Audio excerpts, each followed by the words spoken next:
to this evening's study session of the City Council.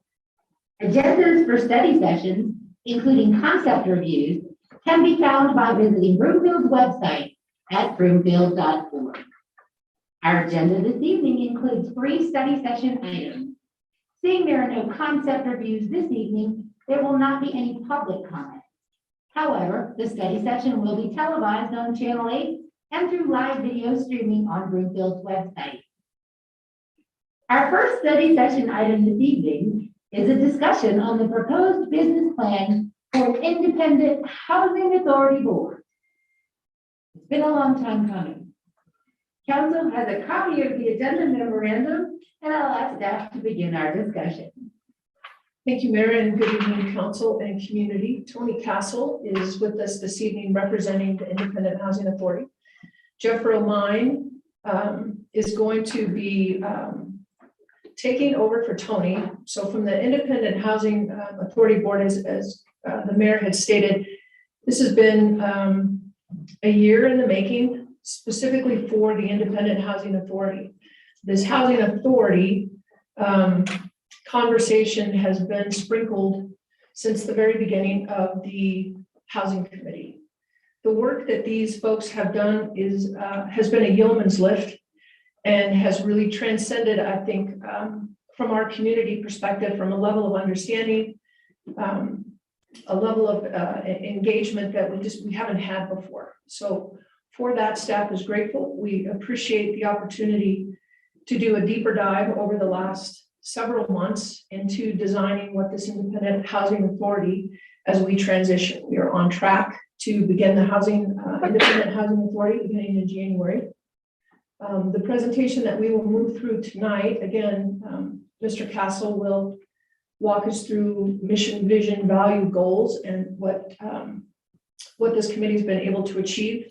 And then Jeff Romine will walk us through finances, next steps, membership, and then we'll open it up for, I'm sure, a whole host of really exciting, positive questions. This is a really good thing for Broomfield. Mr. Castle.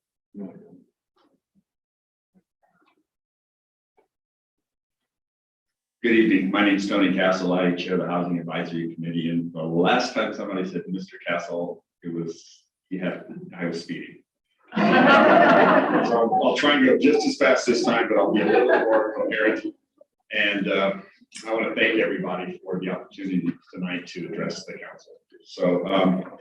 So first of all, if we go to the next slide real quick. I don't spend a lot of time, but you've heard me speak a number of times to council and talk about the team that we've assembled that have supported this effort. Not just the housing advisory or housing authority effort, but everything. You know, my vice chair, Bob Monroe, just an amazing fount of knowledge, experience. We've got Joy Castillo, Linda Fehrenbrook, who's here today, Alan Feinstein, again, a key player for us because he has absolutely done what we're going to do today. Okay, so brings again a font of knowledge. James Peters works for Department of Regulatory Agencies, Department of Real Estate, so an awesome resource. And Minnie Quaicon, again, another awesome bit of visibility and insight into the community and what we should be doing. But I'd also like to focus on, what staff has been able to do for us. We've had this vision, and I say we, the Broomfield Housing Advisory Committee has had this vision for so long, but we have been supported faithfully by Jennifer and her team. The staff has been amazing. They've let us pursue our vision and given us all the support we've ever needed. They've done the heavy lifting when we've asked, and they provided support and resources for our committee when we either couldn't muster them or didn't have the resources. So thank you so much. And then there's these other two accomplices over on the other side here, Liz Law Evans and Sharon Tessier. Thank you so much for being the guardrails, the guidance, the insight into how some of our activities and actions might be perceived by council. It's been incredibly valuable. Thank you so much. If we go to slide 3, please. So I don't want to, the one thing you learn basics in PowerPoint is don't read the slides, so I'm not going to. But I would like to focus on mission. You know, having worked with this committee, I was just talking with Bob Monroe. I thought it was like 6 or 8 years, but it ends up being 4 years plus. But it's been a tremendous experience. But the more experience that I've gained, and I would think everybody would back this statement, the more experience that I've gained, the more I realized how complex housing is. It's the whack-a-mole of issues, right? I mean, when you think you've got one, 2 more things pop up. So the key to managing these types of complex issues is to address them with specificity and professionalism. And in that instance, I think that is one of the key reasons. We can talk about all the other issues, but one of the key reasons for having an independent housing authority is because we want to deal with them with professionalism and an authentic focus on really resolving and managing the issues. So as we look at core values, you know, we certainly have accountability and compassion, and I think that's a huge part of where we are going. But I think we also ought to add professionalism as one of those ideas in terms of our core value. If we could go to slide 4, please. Again, not to read a slide, but if we look at bullet points 2 and 3, I think being creative and working with partners as equals is what we're trying to accomplish with the housing authority, right? Where when we have the opportunity to be able to manage it from our point of view, not necessarily to follow the lead all the time from our partner developers. And I think that's what we're really trying to accomplish, is have that standard entity in place that would be a housing authority to give us the ability to manage these developments proactively from our point of view. Bullet 4, to put the programs in place for housing options for those people who want to live in Broomfield. I mean, that goes back to one of the core values of compassion, right? Let's really try and give those people who want to be part of Broomfield, who we need to be part of Broomfield, give them the opportunity to really, have the opportunity to be part of this community. And it's a great community. I mean, I've been here, literally was here when you've heard me say this, when Midway was a dirt road. That's when my folks moved in here. So it's a great opportunity. I think one we should grasp. And finally, if we look at bullet point number 5, where we talk about managed resources and risk responsibility, it's a hard, cold fact. And one that we should certainly focus on is an independent housing authority will help the city and county of Broomfield manage liability and risk, right? And that's important. And we'll shoulder that as the housing authority. If we could move to 5, please, that'd be great. So I think if we look at, we've had such a great run so far. And I have to talk, if we look at the ADU, the accessory dwelling unit opportunity, the ordinance we put in place. Sam Taylor, our first guy, he's got ribbon cutting next year for the first ADU, and I must say that he's already got a tenant already lined up, so that's awesome. So I'm sure we'll see that in the enterprise front page, right, Sam? There you go. Again, to be able to provide fee reductions as incentives to our developer partners, I think is huge. And then the housing fund. And I thank council again for the $1 million starter, the seed money. But we have to say, if you look at where we've grown thus far, approaching $6 million, that gives us a lot of room and a lot of leverage to move this ball forward. And again, John Bozio, amazing anchor house. What's great about that, think about this, we have the governor in looking at this stuff. I mean, that brings such great visibility to us. And we have the opportunity with this project, with the housing authority, to really be a leader. I think that we can really craft this thing from the ground up in a very dynamic environment and really make Broomfield lead in this aspect. If we could go to 6, please. So basically what we've done this far, or what we're looking to go on into the future. I think you may have known that prior to moving back to Broomfield, I spent about 15 years working in and helping manage a homeless and emergency housing shelter in the city of Chicago, in the Chicago area. And homelessness has been always something very close to me. I've been somewhat away from the recent efforts just because of bandwidth, but that's something I'll be pursuing going forward. But I've stayed away a little bit from homelessness or the unhoused in Broomfield, just because I think that we're keeping our head down and focusing on getting one thing done, and we'll move forward. And the time is now where we need to start looking at the unhoused and how we're going to help that. Cheryl St. Clair has done a great job with her team in terms of home rehabilitation. I mean, we've also looked at what our housing needs assessment has really given us a roadmap on how we're going to move forward and into the future, and we've just refreshed that. We're really drawing in on the numbers of houses that or units that we have coming online to really get us close to our required number. But the work doesn't stop there. I think that we can continue to work with our partner like CHAFA, who, again, this goes back to the complexity and the professionalism required from a housing authority to really drive those kinds of discussions. So we'll continue. And I will say from our, on the last bullet point, Linda Farrenbrook, who really runs our communications and outreach team, does an amazing job. And I think that it's really getting some traction. And those are things that none of us here want to operate in a vacuum. And her efforts really draw us forward into the visibility and the front line, so Broomfield citizens can understand what we're doing. I want to thank you for this time. I hope I wasn't too long-winded, and I'll let you guys go, and I'll turn over to Jeff Romine. Jeff, thank you very much. Mayor Pro Tem, and council members, I'm Jeff Romine. I have various titles, but for this particular case, I think I'm the housing midwife.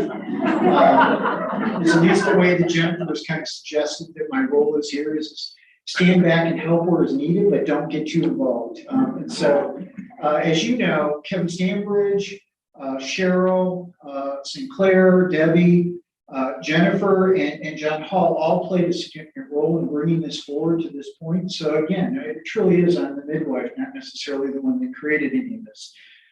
Working with the Housing Committee, though, next slide, please.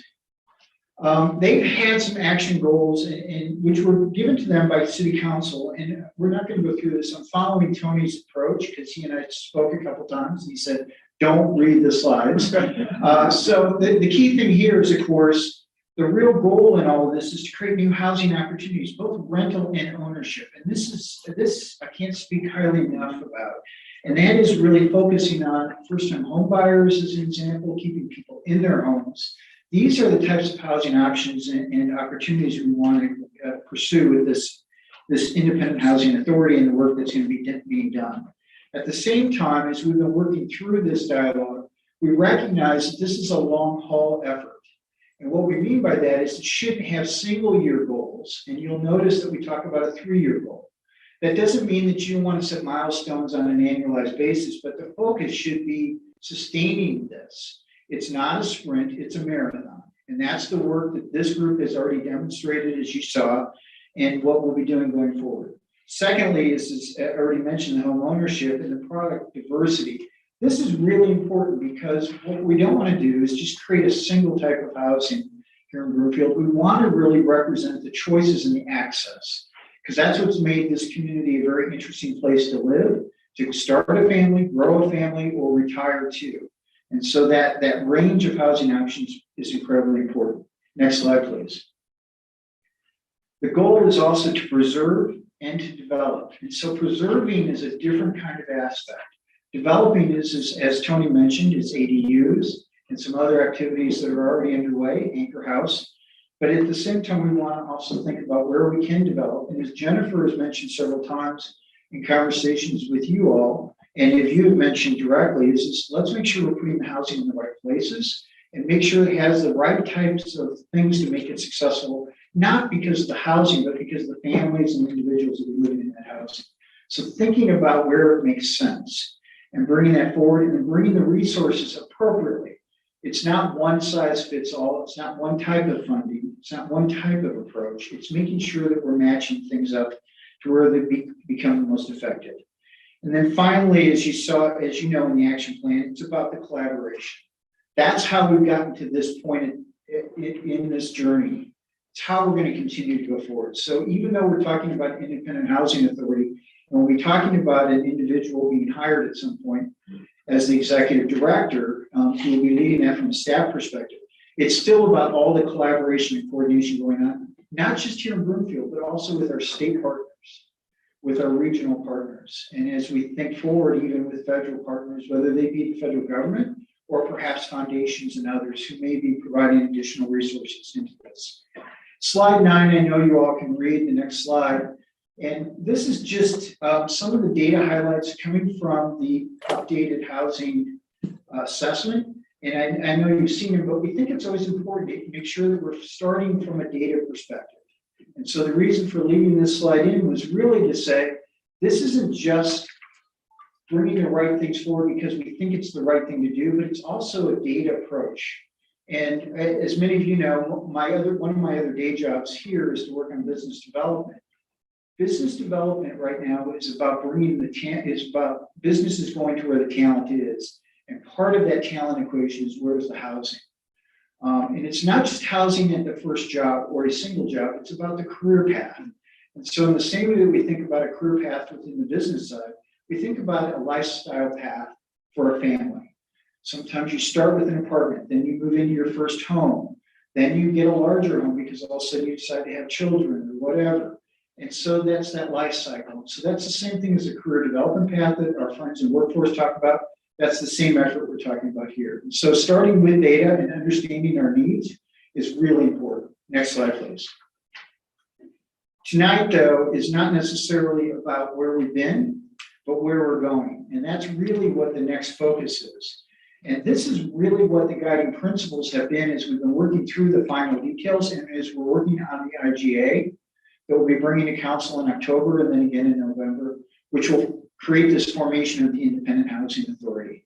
And as you can see, some of these things are really important. And quite frankly, one part of the conversation I've at least had in my work here, and that is to say some things are better done by others and some things are better done by the city. And so recognizing those strengths and opportunities is what we're trying to do. Tony already kind of alluded to the fact about risk and who carries that risk and how do you think about that risk. The Independent Housing Authority with an independent board is best set to do that as opposed to an individual local government. It allows it to kind of bid appropriately. It allows them to be partners in development in ways that otherwise it's a little bit more difficult for the city. It doesn't mean we couldn't do it, and we did. But as we go into this next generation, really think about where we're going. It's about thinking where we can be most successful and who does what. And so this collaboration, this coordination, this being a leader is really important. It's difficult for the city to lobby the city itself. Sometimes it's even difficult for us to lobby the state for necessary resources here in the community. It's great when we have a very loud and very informed voice talking to CHAPA or the Colorado Department of Housing, amongst others, as well as our elected representatives. And so it gives us a very clear voice and a clear message around housing, and that's what this is doing. Additionally, it's about encouraging opportunities. It's great that we have one EDU. That's not enough. That's a start. And so thinking about that and having advocates out in the community and really spreading that voice. And those are the types of things, and quite frankly, building units. In the end, that's what we're about. Moving to the next slide, please. Tonight, we wanted to just give you a quick update on what the structure is looking like as we begin to move toward an IGA. This is really the key point of tonight's presentation is giving staff direction as we're kind of acting on behalf of both parties, but really giving staff direction on what that IGA should look like. So again, the board size will be 5 members. We are suggesting that those 5 members will come from the existing housing committee. There are 7 members, so we're going to be asking them to all indicate an interest in some way so that the mayor will be making the appointments to this authority as we bring it forward. They'll take effect January 1st, 2022, probably 12:01 a.m. or I guess that's a.m. But we'll be selecting those, and the mayor will be doing that in consultation with council as well as others. The terms will be staggered 5 years. And the first 2 members, and this is where I have a typo, the way that it works actually is they're staggered appointments. Each year a member comes off and it's reappointed, a new appointment comes in. They can be reappointed. So what you have is every year 1 member comes off during that 5-year period. And that'll be delineated within the IGA. The appointments, as you can see, and then the board membership, of course, those are going to be Broomfield residents. And we'll be asking for them to discuss and talk about their strengths. So what we want to do is get expertise and interest in it within this committee or within this authority. The initial staffing, as I mentioned already, will be a executive director who will be working directly and under the direction of the authority, and will be reporting directly to them. That person we hope to have in place sometime in December or January, the latest. Obviously, it's roughly around the holiday season. Sometimes people don't want to make a career switch right at Christmas time or any of the other holiday periods. But we look to identify that person and try to get them in as quickly as possible. At the same time, and this may be a question for you, is Broomfield, as you know, as I say, I'm kind of the housing midwife right now. Cheryl did retire, although as you see, her retirement tends to be here. She did go away and spend a little bit of time in the sun, but the reality is it seems like she's spending more time here than most people do in retirement. But we appreciate her efforts. But at a future date, we'd like to replace that position. So we'll be working forward on that job description and hope to replace her in a more formalized manner sometime in late November or December. So we'll be posting that position. We'll also be evaluating the other technical and administrative support needs, but we do anticipate that the Broomfield Housing Authority, the Independent Housing Authority, will have to contract for their own legal services, not provided through the city attorney's office, and also will be doing that for financial services. The reason is since we are a funder, it'd be very difficult for us to manage both sides of that financial relationship. And so we feel that they need to have their own financial services. Obviously, we'll be working closely with them. Next slide, please. There may be some questions about how all this is going to fit together. This gives you some of that additional detail. Effectively, what we're planning on doing is there will be some in-kind or contributed costs beyond the financial commitment that the city will be making, and those would be including office space, because in order to create that collaboration coordination, we feel that at least initially, we should have everybody housed in the same immediate area. And so that will be part of what our contribution will be beyond the direct financial support. The second thing is as I mentioned, there'll be a single employee effectively working on this from the Broomfield Housing Authority. It does not make sense, those of you who have set up your own small business or work with a small business, to create an insurance pool of one, to create a retirement program for one. And so the intent is this person will be brought on and be provided through the city and county of Broomfield, but the salary will be paid by the Broomfield Housing Authority, so it's very clear where that relationship is. But that person will be receiving the same benefits and the same managerial approach and support from here.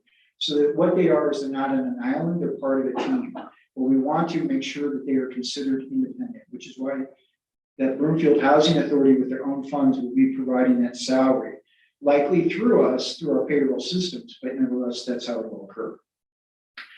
Finally, as you can see, the last slide becomes, or the last point, while seemingly relatively minor, this is really important, and that is they have an independent audit, independent program reports, work with the IRS appropriately. This is not something the city can do.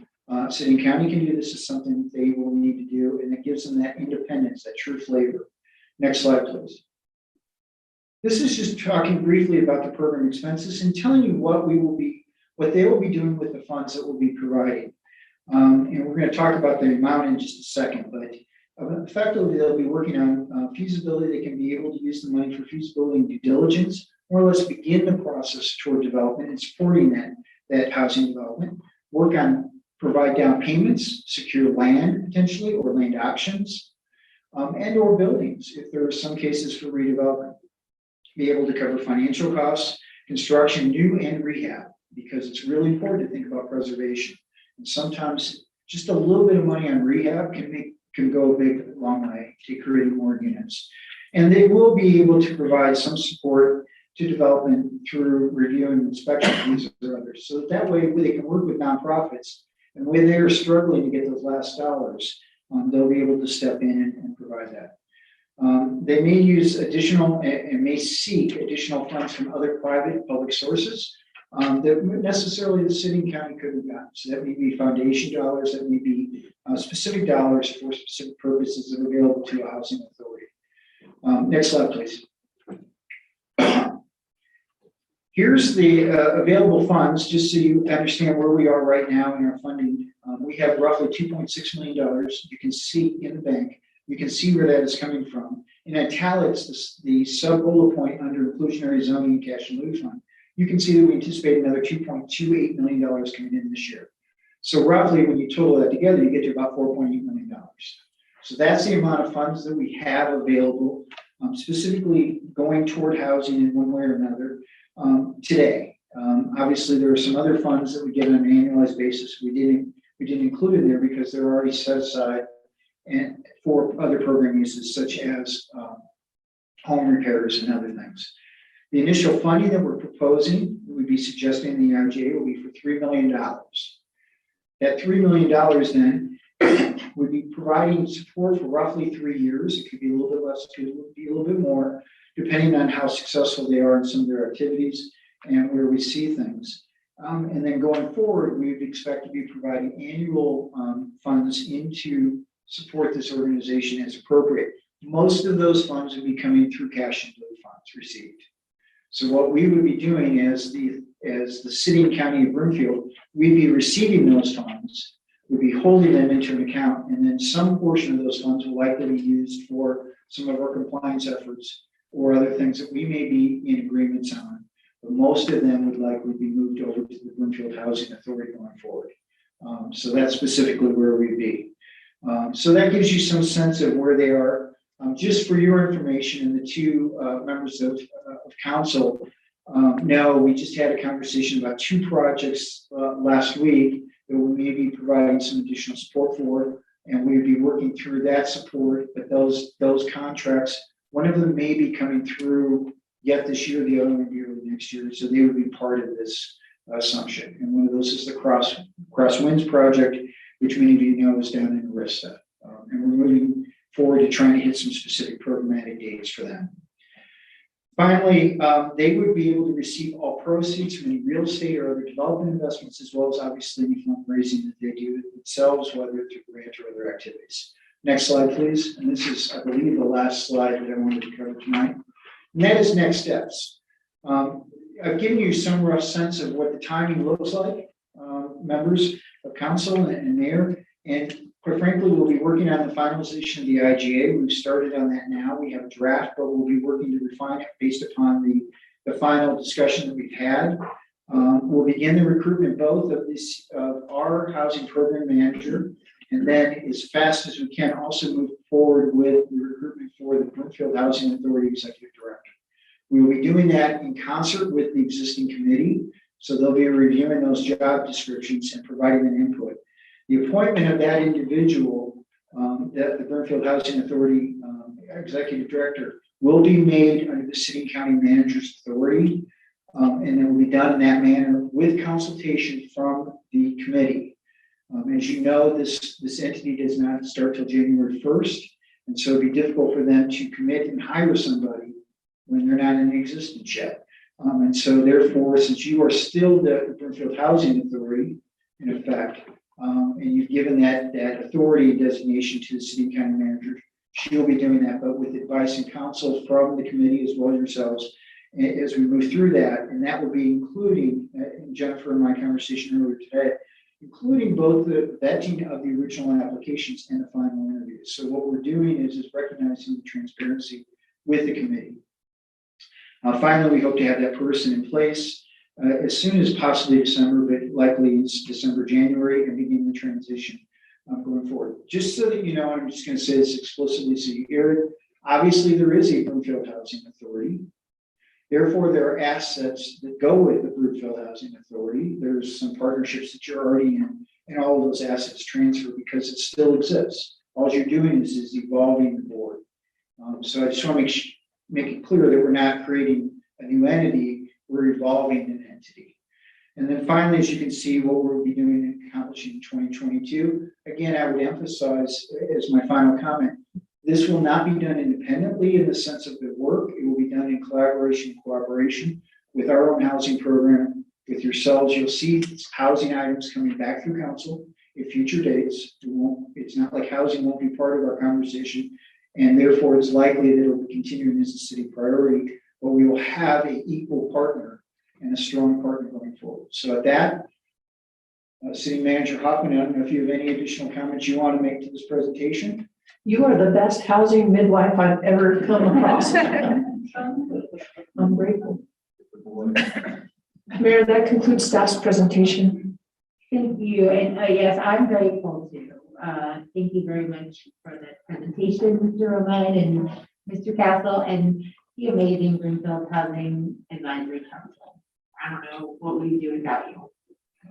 But now it is time for council member comments. Who would like to go first? Councilmember Levin.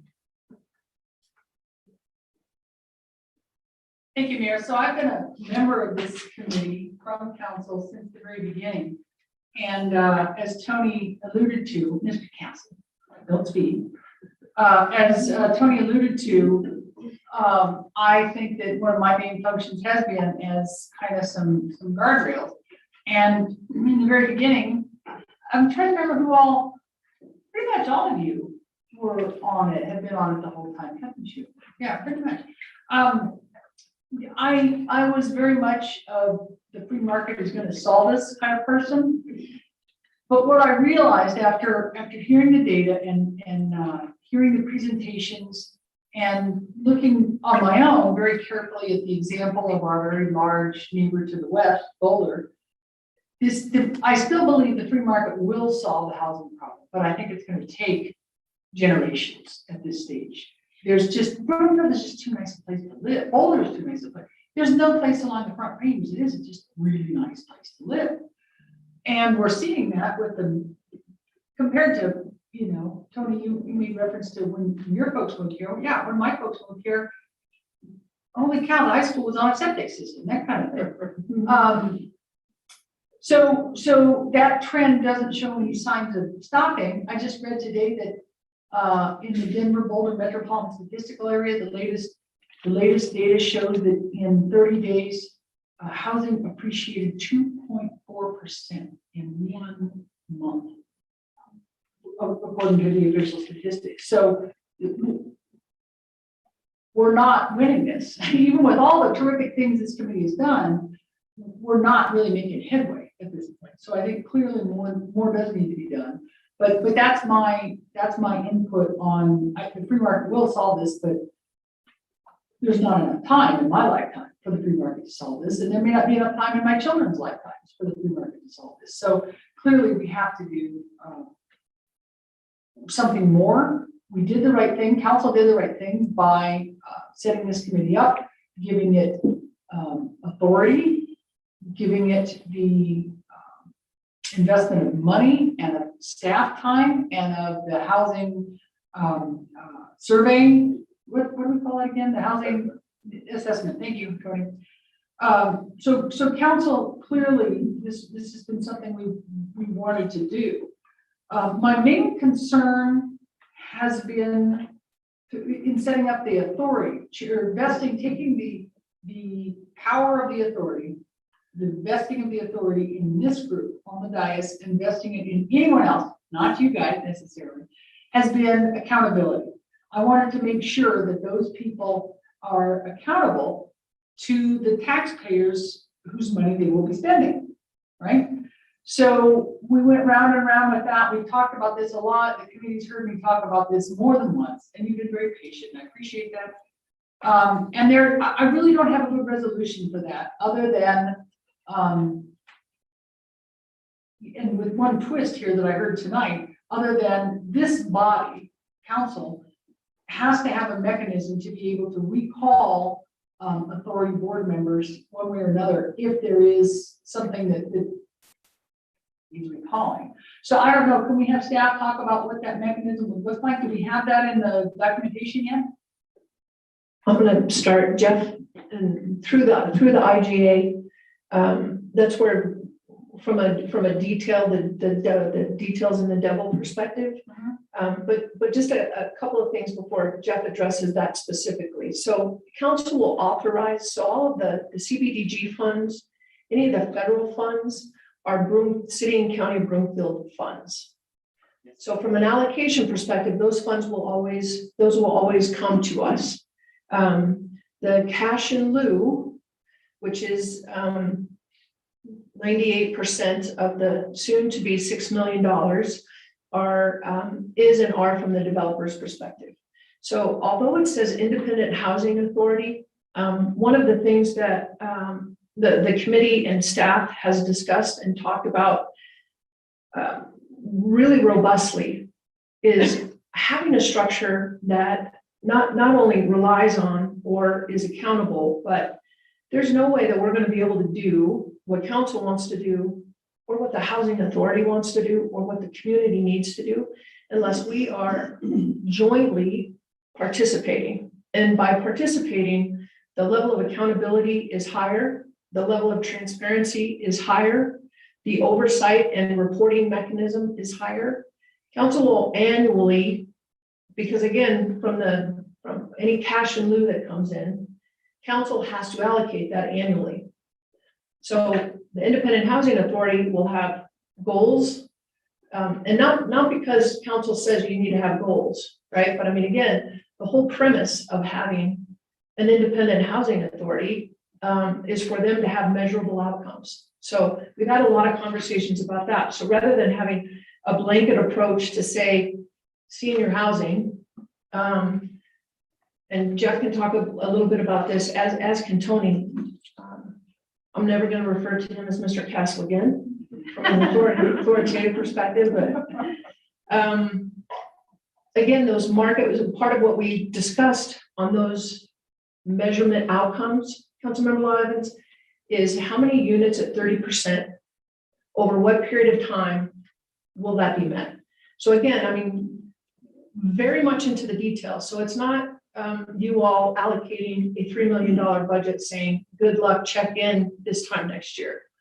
That's not at all what we're talking about. So again, the transition and graduated approach is a 3-year period until, so again, getting a lump sum of $3 million, having the staff support with that. The two components, as Jeff alluded to, again, from the oversight, the fidelity perspective, they need to have their own attorney. And they need to have the responsibility and oversight and management of the Independent Housing Authority Executive Director.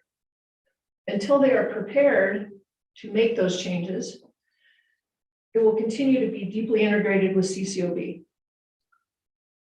So again, from an accountability, oversight, and management perspective, I think the way that we're structuring it, the conversations that we're having from not just starting the conversation, but as we graduate after those 3 years, all of those conversations will be a consistent basis from our housing program that's internal.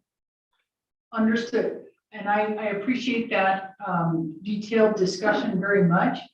That my perspective is not when things are working well, but I believe there needs to be a backstop when things, if and when, and this is never going to happen with this group of people down here.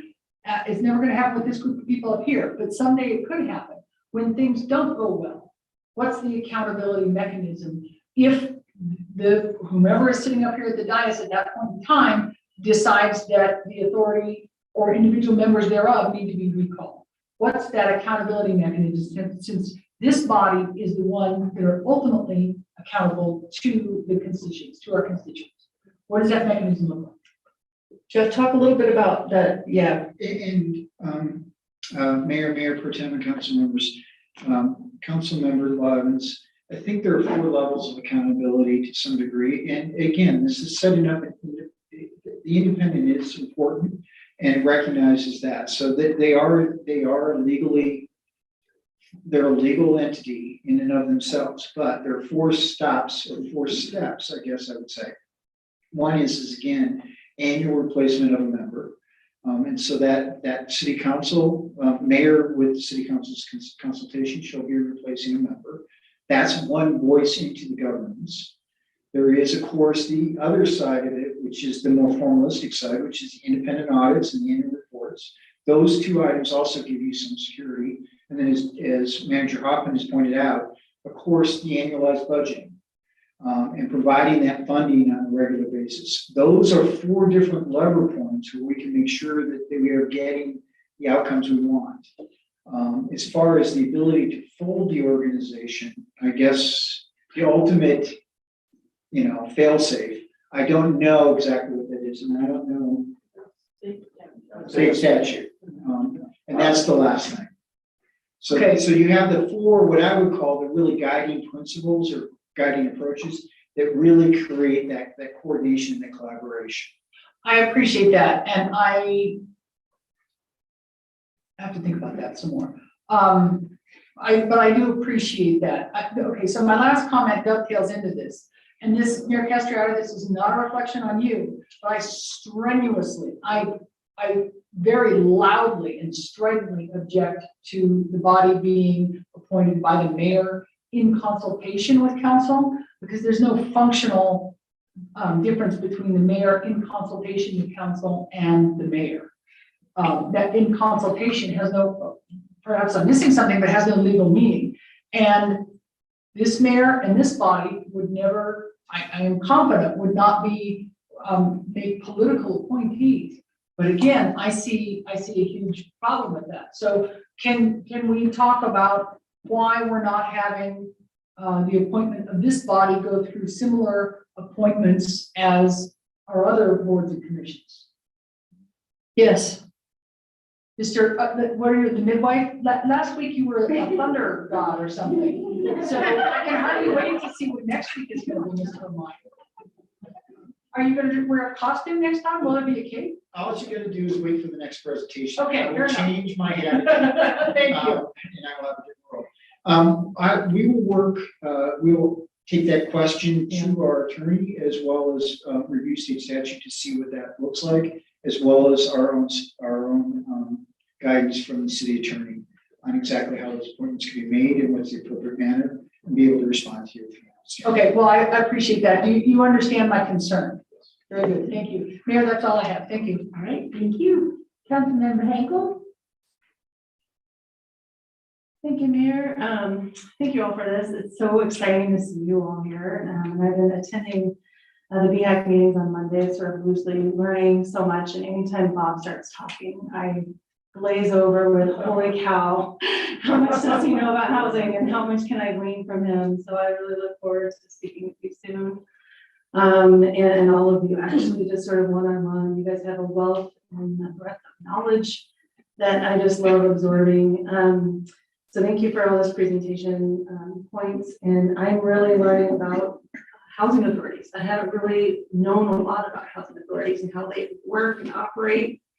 I've been looking at just different housing authorities, like the Denver Housing Authority, and there's also one out of Boulder, and it seems like they operate differently because they receive, it seems like, different funding, and they seem like they answer to different people, right? So we have an audit on ours, which is great. I'm wondering though, talking about the state statute, I'm wondering if we're going to be burned by that if we have no local control. So we've been burned by state statute before with oil and gas, right? And other things like that. So where does our local control begin and end state statute? Or do we have any leeway locally to make this sort of, under state statute, but also have local control? Hi, I'm Alan Feinstein, and I was executive director of the Jefferson County Housing Authority from 1988 to 2016.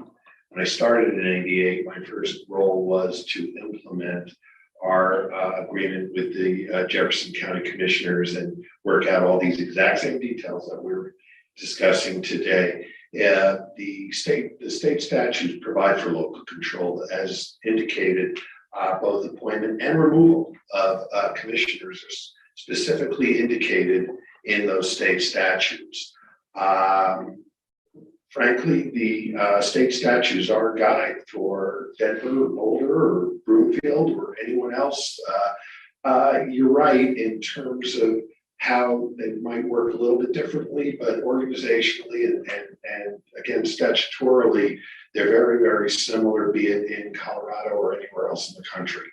So there's a lot of local control. Actually, the state is pretty much a hands-off on housing authorities. They do provide a lot of specificities of whatever that word is, in terms of the relationship between the political body and the independent housing authority. It's there. The Division of Housing will look at our agreement and they'll do some form of blessing to look it over, but really it's up to us all on how we develop it. And I think that there's not a lot of ability for the state to be involved. I'm not aware of the state involved in any of these things other than really a funding source. Okay, great. Thank you. That helps ease my mind a little bit more. And I know we've already had a housing authority. That does help to know and know that this is just being modified. I did look at the Denver Housing Authority, and it looks like, you know, they have to go, I guess they have these performance indicators. And I don't know if that's what we want to call it. I know that they operate under the two federal housing programs, the public housing program and the Section 8 program, which we are not. And so I wanted to know, you know, who would we be answering to and what performance indicators? I know we've kind of already hashed this out a little bit too, but what can we learn from those performance indicators that we could make from fields? Or if there's any way that we could, you know, sort of flesh that out. We don't have to answer that now, but so I'm wondering, so we can receive then federal money, but then we don't have to answer to the federal government, is that correct? How does that work? Obviously, there's guidelines to federal dollars, and so I wouldn't paraphrase it as saying we don't have to answer to the federal government. There's, just as we have some discretion around how we use our CDBG or or our CDBG dollars as an example, they still have to fall within certain guidelines and realm of what the uses of those dollars are. If I'm getting your question correct. Yeah, it just seems like there's different funding mechanisms federally. Yeah. So thank you. Councilmember Hinkle, if I may, Ms. St. Clair. No one knows this stuff better than Cheryl. Good evening, Mayor and City Council. Would you like me just to clarify that a little bit more? Yeah, would you please? And part of the clarification is similar to what you provided today, Cheryl, when we received an email from Mr. Dormish on what funds could be utilized for the Code Blue. And your explanation kind of goes right to what Councilmember Hinkle is. So it's not necessarily our check and balance, but from the Fed's check and balance and reporting mechanism, what can be spent where, under what pots, and not necessarily in detail what the reporting is, Cheryl, but really clear on what those rules and regs are. So every federal pot of money has its own rules and regulations and performance indicators. So let's use the Section 8 voucher program you mentioned. There's a whole set of performance indicators that a housing authority has to report on every year. If they're not falling within a range, they're in jeopardy of losing their funding.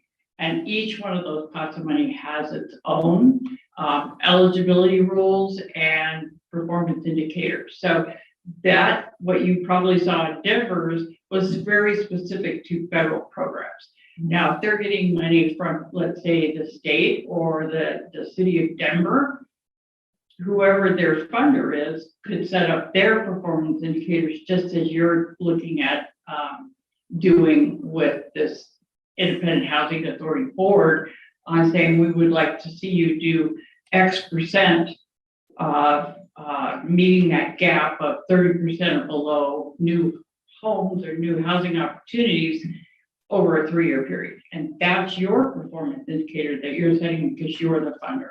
That helps. Yeah, it seems like there's different levels of performance indicators. Yeah, okay, great.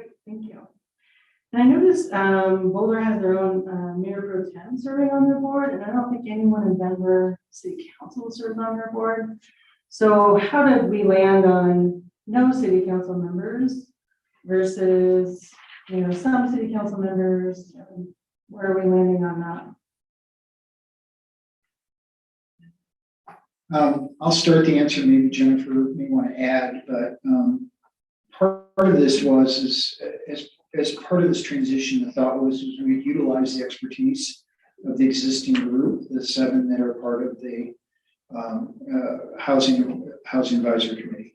So utilizing them because there's a mix and range of skills and capabilities as well as the ties to the community.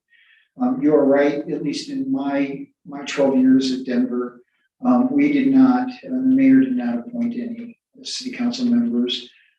We, the staff, did work very closely with their team. So we had the integration that way. And then we were a primary funder of several of the projects. And so we oftentimes would use Homer CDBG and would use those dollars into providing support for some of their developments.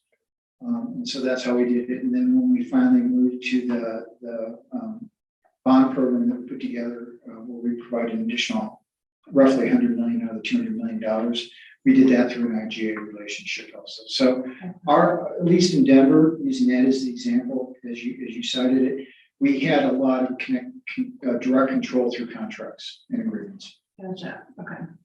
And then one last question. I love the activities, the services, the programs, and I'm just wondering, with this, one goal in mind, it seems, how were you working regionally? I'm wondering if Boulder has some gaps where they need filled that we can help, or same with, Adams County, or have we reached out to them and making sure that we're working as a region? And again, maybe Jennifer wants to add a little bit, basically because even as was represented last, I think it was Thursday in the community forum that was held around the unhoused and the homeless.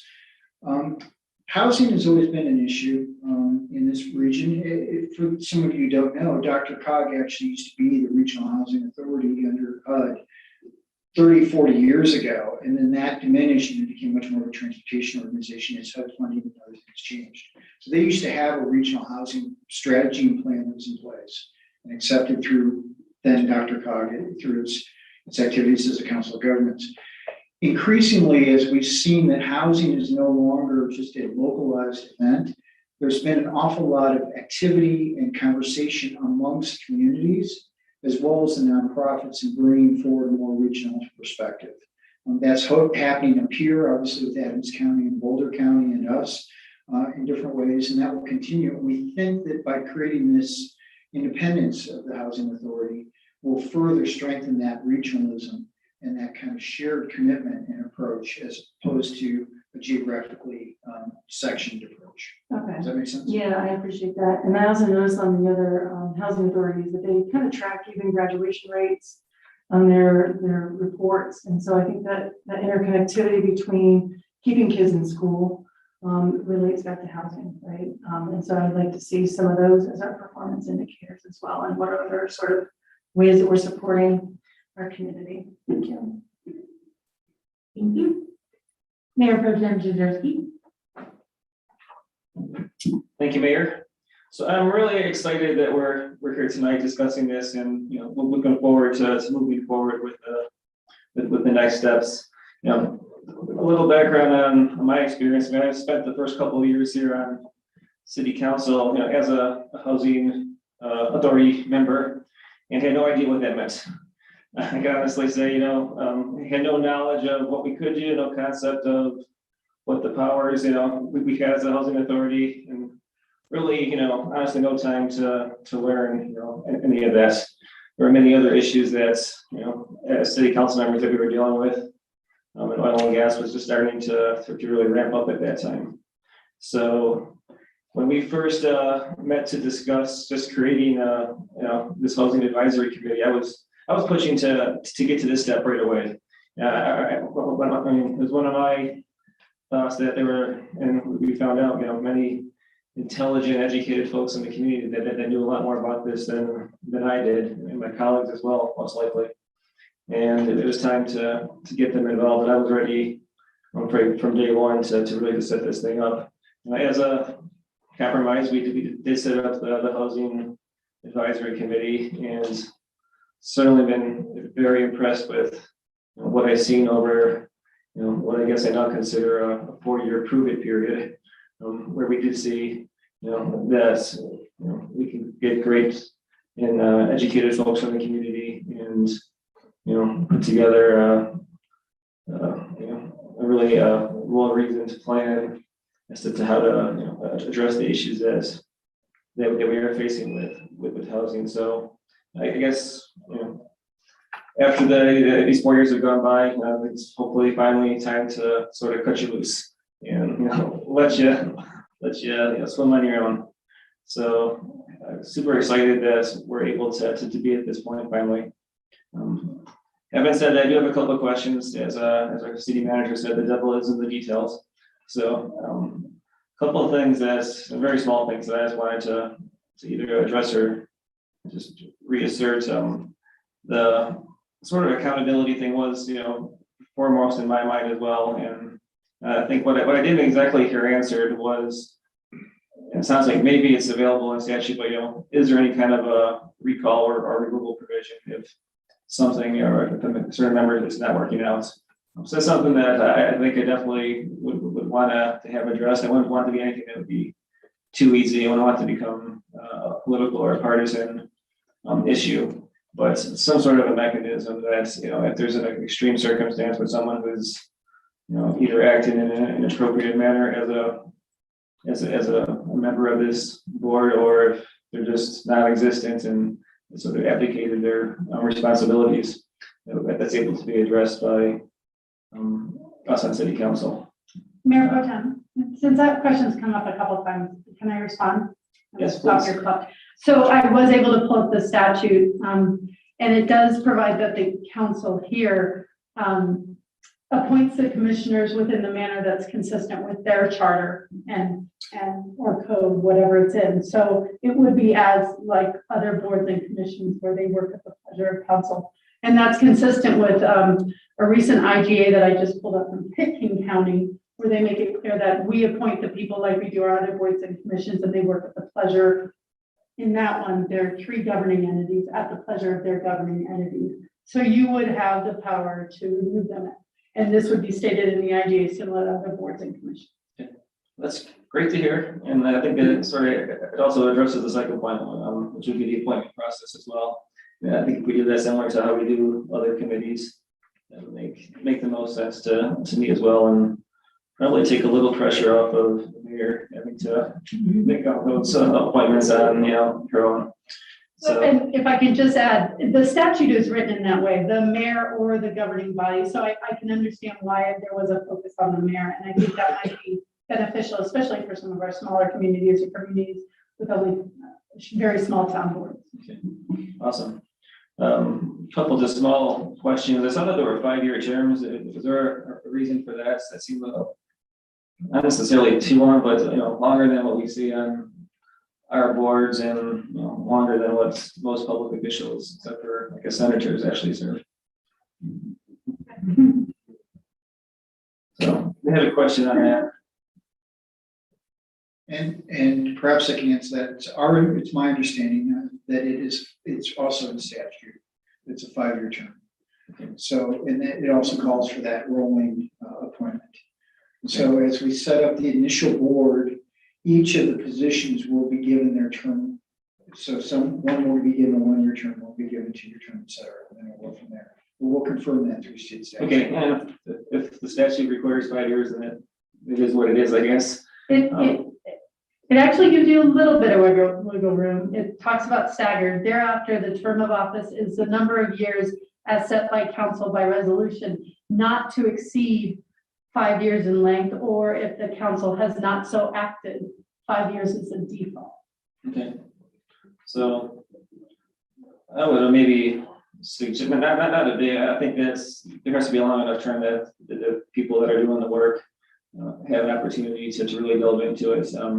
So I think 5 may be a little bit longer. That's a pretty long commitment. So I'll maybe go 1 year short and go to 4 years, similar to what we have on city council. I think it's a pretty good time period. So I'll just throw that out there. And, what else did I have? The executive director position, that is a paid position, I assume? Mayor Pro Tem, yes, that would be a paid position. And would that be a salary, as chosen by the board members? Salary, as we're working through this, it's one of the details of what we're going to be presenting through the IGA. But we believe that it's going to be fitting within the salary schedule of the city and county of Broomfield for comparable position. What that's going to look like is what we're trying to figure out is whether that is an extended range that the advice can be given by the Broomfield Housing Authority. But in order for them to fit within our personnel system, in order to get the benefits and the other things, we do have certain requirements we have to follow. So we're going to work through that, exactly how that will be, but we'll be able to identify that as part of the IGA. Okay. And then the last question, maybe two questions.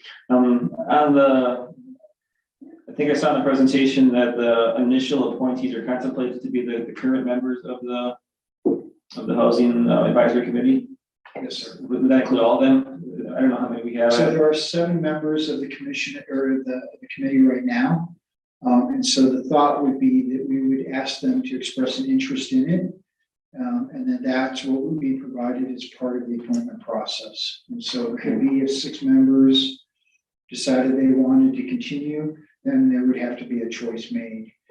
If only 4, then what we do is have to determine how we find that 5th member. Okay, and that does answer that question. I was wondering how many, I wasn't sure how many we actually have on the Housing Advisory Committee right now. And our hope is that we will get at least 5 members from the committee coming forward, that this is not exhausted and completely out. Okay. Awesome, well, that all makes sense to me. And then I think the last question I had was I saw that it was anticipated that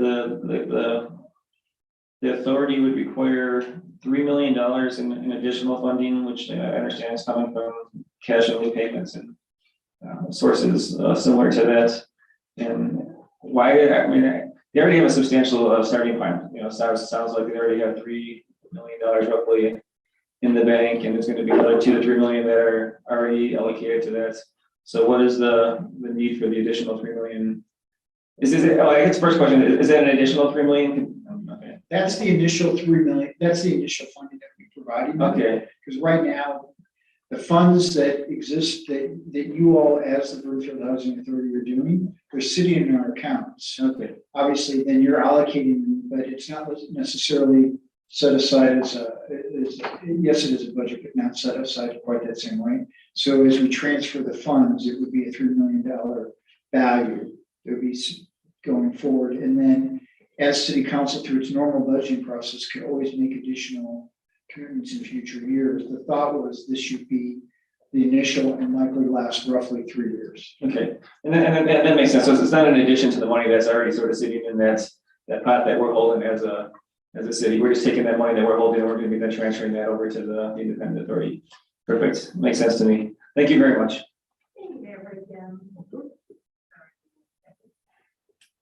Councilmember Anderson.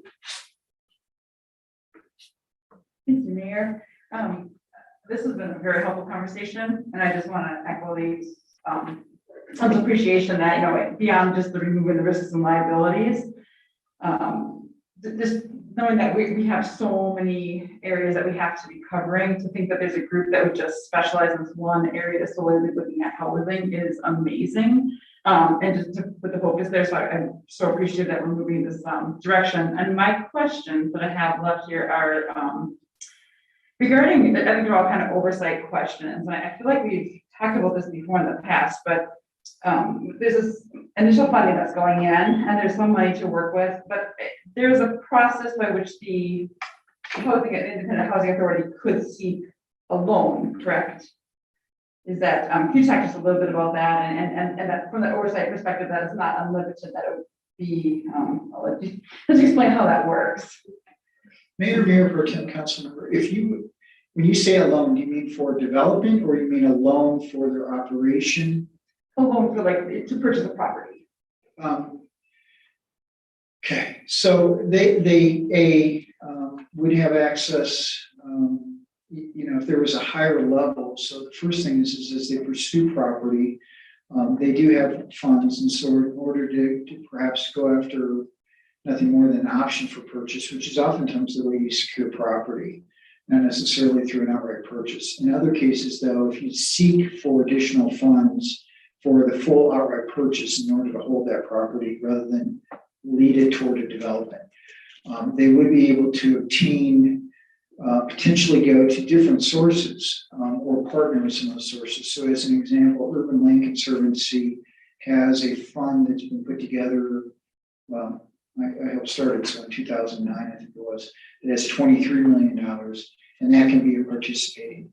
So it could be that they'd be participating in something rather than taking a direct loan, or they could do something like that. They could obtain funds and borrow just like anyone else. Does that make sense? Or are you asking if they could borrow money from the city and county of Broomfield? Well, not so from the city kind of group, but like from a bank or for some, not any entity, but that whatever process they're gonna go through to take out a loan or borrow money, it would not be unlimited. They would- There's other. Yeah, it would not be limited. They would be able to do it, and they would likely be going down as collateral.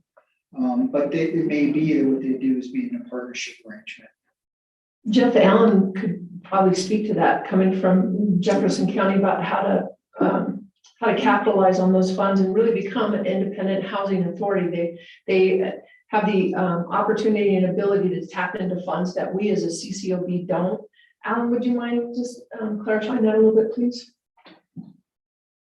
Yes, there's a variety of things that are out there and techniques that are out there.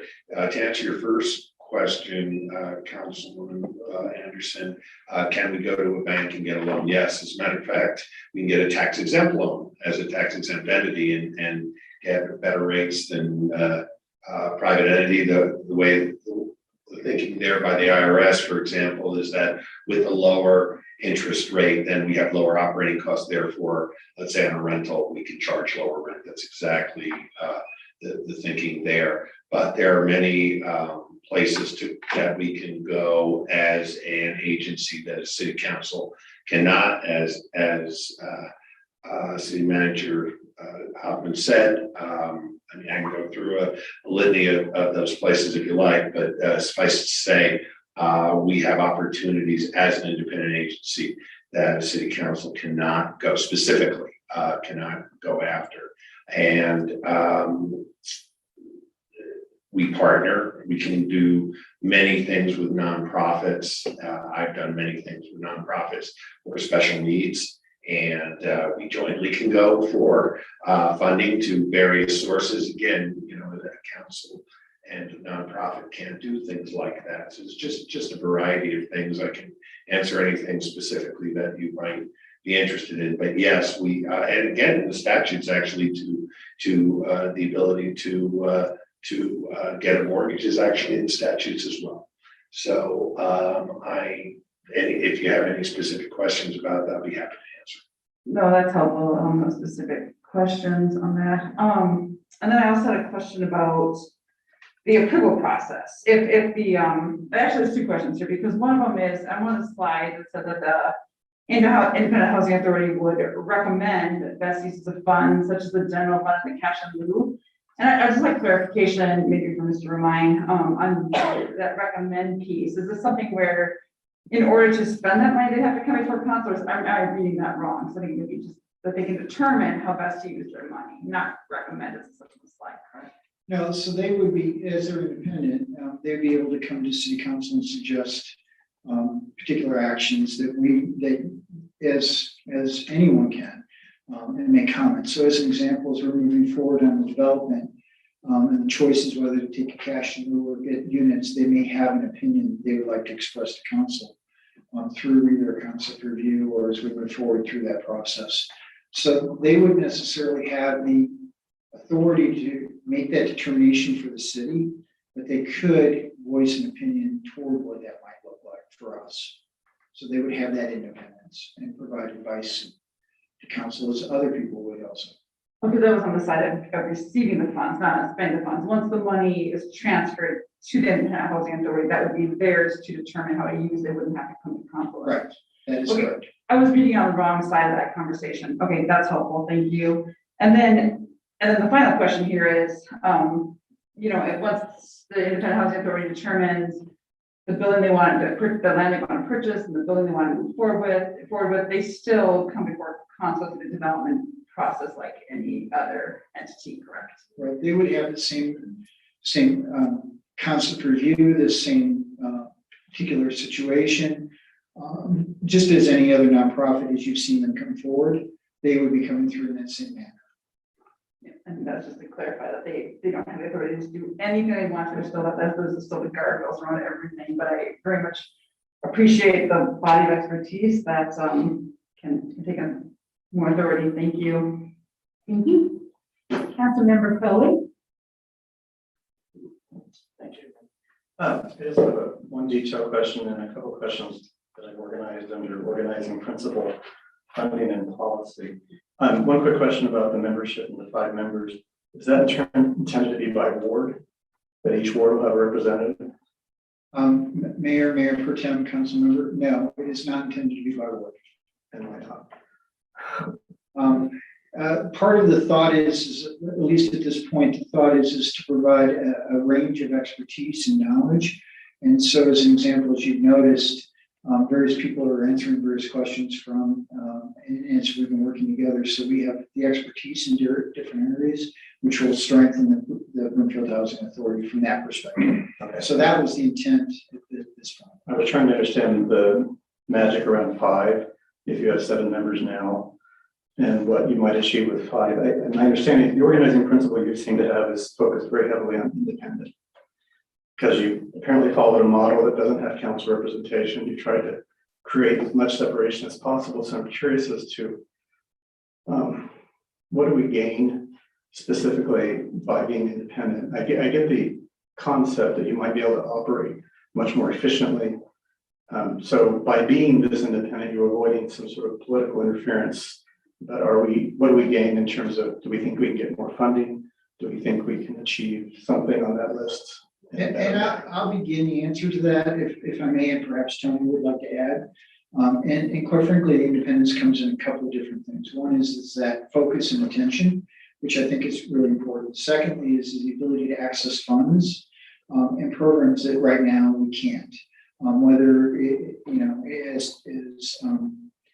has already been pointed out, as Alan pointed out. And then third, and equally important, is the liability of the project. So right now we are in partnership in a number of projects. It's a very small percentage that we're in. Nevertheless, we are in partnerships. And so there's an element of the risk and liability that having this as an independent separates it from the city and allows that movement forward. And so it's taking that risk and putting it in an appropriate manner. They will be assuming all the risk on that. And it's shared risk with whoever else is the developer partner within it. And Jeff, if I may, before Tony comes, Councilmember Cohen, that question is better suited for your fellow council members rather than staff. This isn't a staff direction or initiative. It was a council priority and we're simply executing on it. Well, I'm just trying to understand, there's several models you could have gone with. I understand from Councilmember Henkel that there's different ways to organize it. So I'm curious as to why it was organized this way. Well, I think to answer your first question regarding by ward, our number one cut at getting the right people on was qualification as opposed and experience, right? I think in it to be, I don't want to say expeditious, but to make it to be efficient in how we set this up, we have known entities, we have known experience levels, and that's where we focus there. Jeff I got up here and Jeff kind of took everything that I was going to say from the standpoint also of liability, right? To be independent and to be able to shoulder the risk and that the city would be handling or carrying now as an independent authority. We have a city-owned property where somebody slips and falls, or say there's a construction defect or whatever. This goes back to the housing authority as opposed to back to city and county, right? So that was one of the key things. I think that if you look at from a structural standpoint, there are some subtle differences, but I think structurally between Boulder, Longmont, everybody, they're all similar there. And I have to say, if there's a strong need, and I may get kicked when I sit down here, but I don't think I will. If there's a strong desire or interest in having a council member as part of the board, I don't think we have a big issue. I mean, certainly it's great to have Sharon and, Councilmember Tessier and Councilmember Law Evans as part of our group. We're full transparency. Yes, let's do that. That's what is important. But does that answer your question? Yes. Thank you. And I had one question I said on funding, so Councilmember Jazerski mentioned this, but I'm curious, at 3 million on a per capita basis, where does that leave us? Are we well positioned, or are we, it doesn't seem like enough considering the problem that we're confronting. Mayor Pro Tem, and council members, housing is one of those, as you each have explored it and learned about it, there's never enough money for any of these major issues. And so we kind of worked through the thought through the amounts of money. We do have some compliance issues that we're going to have to continue to face. And so we need to make sure that there is some funding for some of that work. So for units that are being provided through development that may not be being traded off for cash in lieu, we have to actually maintain and monitor those. So there are some funds that we need to retain for the city and county and for our operations beyond just the CDBG funds and others. We settled on that amount because we thought that was a good chunk of money to begin the process. But we recognize that as additional funds come in and as the housing authority becomes very successful and creates lots of units, that there may be an ask for more additional funds. And so that's why we see that as being potentially an annual appropriation based upon outcomes and metrics. Jennifer, I don't know if you want to add anything to that comment. I was just going to say, Councilmember Cohen, on both of those, should council determine a different organization for participation or structure? It's at council's direction. So again, this was as well as the funds. So if council determined that $5 million is more appropriate for that initial shift than 3 million, then again, from our perspective, that's exactly what we would do.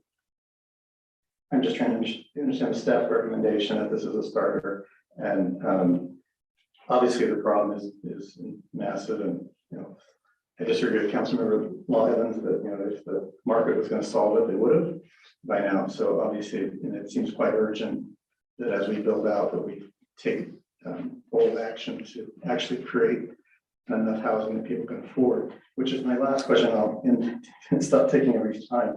And throughout the presentation, there was the word affordable is used a lot, and it seems to be mostly in reference to very low income, 30-60% AMI. But it seems like a huge problem in Broomfield is the 100% AMI. That people who are making the average wage can't afford a home, and if there's very low supply, and so we have low income and we have high income housing. Is there anything that you perceive as a way to fill that gap?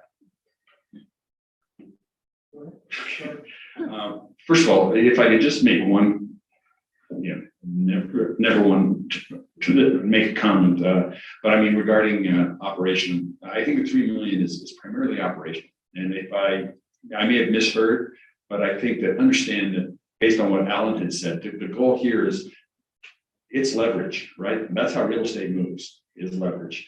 So we as an independent entity would have the ability to leverage a small amount of funds and turn into a lot of funds.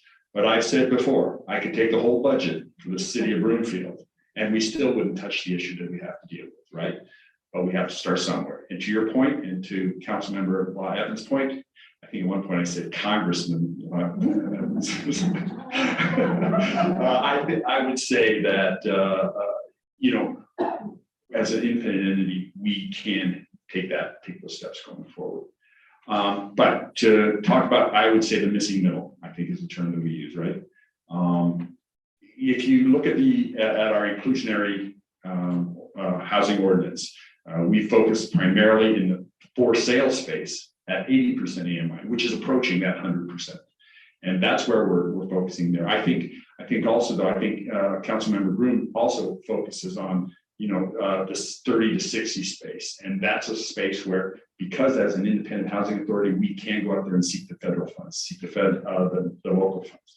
But I too agree with you. I think that to spread our focus, not just on the low end, not just, in that middle space, but up toward the top end of the AMI, will be an emphasis. And I don't know anything other than to tell you that we see it as an issue, and it will be a point of focus.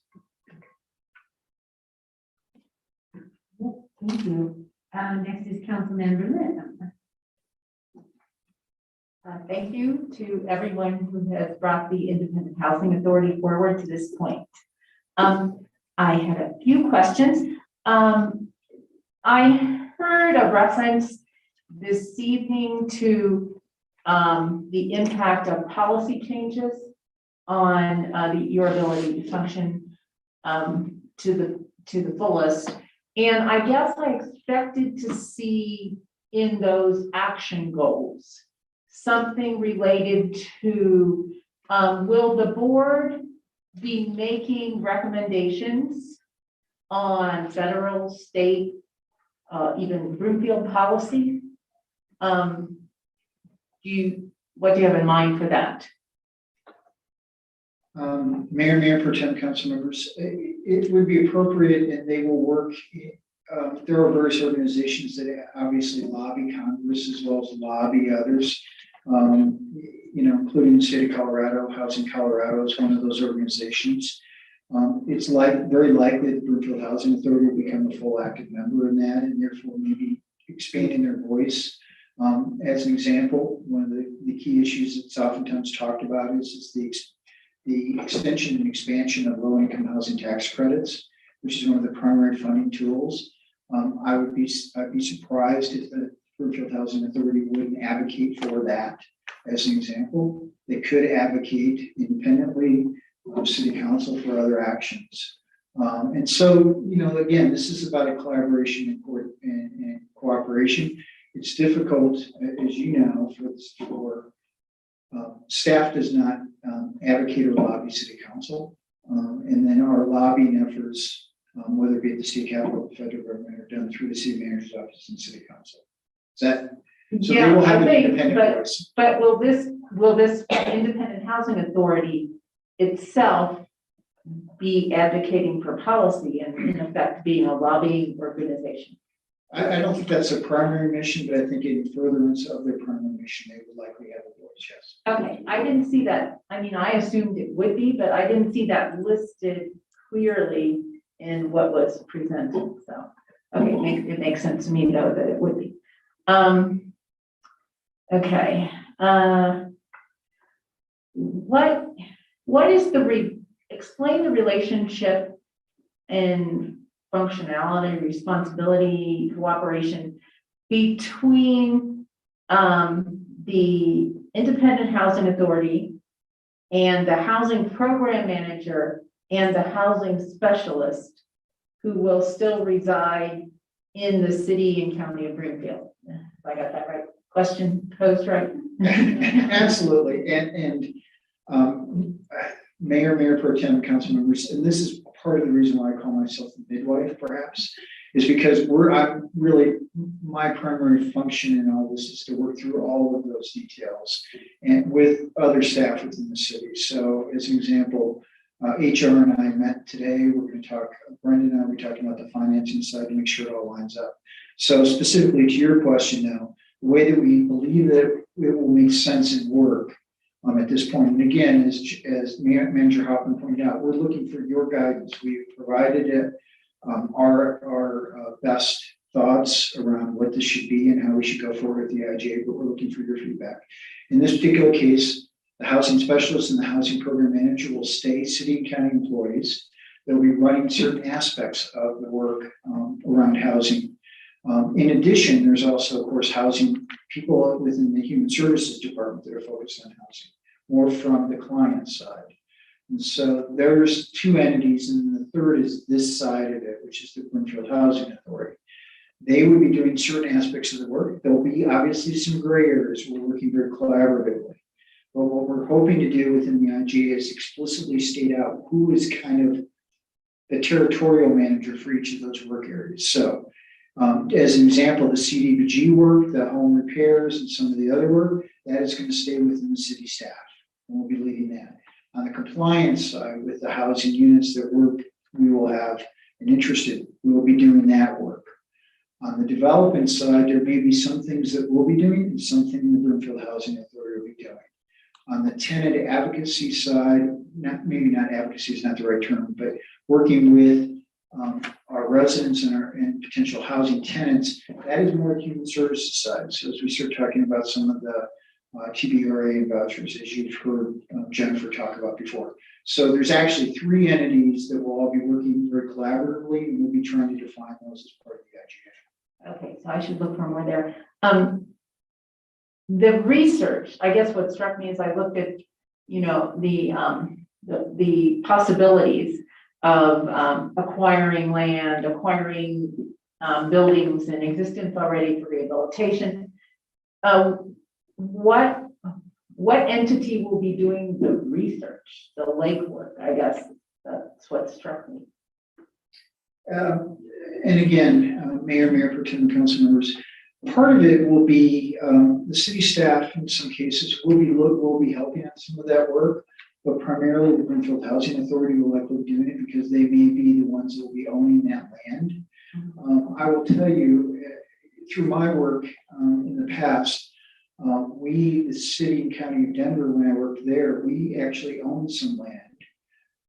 The Denver Housing Authority owned different land. And in some cases, we transact that land between each other, primarily giving it to them as they began the development. So oftentimes there is some hold that was done, but generally speaking, the way that we are thinking through this, at least internally, as staff, under city and county manager Hoffman, direction is we're thinking that the Broomfield Housing Authority will be that landholder in most cases, or almost exclusively, but there may be some cases where we have a parcel right now that we will transact at a later date or something.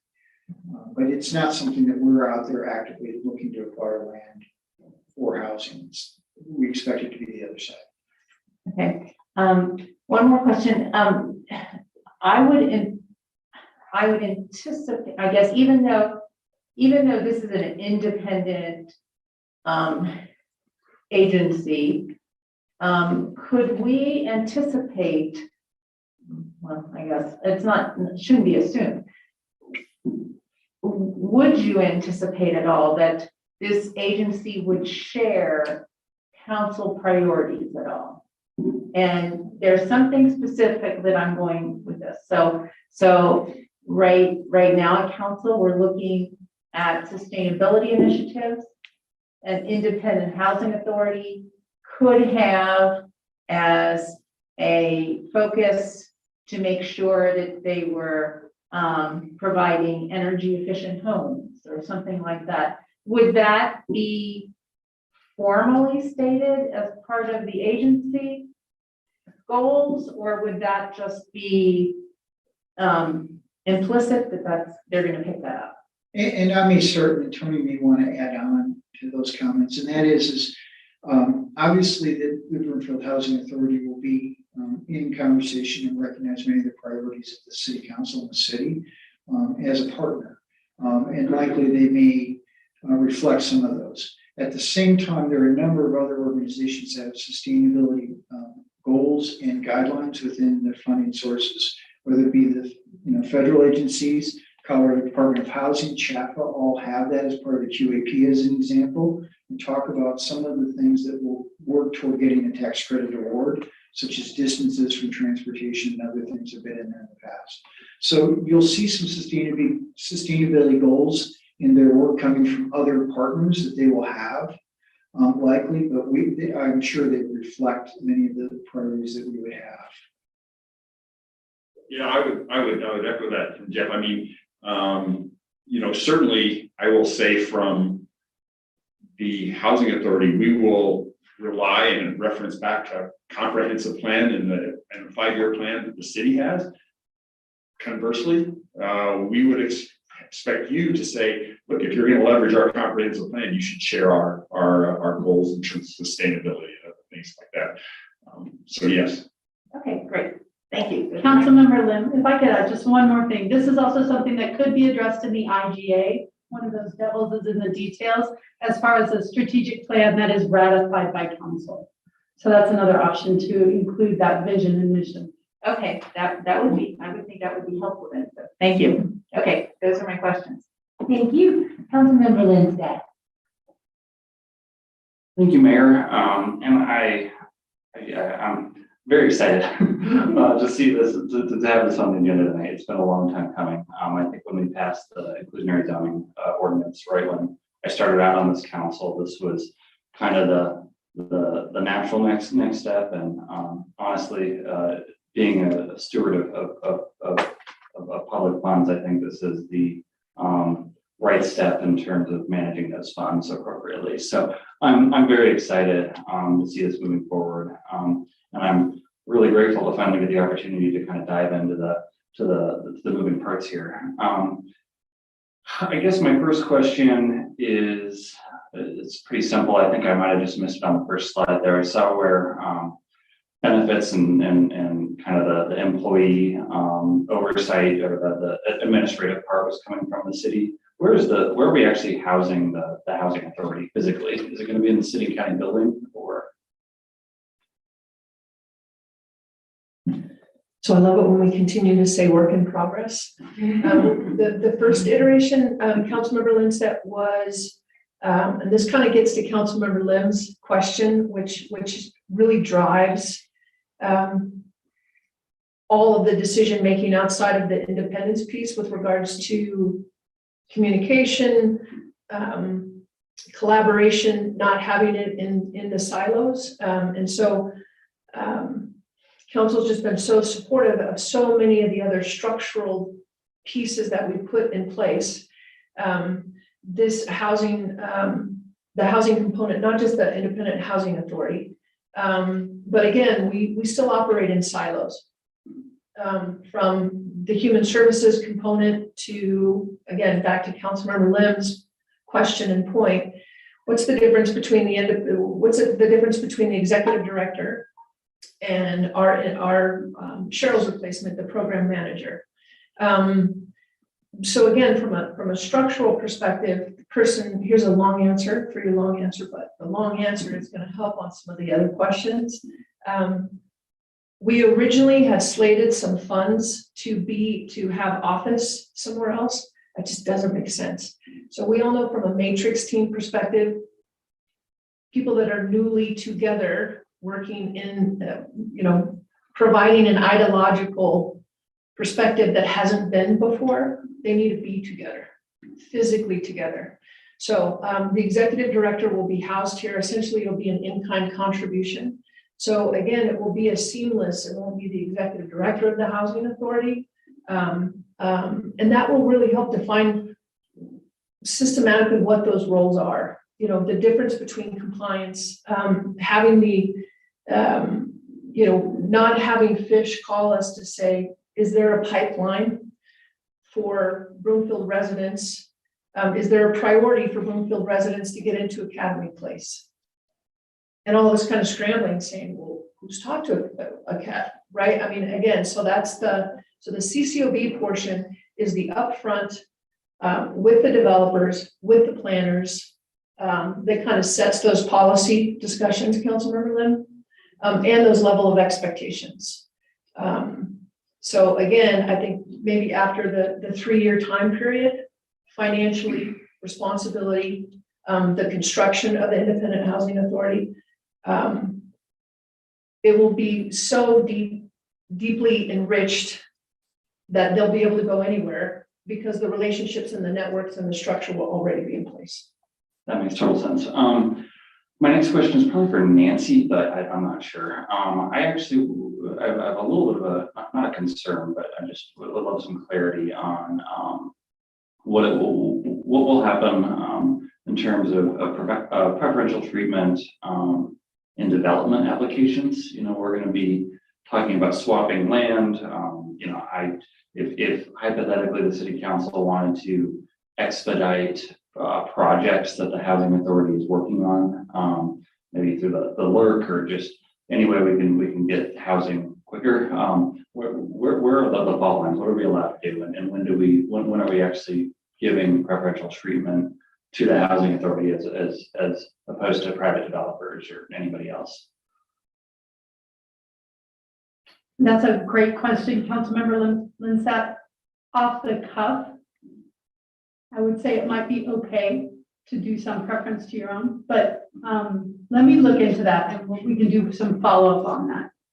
And there's definitely, I think there's a legal implications that are possibly at issue, but their political ones are probably greater. But we will look at that and get back to you unless. Well, I just like to, Alan, great point. You know, we do have the inclusionary housing ordinance, which by its very usage, whether it's us or a developer using it, will have priority. So there's one gate that we would leverage as well. But again, it's gonna case by case basis. There may be some timing windows that we have to hit where priority may be required, just as we may have it with the developer the same way. So.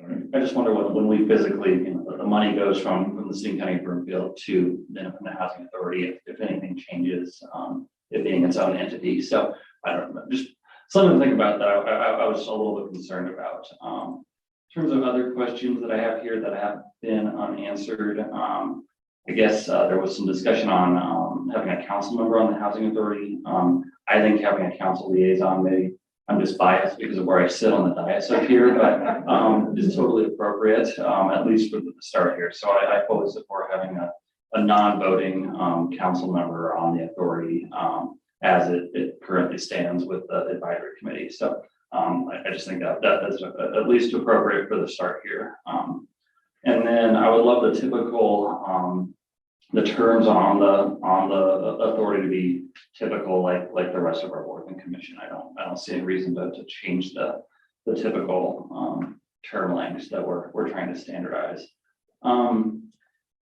When it comes to scope, I have no interest in limiting, and I will use Mr. Romine's terminology, the authority's activities when it comes to tenant advocacy or legislative advocacy. I think that they're independent. They should do what they think they need to do to meet our community's housing needs.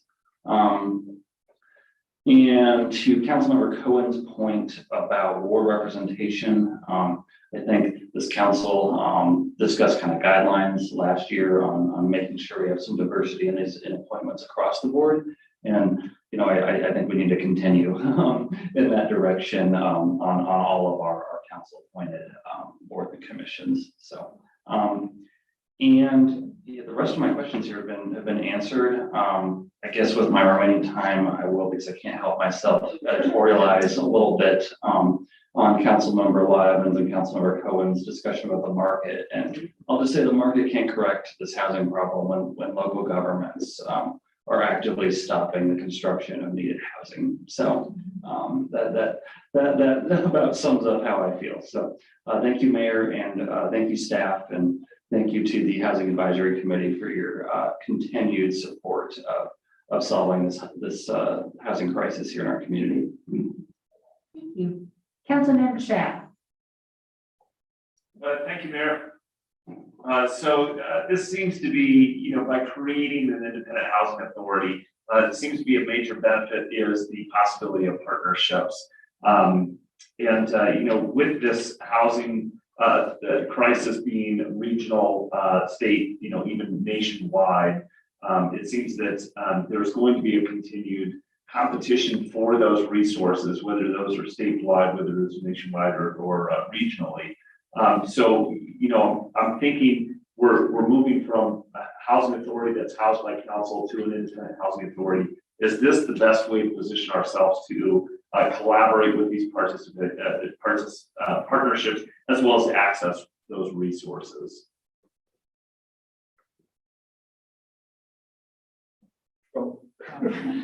Yes. Yes, it is. Okay, and that was going to be my answer, so I just wanted to. Thank you. And then, secondly, I think that because those resources there's going to be great competition for those resources. Could you kind of ensure that there are some more local resources that exist that could be kind of that low hanging fruit. And one example that comes to mind is the possibility of land that went to serve as the foundation for the Anchor House. So Jeff, two pieces to that question. Councilmember Schaaf, one of the first things, and not from the housing committee, but that staff has been looking at and reviewing when we were developing the development matrix, is identifying city-county owned property. And that's one of the true challenges. We talked a little bit at the Housing for All panel, which is a lot of our surrounding municipalities, counties, jurisdictions are able to bequeath land to the housing authority as kind of their in-kind contribution, very similar to what we're doing with Broomfield Town Square. The land that we own, and Jeff can talk more about this from economic vitality and property management, there isn't a lot of that available. However, to your point about capitalizing on CCOB dollars, parlaying what the housing authority is able to get, along with the tax credits. We talked about the parcel of land, and I'm just going to keep saying it, the parcel of land that is across the street from Friends. It will take a multi-pronged approach in order to solidify those, just to get the land. So it just crosses all tenets of what you're asking about, from the partnership, from capitalizing on those funds. And the most competitive are the tax credits. And Tony's been really instrumental in, as has Cheryl, in helping me understand. Tony, talk about the competitive nature of those tax credits, just briefly, if you would. Well, and typically, incremental tax credit financing is issued in the state of Colorado by CHFA, and is tremendously competitive. We saw with Academy Place how we struggled and went through 2 cycles just to get that done. And I think, again, with the focus, I'm sorry? Yeah, 2 cycles is right. That was amazing. And I think that, again, to try and cut across all of that without having the understanding or the experience or the contacts or depth of knowledge was amazing that we did get it done. But now to be able to manage it proactively, I think will be huge. And again, we'll still leverage and still look to the city and county for your initiatives and what your directives are. But by the same token, to have that ability to act quickly is important, as well as professionally, to make these things come about, right? So does that answer your question, or was it close? No, it does. It does. Thank you. So I think that you brought up another point that I wanted to cover, which was kind of the policy side of things. And Councilmember Lynn brought this up. Looking at the ADUs, this is one that as we continue to move forward with ADUs, I would like to ensure that we enhance that program. That we're looking at that there is, that we're ensuring the structure for approval, inspection, incentives, that we're improving those aspects of them, that we're, creating a quicker timeline. As you said, the ability to move quick, I think ADUs is one of those, the ability to move quick saves money. So I think that, my question around this is, well, step back 1 second. I think it's great that the Independent Housing Authority and Council will act in conjunction for that state lobbying as well as that federal lobbying. I think the conjunction piece there, not duplicating lobbying resources or efforts, but we're acting in conjunction. But my question would be is, how does the Independent Housing Authority interact with the local policy of City Council? And Mayor Pro Tem, council members, 2 words during this last series of questions came to my mind as part of our response, or part of my response to these questions. One is Broomfield Housing Authority will have ability to be much more proactive. It doesn't mean that the city hasn't tried to be proactive and continues to do that work, and will always continue to do that work. But they'll be more proactive because they're really highly focused and highly charged on this and expert at it. And that's a really important part. The second is they can leverage in a different way. And that becomes really important. So they can bring in partners that otherwise we couldn't. So as an example on ADUs and bringing that forward, it's not that the city staff, have not been trying to figure out ways to make that even better and stronger and to encourage more of that. But sometimes it does take an outside perspective to say, here's some things. And so bringing that partner in and having them there in a very collaborative manner can open our eyes a little bit more on things that we can do. And so it gets us to a greater place of saying yes, as opposed to trying to figure it out. And sometimes they bring perspectives through partnerships that we may not have.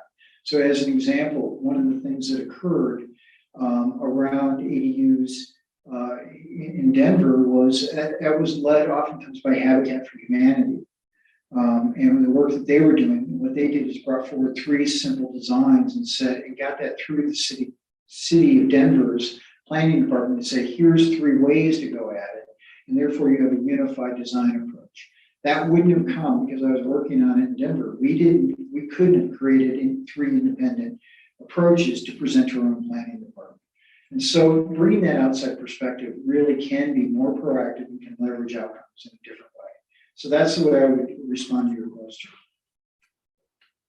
Perfect, thank you.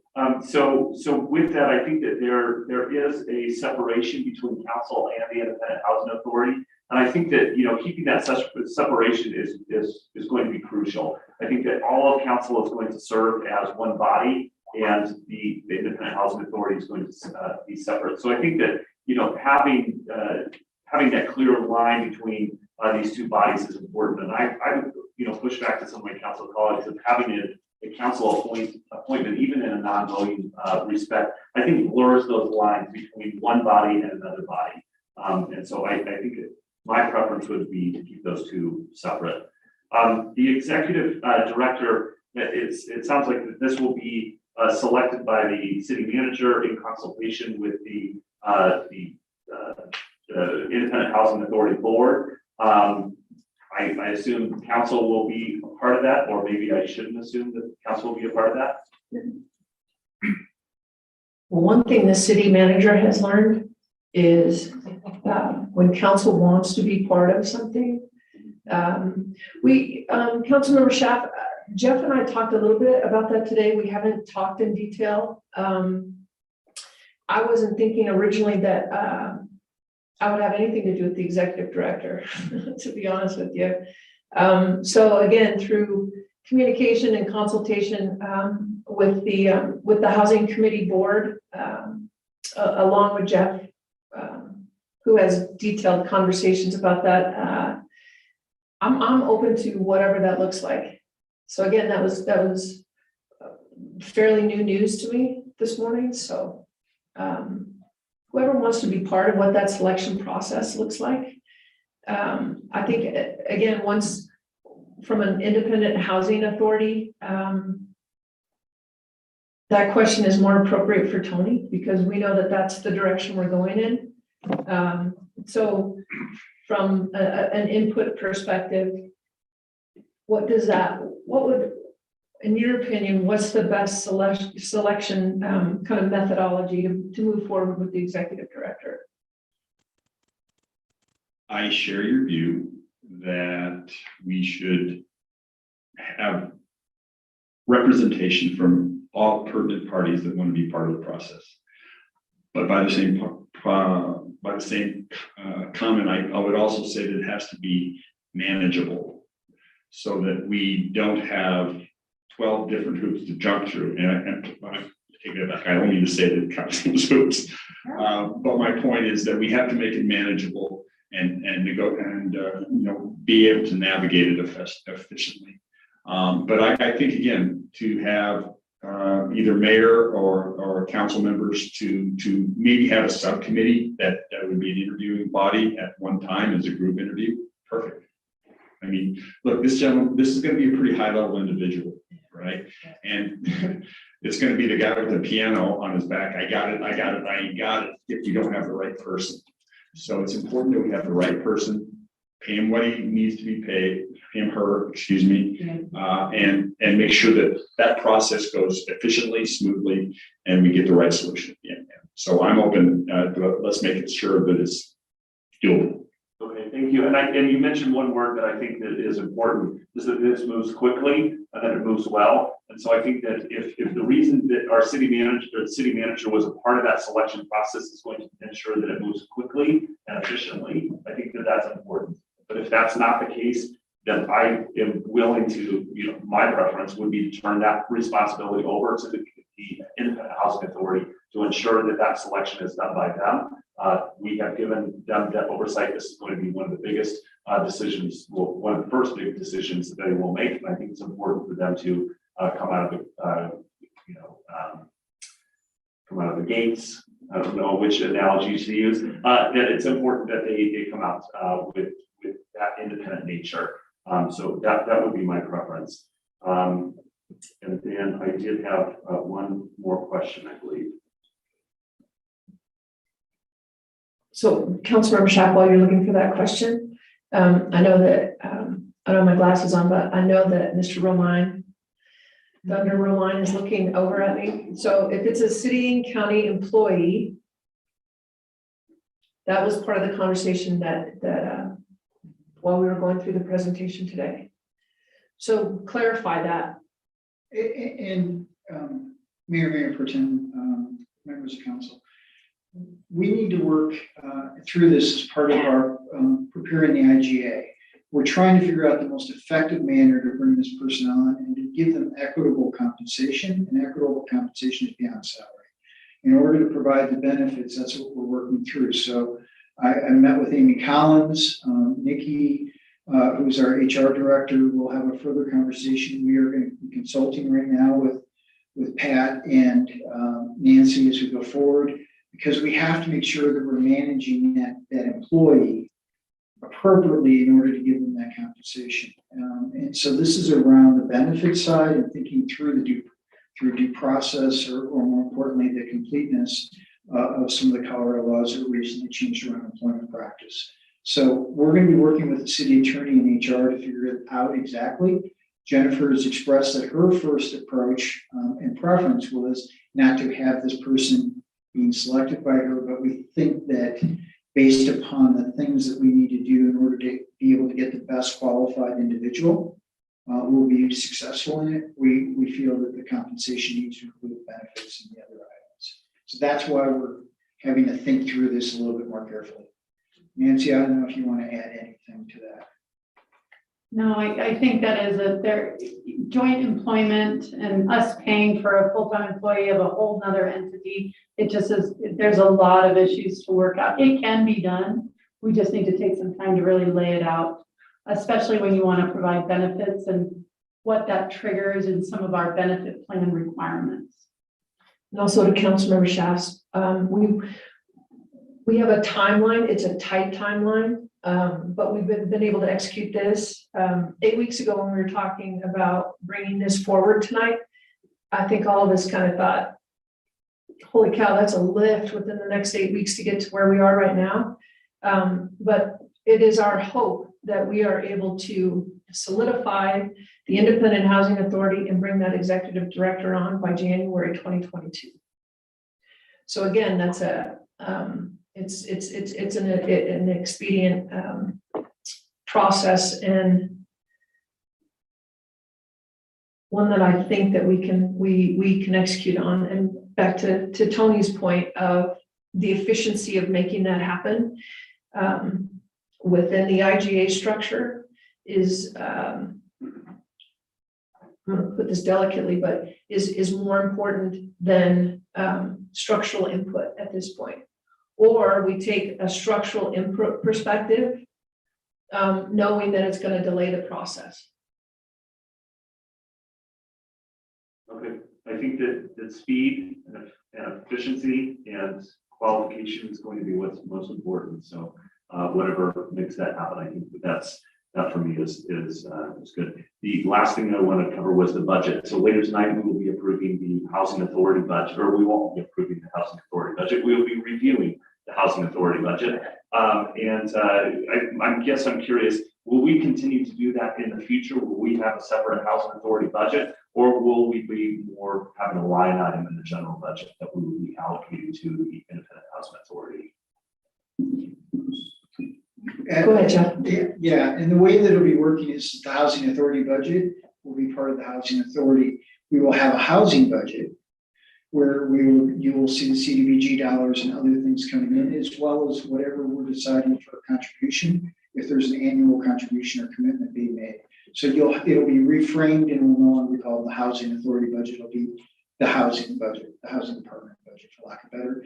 And right now, the way the structure has been set up, it is being incorporated, and these things obviously can evolve and change, but housing has now been incorporated, or not incorporated, but it has been brought into economic vitality. So going forward, that's likely how it'll come through. You'll see it as a part of the economic vitality budget.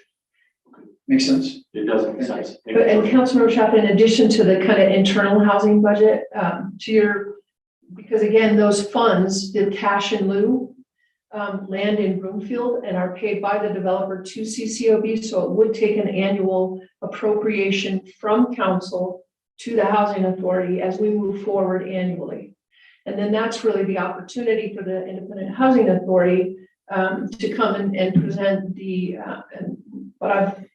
again, because of the collaboration, it's not going to be, you're going to see a lot of them as we move forward. But again, kind of that annual wrap up about the goals and the targets and what was met and what wasn't, and where they need to adjust, all before another annual appropriation is requested from council.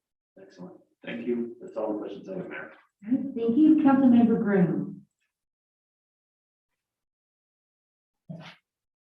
Thank you very much, and thank you for the plan that you guys presented tonight. I know we've been talking about this for a long time. I definitely support the independent housing authority concept, but I did have some questions. One, of course, was the accountability, which I'm not going to hit on too much, other than I just want to say I do support the previous comments associated with accountability and building guardrails. But one of the things I'm concerned about is, I think you used the word spectrum of housing early on in the presentation. And I was hoping that we had an outline of what that spectrum is. And I know 5 years ago, we did the housing gap study, and they kind of did have a spectrum in there with the gaps. And I was kind of going with those guardrails, accountability, and what is the scope? And I, at this point in time, don't feel like the homelessness issue should reside with the independent housing authority. I think it is a community issue that council needs to handle, and we need to provide that direction and control. It looks like you have a comment to in regards to that. I absolutely, I think that from a people approach, this is a housing, human services policy, council management issue. Where I do think the housing authority can support is to be able to work through its networks and through its developers and partnerships to provide infrastructure to support the unhoused. Whether that is, hey, human services calls us and says, we've got a growing homelessness issue. What we could really use is some type of transitional housing.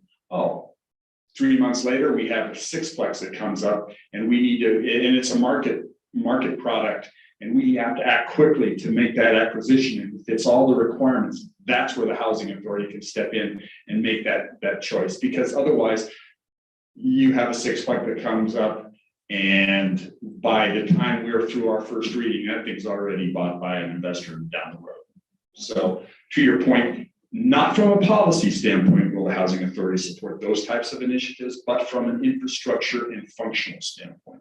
Does that answer your question? Sure, which gets me to my next point, which is in regards to, there was, and let me get to my notes here, the down payment of lands and or buildings.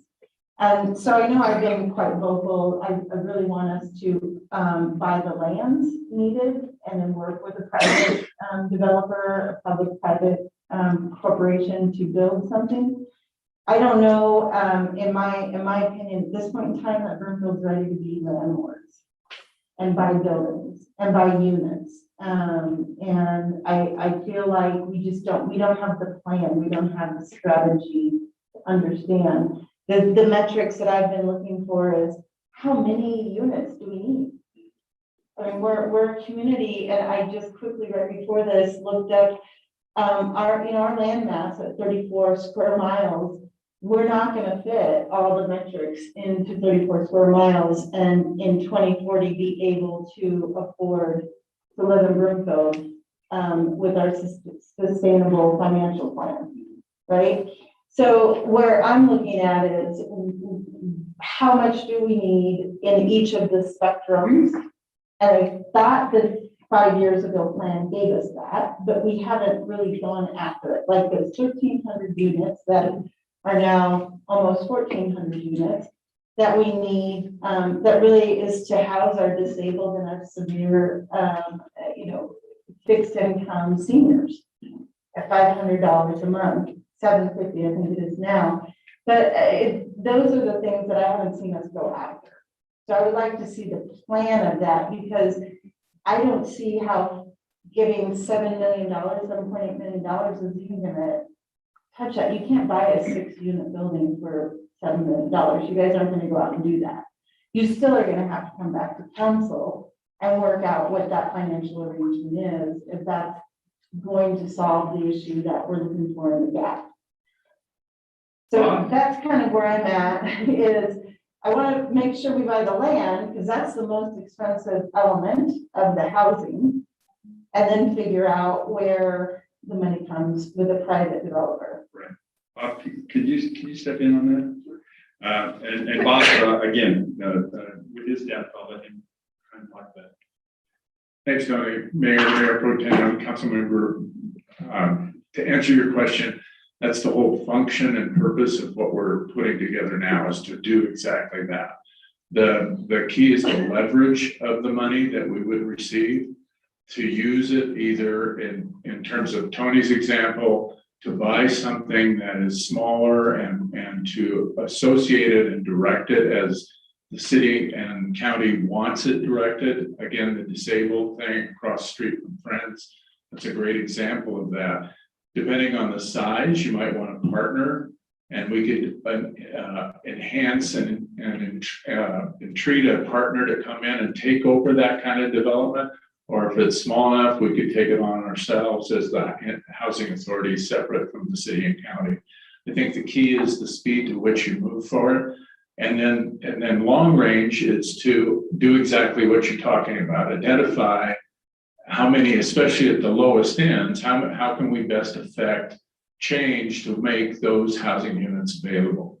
The key is that what we've done so far with the ordinance is we've created a mechanism to create monies that are coming from development that serve in all strata of on the rental side or the for sale side.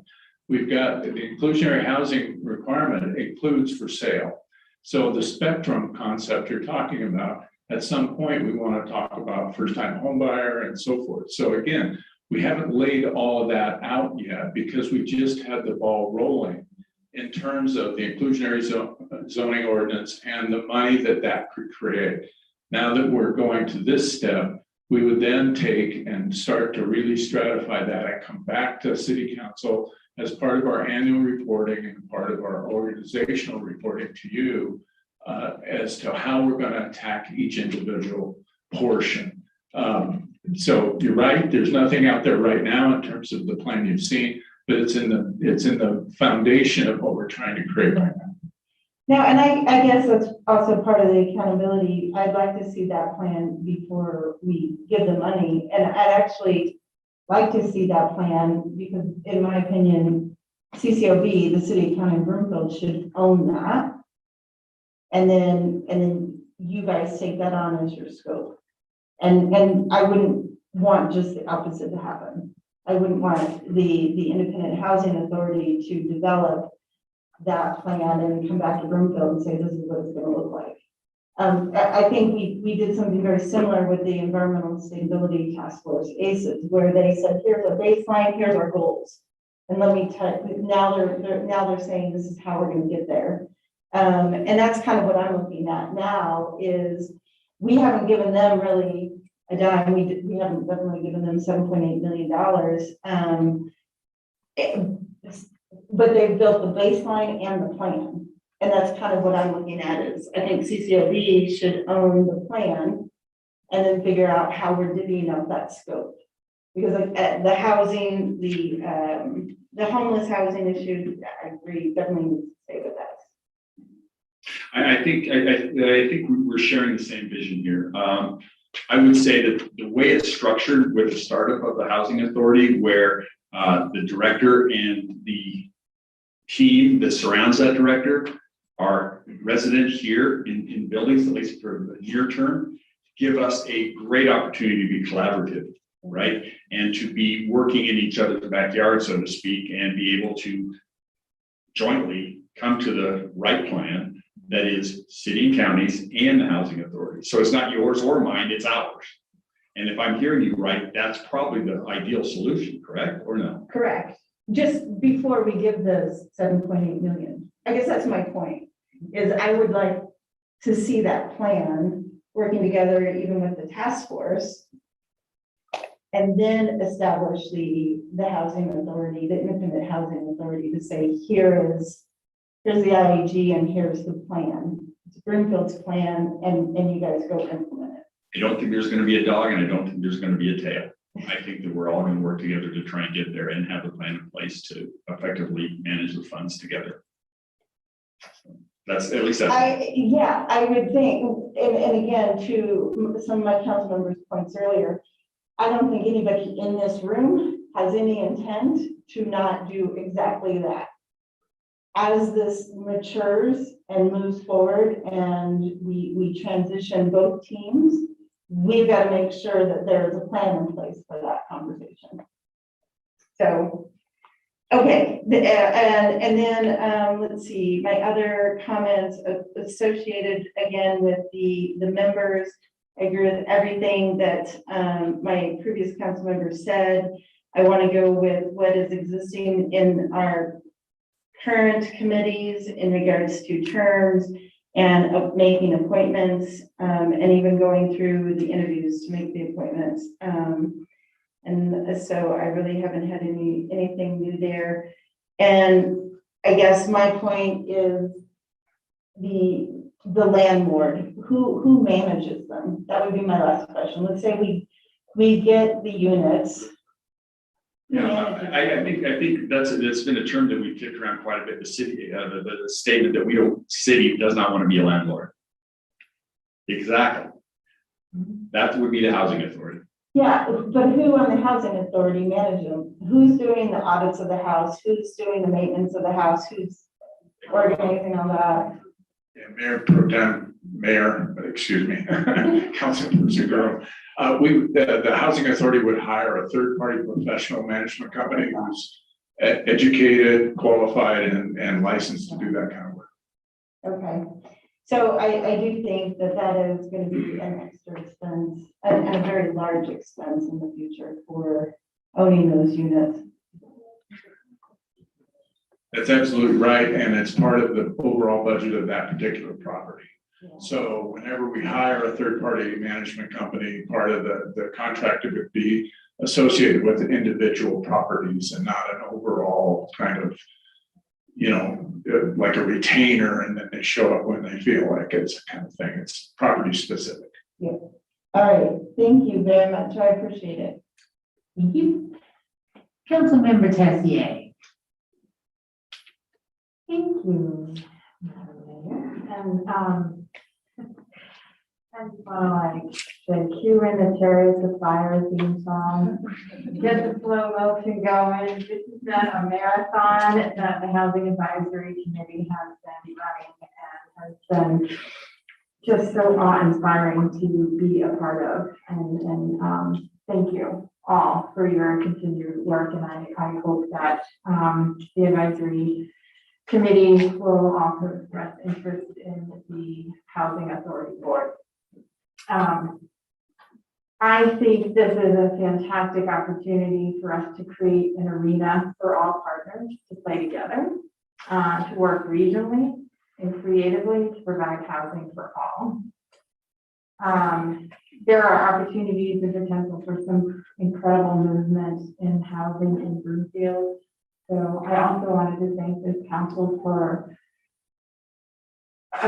just phenomenal questions, for your thoughtful comments. This is not a small thing that we're doing, and I really want to reiterate that this is an independent housing authority, and when we have to trust in the process, and I feel like this Housing Advisory Committee has provided 4 years of service to this council and have done what we asked and have exceeded, I think, our expectations on a transition that can happen smoothly. I also want to thank the staff that's on the Housing Advisory Committee, that's the liaison. They are just incredible to work with. And I just think that we have the right people in the right place.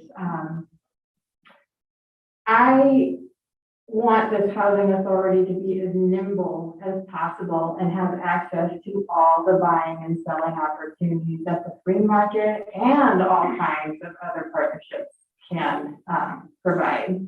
We do not want to be liable. This council wants to move away from being landlords, and this independent housing authority is going to allow us to do that. This is about housing for all, and housing does go on a spectrum, and it does include people who are experiencing homelessness. That is part of the spectrum of housing. So you have housing, you have people experiencing homelessness, housing insecurity to housing security. From all the way to that represents the entire area median income spectrum and beyond. So I believe there was I want to reiterate what Council Member Schaaf said about allowing this independent housing authority to do that, to have your wings and provide guidance in the process of hiring your executive director. I don't necessarily think we have to have a council representative on the housing authority board. However, I have 95% flexibility on the cybernetics, and so if I hear the right reason why we should have a council representative, then I certainly would not stand in the way of this sort of progress. But I think there are many, it's not to say that council members can attend and be curious and continue their partnership with the housing authority. And I want to make sure that while we are, applying all the different council priorities, that we don't lose sight of or exclude any one population. This housing authority is put in place to provide housing, and we want to make sure that that's the number one thing, because clearly people across the whole country is facing this crisis. So again, this is housing for all, missing middle workforce, people with disabilities, people on fixed incomes, our seniors. We are going after those 30% AMI. We have one in the works now, and we have 2 more coming down the pipeline. So we are closing that gap, and it's going to happen. And I am really excited that we are moving in this direction, and that we can stand out of your way to get what Broomfield truly needs with professionalism and with swiftness and with nimbleness. So I applaud your efforts and look forward to when this comes before council to approve. So thank you, Mayor. Thank you, Councilmember Tessier. I know this has been your mission the last 7.75 years, and it brings me so much pride to be able to see this coming to the finish line. This will be your legacy. And to you guys, I mean, we were able to get so much done in these last couple of years with this council being, having the will to move forward with the inclusionary housing ordinance, and to finally move forward with the recommendation that you gave us years ago to have an independent housing authority. I just second everything Councilmember Tessier says, and that the unhoused are indeed part of the scope and the spectrum of the problem that we're trying to solve. So it absolutely must be included. I have one question about the terms. Can the housing authority member serve more than one term?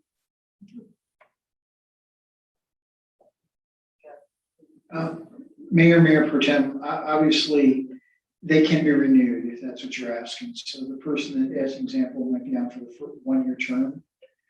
If we were to set it up that way, then they could apply and be on for another 5-year term or 4-year term, whatever is determined. So probably a 2-year term, Yeah, terms. whatever the term limits or the term length is going to be is what they'll be able to do and then reapply.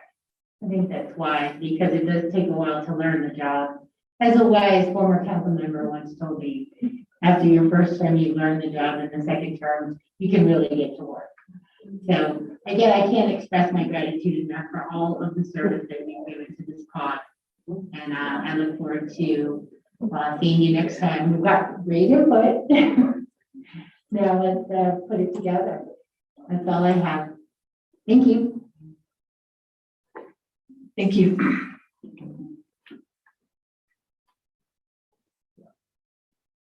Oh, yeah. I forgot of the mayor.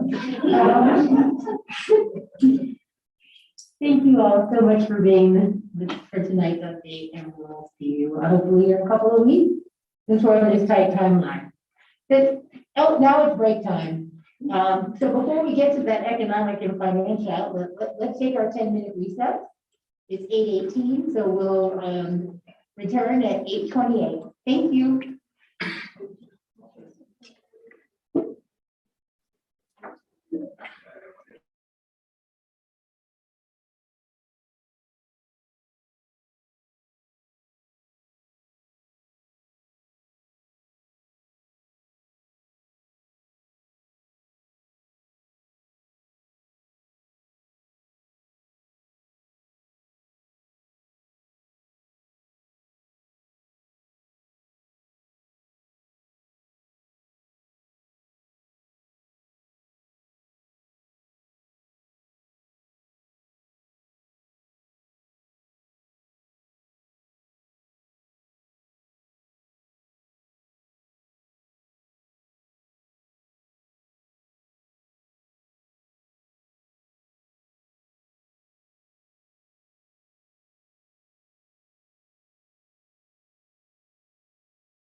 And we're back.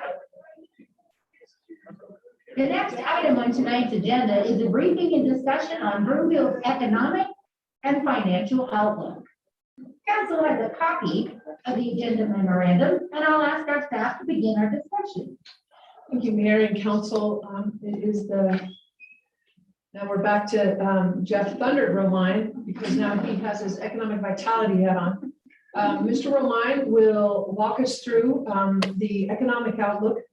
Our CFO, Brenda Ritchie, and Deputy CFO, Devin Billingsley, will walk us through that final part, and we are all here for questions. Mr. Romine. Thank you, City and County Manager Hoffman, Mayor Pro Tem, and members of council. Next slide, please. So some of you know I'm Jeff Romine. I'm an economist for the City and County of Broomfield. I will tell you as we're just getting started in the next slide, Jake, if you don't mind. This will be one of the rare times when you ever see economists stand in front of you and give you a presentation that does not have very many graphs, tables, and numbers. And part of that is because my colleagues have 20 pages of tables, graphs, and numbers. So I get to talk at a very high level, and I get to do what economists love to do, which is wave their hands around in circles. I will start off with, as we talk through the National Colorado forecast or the economy right now and going forward, those of you who know today, both OSPB and Ledge Council came out with their new forecasts. We knew they were coming out in September. Unfortunately, this is built with the June forecast, so we'll be updating it. But nevertheless, as you may have heard, while the forecast had changed slightly, some of the modification came, quite frankly, there was a slight slowing over what the expectation was, but nevertheless, Colorado and the US continue to grow. So real briefly, here's the quick facts, just to kind of put it in the back of your mind. The graph at the bottom was the only graph that I really wanted to put in because it helps tell the story. And that is, as you can see the pandemic effect on the economy, which is that lower bar, and that's the GDP falling. And then you can see the immediate rebound. As I was talking to City and County Manager Hoffman earlier today about other topics, but also about this, was when we talked about what the effect was going to be on the economy from COVID and the economic repercussions of that pandemic. At that time, I had suggested to Brenda and others that it would be what I refer to as an 8-8-8. 8 weeks of severe impact, 8 months of beginnings of that recovery and kind of that recognition, but then 8 quarters of full recovery. So what we're in is roughly a year and a half out of a 3-year process. And so the effects of the pandemic by most economists, including myself, is this was going to continue and this was going to have an effect. And I'll talk a little bit about that as we move through. So this gives you that sense. You can see the recovery was relatively robust and relatively rapid, but then you can see the rebuilding of the economy coming forward. And so once again, so the GDP for 2021 is expected to be at 6.6%. In any other year, that would have been an amazing number that we hadn't seen since after World War II. It is part of the rebound of the economy. To give you some perspective, only China has seen that kind of annual growth of GDP year over year, and that's because it's been emerging from a third world to a second and now to a first world economy. And so our normal GDP expectation has been around 2.5 to 3% on an annualized basis, to give you that reflective.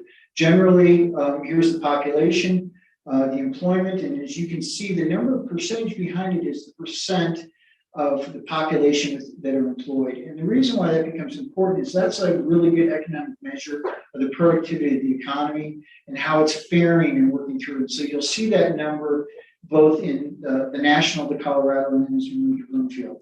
The labor force is 161.5 million, and the unemployment currently is at 5.2%. You can see the wage growth and then the inflationary pressure. And I'm going to come back to inflation. In a simple form, what inflation really means is it's the annual change in prices. There's a real technical, there's many papers written about it in the efficacy of inflation, but it really suggests what the price change is going on. So if you think about it on an annualized basis, as you talk about change, whether it be housing or energy or food or things like that, this becomes the market basket of goods. It tends to include, on a housing perspective, includes rental housing. On energy, includes heating oil as well as other items. And so it's roughly about 110 items, I think it is. It was originally set in 1968 and it's been updated since. So just as a background note. The Colorado economy is performing slightly stronger than the US economy. There is no such thing as a GDP for the state. There is something called gross state product, which is, it's a little strange, but it is measured by the Department of Commerce, but it's not quite has the same relevancy as GDP. It's a rough estimate. And because of cross-border and of course the openness of the economy within the nation, it's an estimation. So nevertheless, you can see some of the factors though, and quite frankly, it's that 2.75 million people that are employed in Colorado right now, and it's 47% of the population. Once again, you can see our unemployment is running roughly equal to the nation as a whole. And then you can see the wage and salary increase is more robust. And the part of this that you have to think about underneath that was what types of jobs were lost in the economy. And as we saw the ripple effects. And if you recall, many of those jobs were service and retail jobs, as well as recreation and travel jobs. And so it has a demonstrated effect on the economy. And as they begin to come back, you'll see that wage and salary number effectively different. And so part of this was not necessarily restructuring of the economy, but a redistribution of the economy during the pandemic periods. Next slide, please. This is Broomfield itself. Again, the current estimation of population is around 75,800. We're growing at roughly 1,500 to 1,800 persons per year on an annualized basis. And so our census population is there noted just for your reference. But that gives you a sense of where we are today in respect to also where the state and the nation are. Our resident employment, and this is a differentiation that I've talked about with council before, and that is the persons who live here and that are employed. So those people are working outside of Broomfield as well as within Broomfield and commuting to their jobs, and that's roughly 52% of our population. Again, as a note, we don't have to go back in the slide, but it was 46 and 47%. So as you can see, we have a much more engaged population within the economy from the standpoint of employment. Our labor force is 41,300. It's reaching back to the level it was pre-pandemic. And so the labor force has fully reestablished itself. Our unemployment is at 4.6%. For many of you, as you recall, our unemployment during the best of times is running around 2%. That's below what most economists refer to as structural unemployment. And so that was more than full employment. So this number is a normally strong number. For Broomfield, though, I would say that our target unemployment is roughly around 3.5%, is what we would consider sustaining unemployment in the right level from a structural standpoint. At the same time, our business employment is 38,600. That's for the firms that are located here within the city and county of Broomfield. And so it's a measure of our economic health in a different way. Think of those as the taxpayers for the commercial side. And so it becomes really important. Those of you who know, and as we've talked about before, so much of our revenue is coming from the commercial side, and so much is coming from the residential or homeowner side and apartments. And so this is an effective measure. I will tell you as a side note, this is relatively equal to 2018 numbers. And so to some degree, from a population standpoint, we've continued to grow over these last year, even during the effects of the slowdown. But our economy has retrenched a little bit back to, both from a sales perspective, sales tax perspective, employment perspective, more in that 2018, 2019 range. And so our economy not necessarily stalled because it's been in a recovery period, but this is part of where we are from the standpoint as we think about the budget and the work that we need to do and focus on. As you can see, our wage and salary increased at 8.7% in 2020. It will have slowed down in 2021, but that's the most recent numbers that we have. And the area inflation rate is running at 3.5%. Next slide, please. Looking forward, and this is again referencing the Colorado Legislative Council, which is the independent group that works on behalf of the legislature. And so it's a separate agency or a separate entity. There's also the Governor's Office of State Planning and Budgeting. They also do a forecast. They tend to be relatively close. There is some variation within it. And so we, in this particular set of slides, I've been using the Ledge Council estimates and forecasts, and they will be adjusted. Moving forward, when we look at going into the next year, because this is a preview for what's coming with the budget and what Devin and Brendan will be talking about. As you can see, the GDP is slowing, but again, it's still a strong number as we look at the recovery and the continuing recovery here in the nation. You can see population growth will continue. The unemployment rate is expected to continue to fall slightly. However, there still is some structural issues within the recovery as we look at 2022 at a national level. And you can see that in almost every day, there's still a high degree of uncertainty. And to some degree within the national economy, that uncertainty has actually increased slightly due to the effects of the Delta variant and then what might be happening further. And so while there's a public health effect to all of this, there's also an effect on the economy, and the uncertainty is going forward and it's starting to be what some economists refer to as being priced into the economy and what we expect to see coming forward. And we'll see more of that coming forward as we begin to talk about and see the forecast for 2022 coming at the national as well as the state level. The Colorado economy will continue to rebound and will likely outpace the national recovery. And we would expect that to continue. The weaknesses in our own recovery here within the state is primarily around the visitation and the travel activities. And that is still going to continue to be an impact. As many of you know, Den, the airport saw significant increases in passenger counts over the last several months running through the summer. However, that's beginning to taper off a little bit. This more important number that they oftentimes track that becomes really important from the standpoint of how the economy is going is around the business travel side. And that has continued to stay actually flat and weak over the last several months. What you saw with the boardings that were occurring through Den were primarily vacation and discretionary travel as opposed to business travel. Next slide, please. A couple of the threats and a couple of the items, and here you can see my quick half sentence answer or definition around inflation. Many of you have been hearing a conversation from the Federal Reserve Bank and Chairman Powell or Chair Powell around the transitory versus structural inflationary pressures on the economy. And I would suggest to you, at least from my review and my kind of analysis, as well as others, that there are both things going on. It is not one or the other. There's an element of both. And so what you would expect is shipping costs, as an example, have been inflated and continue to be inflated. There's an awful lot of what's referred to as dead end runs, both on shipping containers as well as others, because of the capacity and where things are occurring. That's increased shipping costs above a normalized rate in many ways, both in container as well as the actual shipping costs themselves, container rental. On commodity prices, many of you have heard about computer chips and the effect that's had. We talked about lumber previously and its effect on construction, and now we're beginning to see and continuing to see it on steel and concrete and other prices. Energy prices, probably we're seeing a little bit more of a structural change as opposed to a transitory change. And the fact that energy prices have restabilized back in the $60 to $70 barrel range, and that's for West Texas crude, and that's continuing to hold pretty strongly, which is causing some of the additional activities as well as some of the rebounding within the energy sector.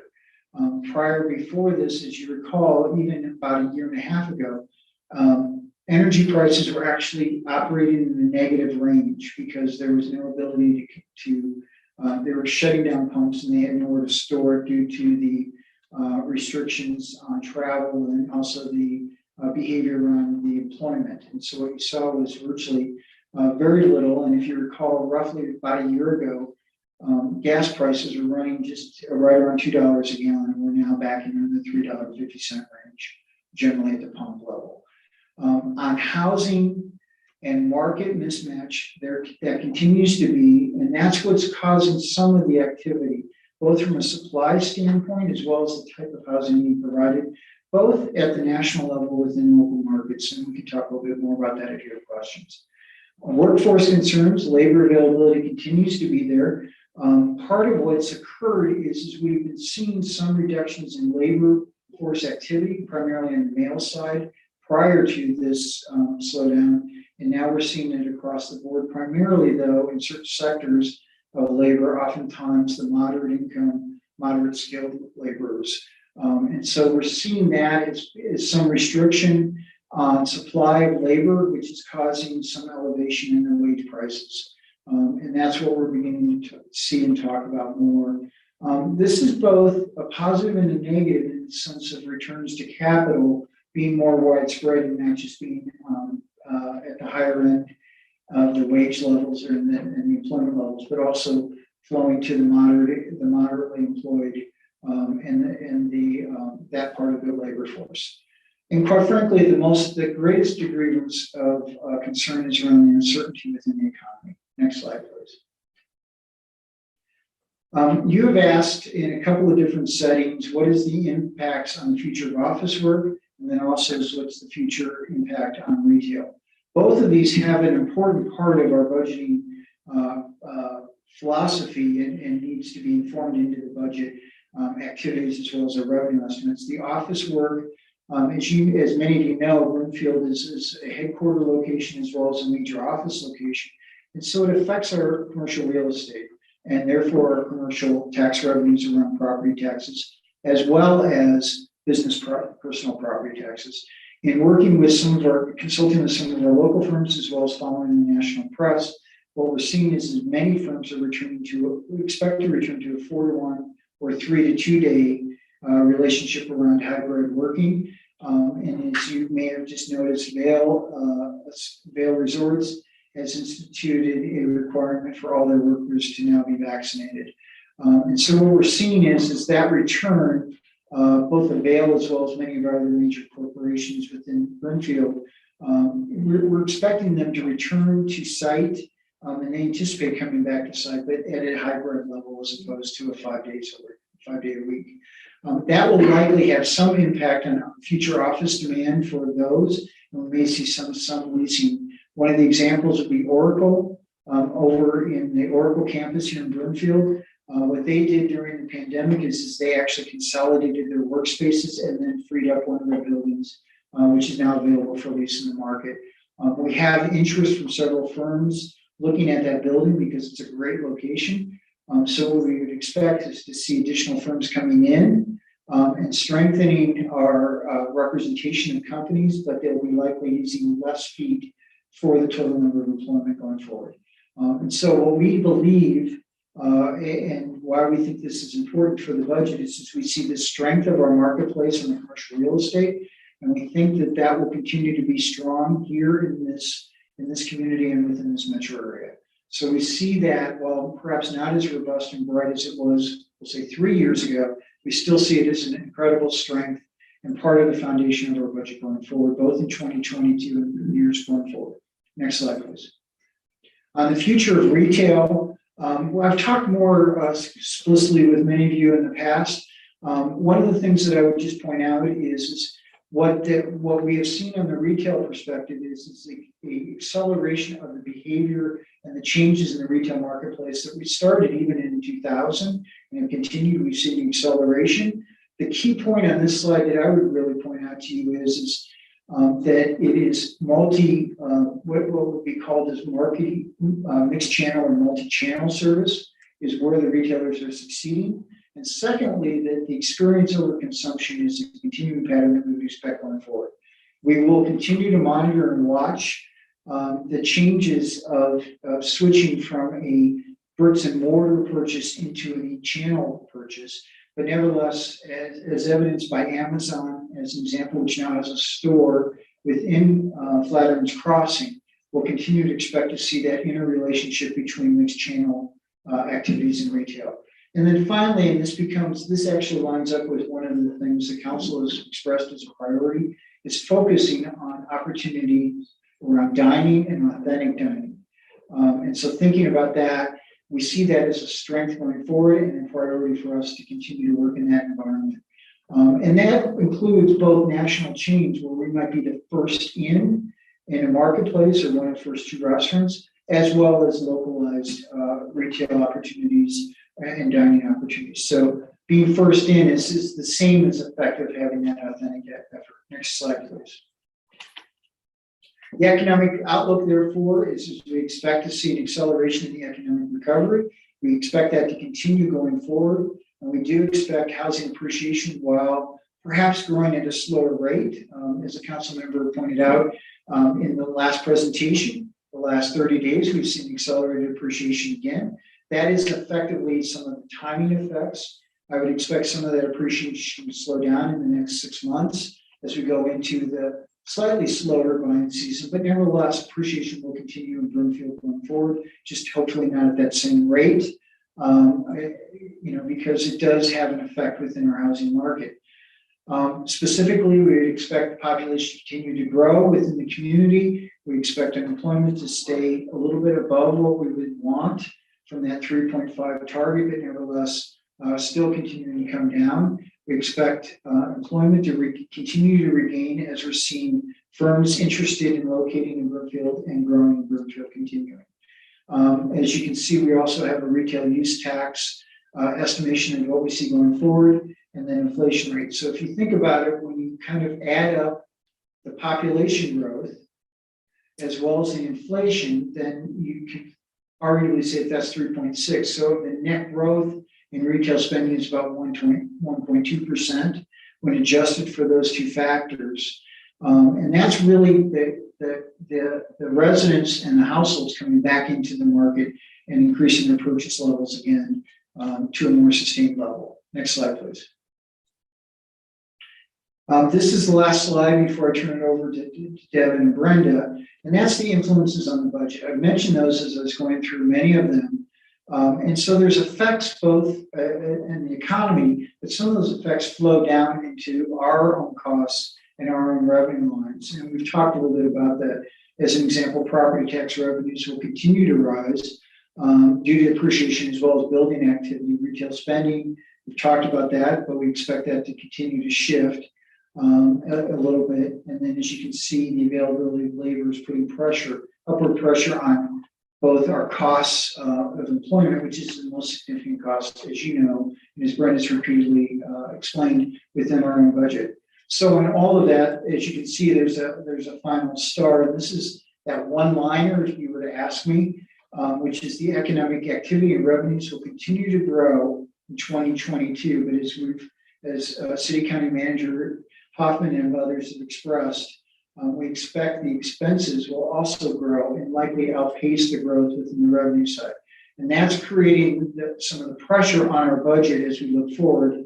And at this point, I'll turn it over to Brenda and Devin to continue the presentation. Thank you. Thanks, Jeff, and thank you for giving me a nickname. So as you saw and heard with the economic outlook, there's many factors that influence not only the national and state perspective of how it's performing from an economic standpoint, but also from Broomfield's financial outlook and really ultimately our budget. One of the key aspects and takeaways, as Jeff mentioned, really is that resounding theme of that revenues continue to grow, but at a slow pace, whereas our expenditures are outgrowing that pace. And so really it's how it's quickly approaching. For example, you take the cost of materials for improving a roadway. It's very much higher now than it was in previous years, and that's based on the supply and demand of where we are. That limited supply, but the incoming revenue to pay for those materials is at a much slower rate. And so by taking a look at this graphic here, really represents now, it's just our general governmental fund. Blue line is representative of our revenues and of 2021, and then our orange line there, peach, if you will, is representative of the expenditures. Now we see a large spike between March and June, and that's really May in our revenues, and that's related to our property tax revenue collections, which we would expect to see. And then obviously there's that huge spike in July, and that's really associated with our first disbursement of that 10 million of the 20 for the ARPA funding, the American Rescue Plan Act. And then you'll see as we move on, we've been conservative in terms of how we've approached the remainder of the year. And so as Jeff mentioned, we're very conservative in terms of determining our revenue approach. As we learned last year, it's better to be fiscally conservative and not count our eggs before it's hatched in terms of understanding where the revenue is coming from and then what our expenditures are. But we have adjusted our expenditures to include those inflationary costs as we move forward. Next slide, please. So this slide should look pretty familiar. It's what we presented back in during the August budget study session. And what this slide is really demonstrating is the increase of which, had the pandemic not occurred, what we would see is that the orange line would represent the anticipated revenues that from sales tax that we would expect to see in 2022, which is roughly around 73 million. Now, because of the pandemic and the influences that it's had, we've had slow growth. To get back to that place and what we're projecting, it creates a 9.1 million gap, if you will. And that number has increased. And one of the reasons for that is that our previous methodology had actually included the one-time sales tax audits, which again is a methodology that we're shifting away from because we don't want to rely on that one-time revenue. So that's why that number and that gap has really increased. But what this slide is really highlighting and is echoing on Jeff's presentation is that, again, we saw an impact on Broomfield despite our being a city and county, and that we have strong growth with we're collecting property taxes, having grocery revenue, for example. All of those factor in, but it's still a slow rate at which of return of what we can expect to see. Next slide, please. So this slide is really a comparison of your revenues over time. And what we did was, I believe Councilmember Schaaf had asked for, including 2019. So we tried to take a look back at, since 2020 was a bit of an anomaly, kind of see where we are. I do want to, obviously, the big spike for 2021 really jumps out for folks. We just closed last week on our Windy Gap bond proceeds. And so that's what you'll see on both revenue and expenditure side. 2021 revised is to incorporate that. But here you see where our majority of our revenues are coming from. They're still coming from charges for services. And just as a reminder, those are your utility charges and fees related to utilities for water, sewer, that sort of thing. And then we've got our sales tax. And then the other revenue is another large category. That's comprised of your fines and forfeitures, other fees, as well as the largest portion is going to be your intergovernmental. So our Department of Human Services, for example, receives state funding. So those other governmental entities that pass through funding to support those initiatives are seen in those intergovernmental revenues. So as you can see, from 2020 actual to 2022 projected, we're just seeing a marginal increase in our revenues, nothing substantial. And we've also incorporated the fact of new legislative changes and the potential related around property tax assessments. So we've also already gone ahead and built that reduction in for 2022. Next slide, please. Here we see the reverse, and this is our expenditure historical comparison, and it's broken down by operations, capital, and our various funds and transfers to reserves. Again, the majority of our operations is going to be our biggest expenditure of outgoing, and the largest portion of our operations is going to be our personnel, which is roughly 64% of our operations. Again, we need the FTEs to be able to provide the programs and services that we do offer to the community and to continue to offer that. Related to that is on the capital side, we have those projects that are budgeted at 23%. So historically, we've been budgeting and focusing on new initiatives. But again, as we become more built out, our focus and shift is really moving towards preventative maintenance, repair, redevelopment. How do we take those dollars and then tie them back into our operating philosophy? Because again, once you have a new capital project, it just doesn't end with that project being built. A prime example is the Broomfield Community Center. It was built, but we have ongoing needs and costs associated with that will need to continue as we move forward in the budget. And that has a compounding effect as we move forward. Next slide, please. So one of the aspects is debt and leases. And here, this slide is really just to kind of highlight our overall obligations. We've incorporated Borough and Windy Gap together in the first slide on a pie graph on your left to show that our total debt obligation broken out by principal and interest is roughly 500 million. On the other side, you'll see we've taken out Windy Gap and Borough to show what those other obligations would be. Next slide. And we won't go through all of these because it should be familiar, but we did go through and want to highlight some of the things that you'll be expecting to see in the coming months as we discuss how we can evaluate either refinancing, taking advantage of the current market conditions, and refunding any type of refinancing, opportunities with our current debt obligations. So here we see the 2012, we had two 2012 bonds, one being the refunding of the municipal center and the 128 interchange, as well as some street improvements that were rolled in. And the other is what we've been discussing regarding Flatirons. So that was also an issuance of the 2002 bonds that were issued and then redone in 2012. Now, one of the things that was pointed out earlier is the stark difference of where we are in terms of the remaining debt service. And that's something we added to these slides, was to show what the initial debt service was versus the remaining debt service and those interest rates. And we'll continue to have those conversations, especially regarding Flatirons, as we continue with those discussions about redevelopment. Next slide, please.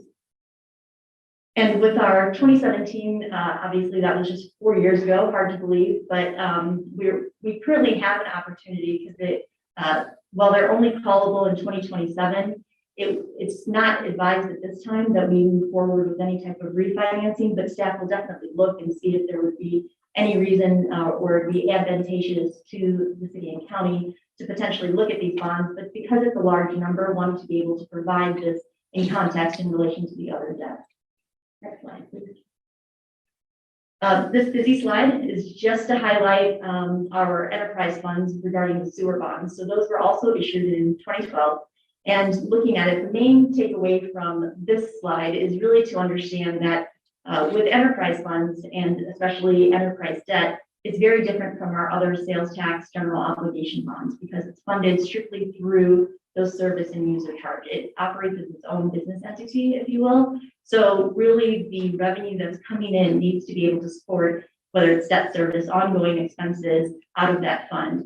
And what the chart on the left, the table on the left provides is being able to show what it would look like as we move forward of that debt service coverage, because that's a vital component of being able to refinance and refund and just move forward and monitor the health of a fund would be able to determine whether we could refinance an opportunity for this debt. And as you can see, the very last two columns, we're moving in the right direction because what we want to do is be above 1. So debt coverage without tap fees will grow to be over 1 is what we're projecting in 2022. We're hovering right there in 2021, but obviously our intent is to, what that means is we're having sufficient revenues come in to be able to cover the outgoing expenditures. Next slide, please. Everybody's favorite topic. So this one is our Broomfield Borough Bonds First Bank Center. And what we're looking at here is the total obligation of the Series 2005 debt that was taken on in the amount of 60 million. And as you can see here, the remaining debt is 40 million. So we've paid approximately in the past 16 years, $20 million in principal. Now, the reason I call that to your attention is because this is a variable debt, meaning that on a daily basis, the rate changes, and we locked in that rate based at the time the decision was made to make what's called a swap agreement. And so what that did was lock in a certain percentage interest rate as well as an annual payment amount that was advantageous at the time for Broomfield. Unfortunately, nobody could predict at the time that interest rates would be this low, and therefore it's an opportunity to again look at what we're doing because it's an opportunity and it's also our costliest debt obligation that's currently out there. And Ms. Ritchie, could you share with council what the lowest interest rate is that we can have on that bond right now, please? So currently, we just closed our Windy Gap at a record 2.3% for 155 million last week. So that's why you're probably wondering why this is so high. But again, it goes back to that previously agreed upon and the swap agreements that are in place. And it's backed by a letter of credit. So we would have to, at the time, and this next slide will show that we've borrowed approximately 36 million from the other urban renewal areas in order to support it. And that's because the development in that area has been slowed. And we're only now, 2021 was the first year that we actually began to observe enough revenue coming in to support and back the bonds related to the event center. So this really outlines, and if you look at this table, it kind of highlights the aspects of in 2030, we go from a $4 million payment to a $10 million. So you think of it as a balloon payment, if you will, for the next 10 years. And I can say that to date, we've paid 72 million. So if we paid 20 on just principal loan, that means we've paid 52 million on interest. And so that's why it's another important factor that we're going to tackle in the coming months with council, with staff, and with our bond counsel and financial advisors as well, is how we discuss and move forward with this opportunity.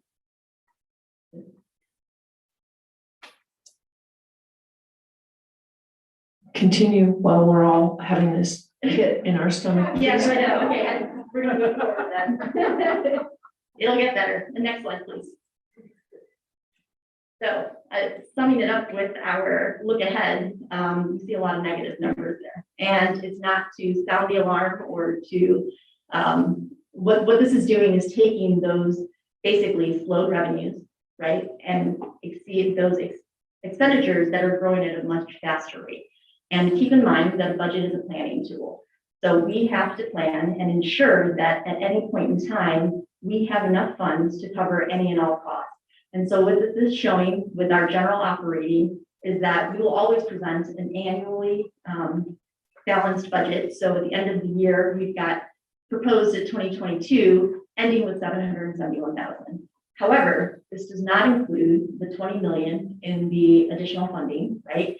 And also it takes into account how we're shifting our philosophy in terms of the way we budget. Historically, we have under projected our revenues, and that's been to a degree to be fiscally conservative. We don't want to over project, but we want to be able to have the flexibility and be agile when those priorities shift or pandemic occurs. How are we able to respond to those types of things? So we've been historically under projecting those revenues and over projecting our expenditures, leading to a carryover balance year after year that leads into the beginning balance. Now in your household budget, you typically wouldn't say, hey, I'm going to rely on my savings account to fund my continual expenses. You would make adjustments in your current budget of where could you maybe reduce in order to accommodate that your incoming revenue would meet your outgoing expenditures. And so that's what we're shifting towards, and that is a continued process that we anticipate to work on. It's definitely shifting the philosophy of how we've budgeted historically, but we're getting there. And I think this slide helps highlight where we're headed in terms of being able, if we were to, again, with the increasing costs, we've projected at 3.5% rate inflation, and this is what that slide is showing.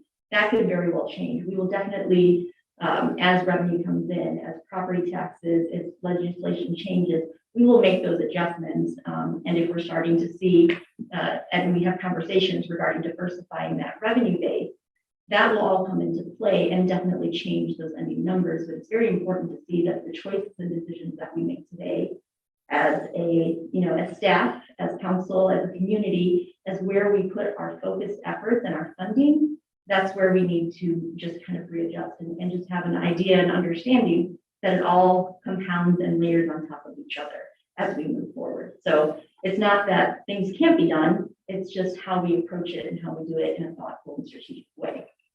And so I want to, so this, again, the change in philosophy is significant. We've always had a balanced budget, but it's how we balanced budget in years past that is reflected on this screen. So again, it's, and I know a lot of folks are going to take this as a snapshot and say, oh my God, we're $30 million under, we need to start making cuts now.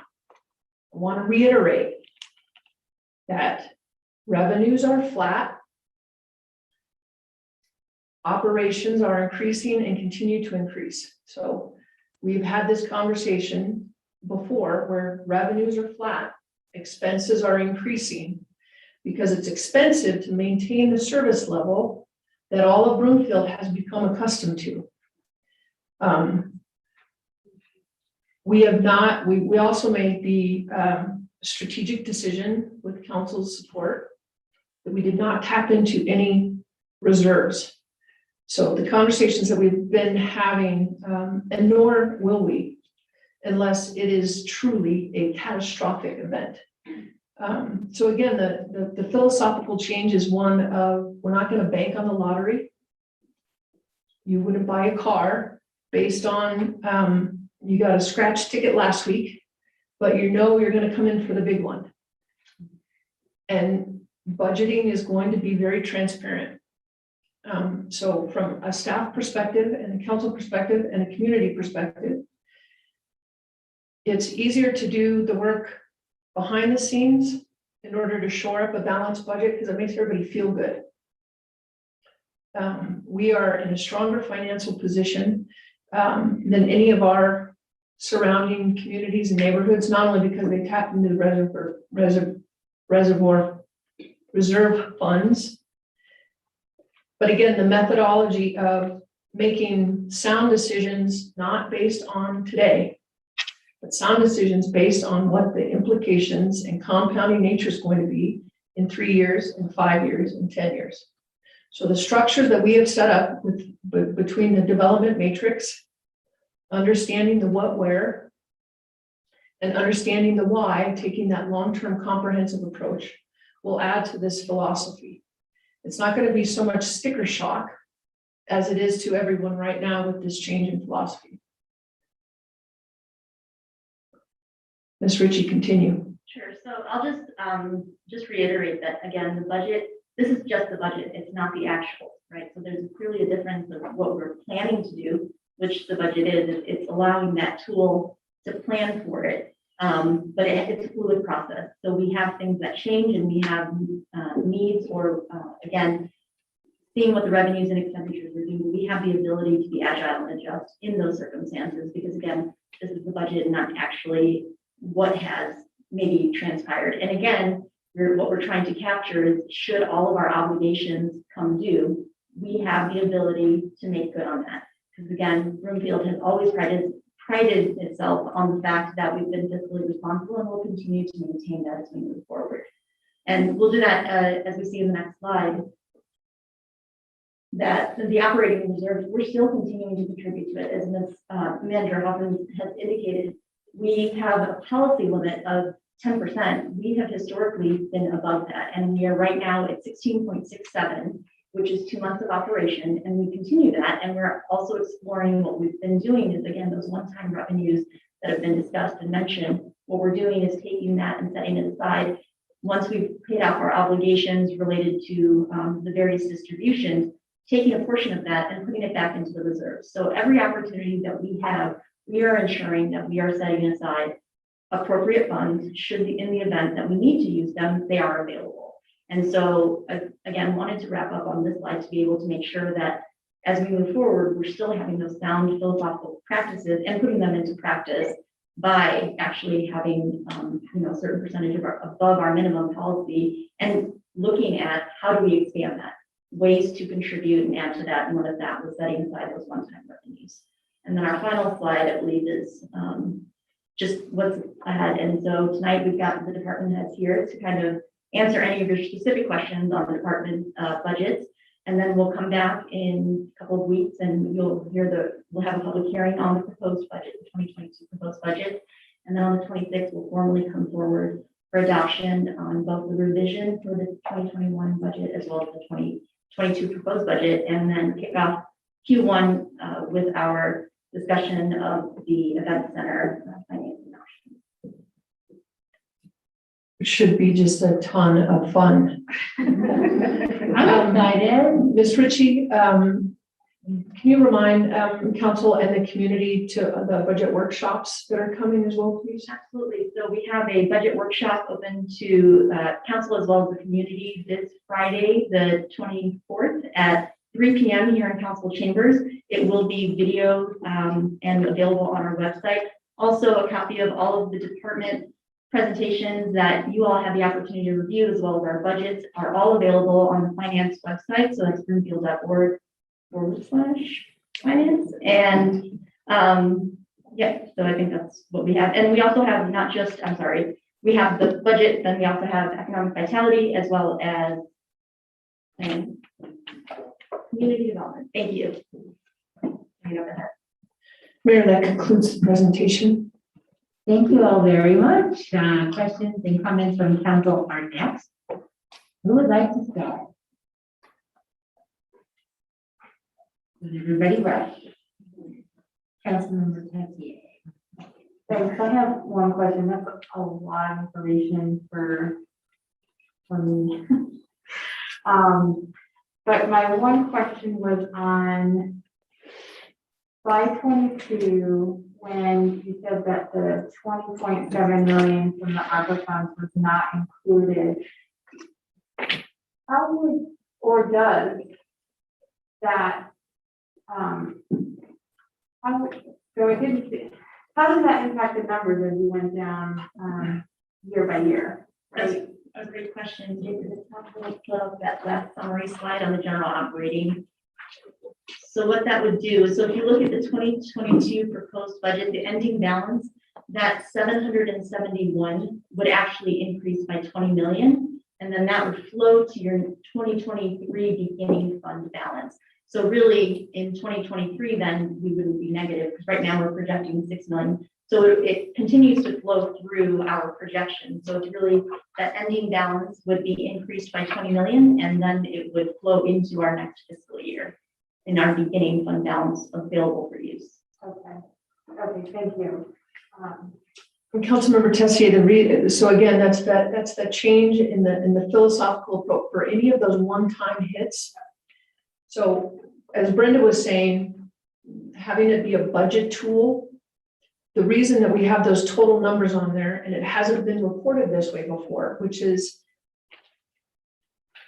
if everything that we have outstanding, if all of our debtors came to us and said, we want everything that you owe us right now, being a public entity, it's incumbent upon us to have that be our guiding budget principle. Right? So if all hell broke loose and everybody came, there shouldn't ever be a time to where we wouldn't be able, although again, it would never happen, but that doesn't mean that we don't budget that way. So those are the change in the numbers, and that's why the policy decision, if council will remember, during COVID, where a lot of other communities not only tapped into their reservoirs, but counted on those one-time funds. When we got those one-time funds, that's when we did the 60-40. Right? We split to what CFO Ritchie was speaking about, was shoring up that reserve even when things were nuts. And then you look at this other, and you make the other hard decisions, whether it be furlough or CIP projects. And as you'll see when Director Allen goes through the CIP presentation, budgeting those back in really makes a difference in the 2019, 2020, 2021, 2022 actuals. So you're going to see those big increases because we're still, as Mr. Romine was indicating, it's really that taking the long-term approach to be able to say 8 weeks, 8 quarters, right? So that's why we're really looking at that 3-year approach, that we're not swinging that pendulum between impact and kind of that immediate gratification. So the ARPA funds, there's not one account that it's going to be reflected on. It's going to be across the board, depending upon how we can capitalize on the CIP, capitalize on what we already have in the pipeline, and then capitalize on the other funding opportunities, whether it be grants or, again, it's a much more complex. You all have a $450 million budget. That's a huge budget because it's a city and county. So again, this snapshot is but a guiding tool. And I think oftentimes people forget that a budget is just that. It's a planning document. It's not an allocation, distribution, revenue, accountability document. It's a snapshot. So those funds right there come back to, again, if we got the call, we have to provide it. And that isn't something that we haven't planned that way before. Okay, so this helps me formulate my next question and I'm sorry, I think you guys have said this and I'm probably just not getting No, it please. yet. So help me understand why we would have done our budget the one way for so long.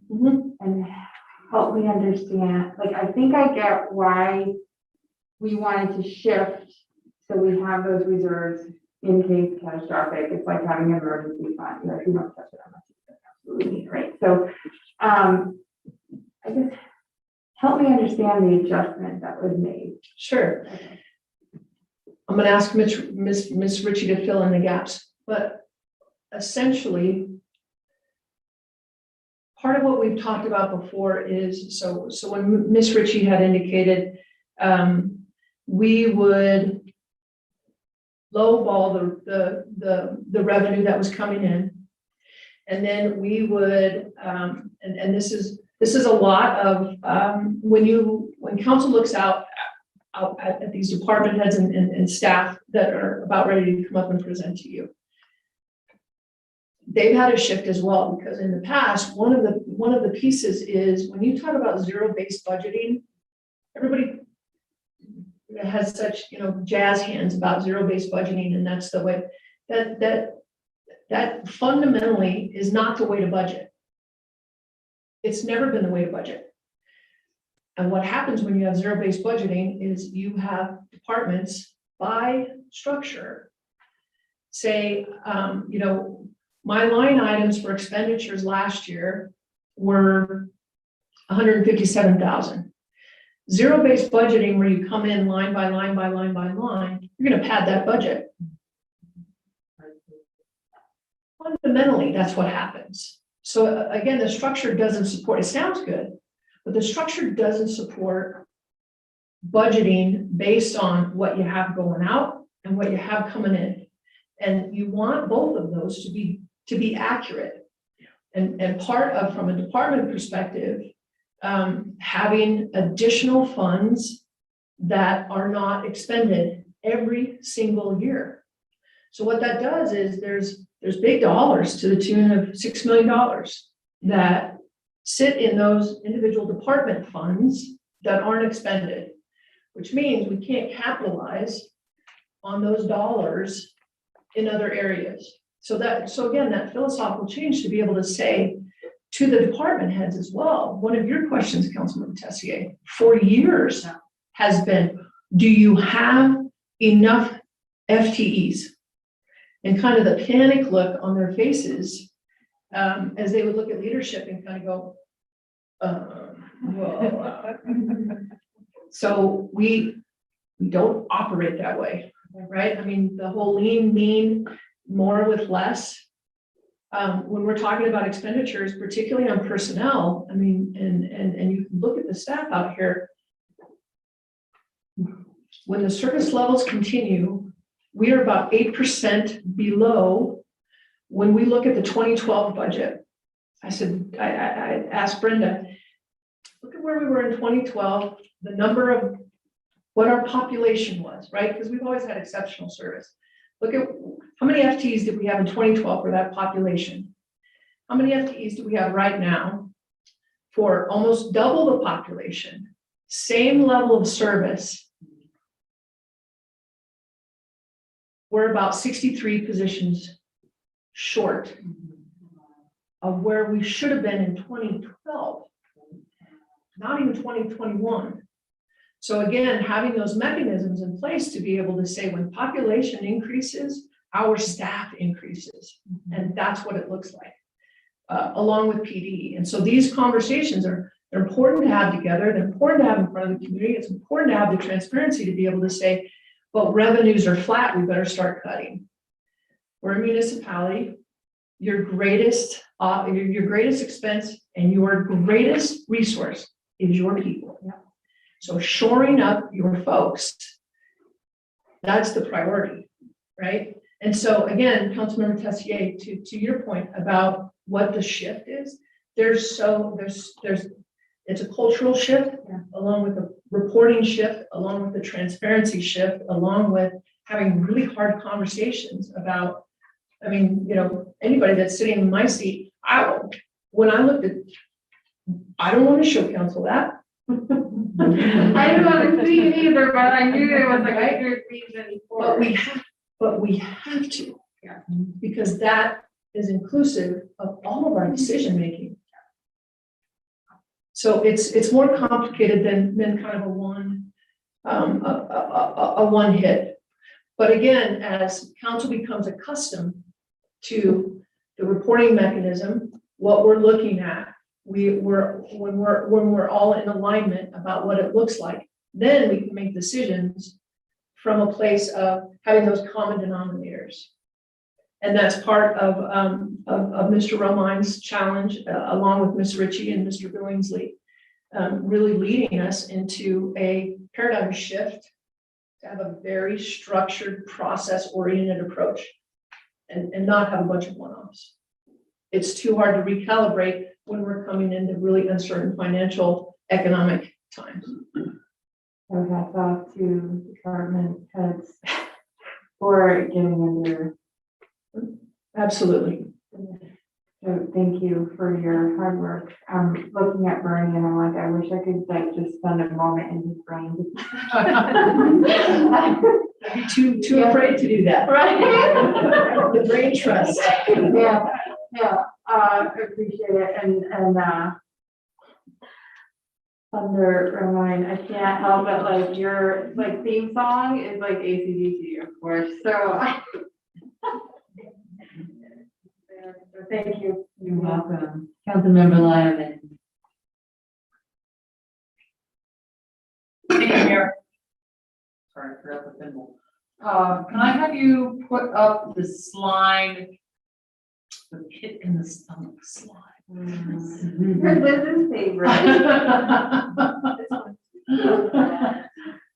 And he knew what we were talking about. Okay, so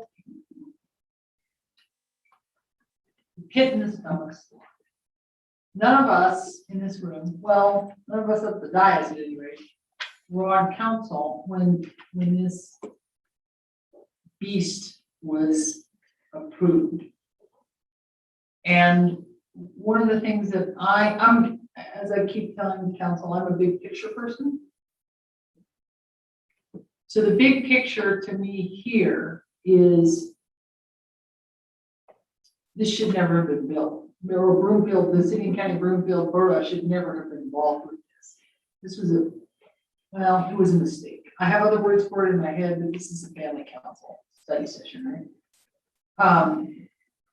And even though our colleagues so many years meant well, certainly is not ending well. And this council and subsequent councils are going to have to clean up the mess. So what I think Manager Hoffman left out of the discussion was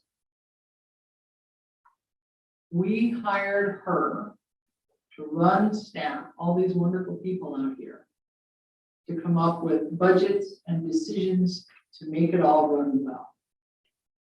As long as we do that, we up here on the dais, stick with that, things are going to go pretty well, chances are.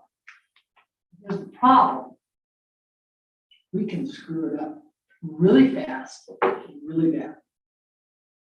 And it may not get screwed up immediately, but the dismal slide here, the sad slide, the pit in the stomach slide, the, oh my gosh, what on earth were they thinking slide, is evidence that our decisions, if we make them without considering the downstream effects could really have majorly cost tens of millions. Probably by the time it's all said and done, it's gonna be hundreds of millions of dollars of implications. So I think my only question for staff is there a way? I think this is a question. Is there a way when presenting council with the financial ramifications of very large scale decisions like this to like grade it with a stoplight or something like that? You know, green means, yeah, it's gonna fit, it's, you know, the risks are low, this is a lovely thing to do. It fits all the council priorities and the financial risk is very low versus a big fat red stoplight saying it may fit all the council priorities, but in the long-term financial setup, this is a really bad idea. I know staff has been very reluctant to give advice like that and to call it out in the past, where I kind of see with Manager Hoffman, I promise I'm gonna let you talk in just a minute to reply, because you're ready. No, not on. With this new shift in budgeting, I'd like to see a shift in how staff presents council with this is a good idea financially, this is a risky idea financially, this is a pit in the stomach idea financially. How do we get help making those sorts of long-term decisions? Well, this is about 100 million, but It is not, that's a it is, yeah, it's a hard one to swallow. What I can tell you, Councilmember Law Evans, is I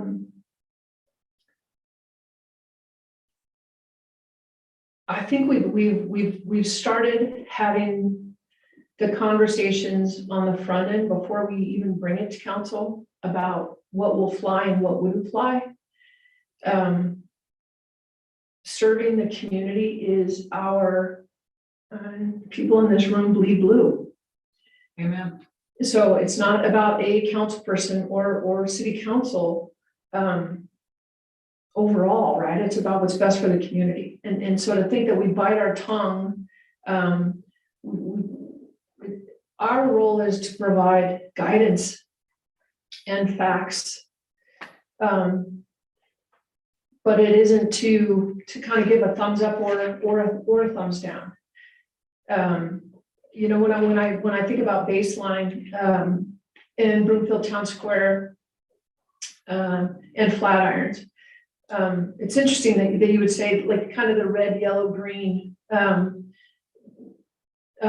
Jeff Romine and I and some of the other folks in this room that are on the Matrix team, Carl from the legal office, when we're looking at these business development agreements that are hundreds of millions of dollars and the implications are enormous.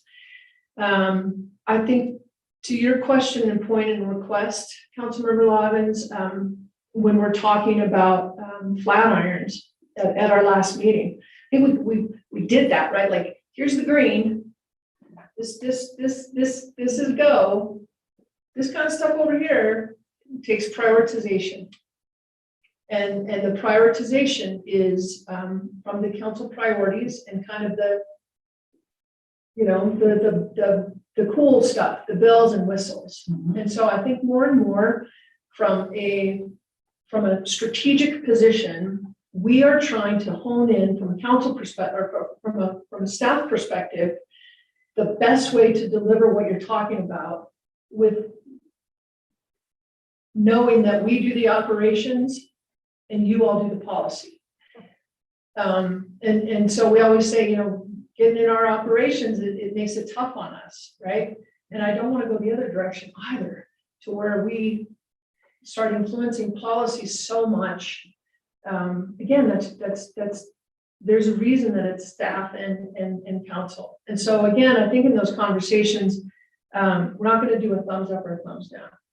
I can tell you from everybody in this room and from a leadership perspective, I don't want my name attached on any of those memos that I'm not proud of. Ever. And that's not to say some of the decisions that we'll make aren't gonna go awry because of what we planned on. But the methodology that we're moving forward with, and it's not just a conservative approach. It is an approach that we have a diversified, resilient based where we can take some of those hits and not have it be a long-term or sustainable. But that's going to require some decisions on the front end that are very difficult decisions to make with regards to priorities. So again, kind of back to Councilmember Tessier's, it's a multi-pronged approach. There isn't one answer about the thumbs up or thumbs down.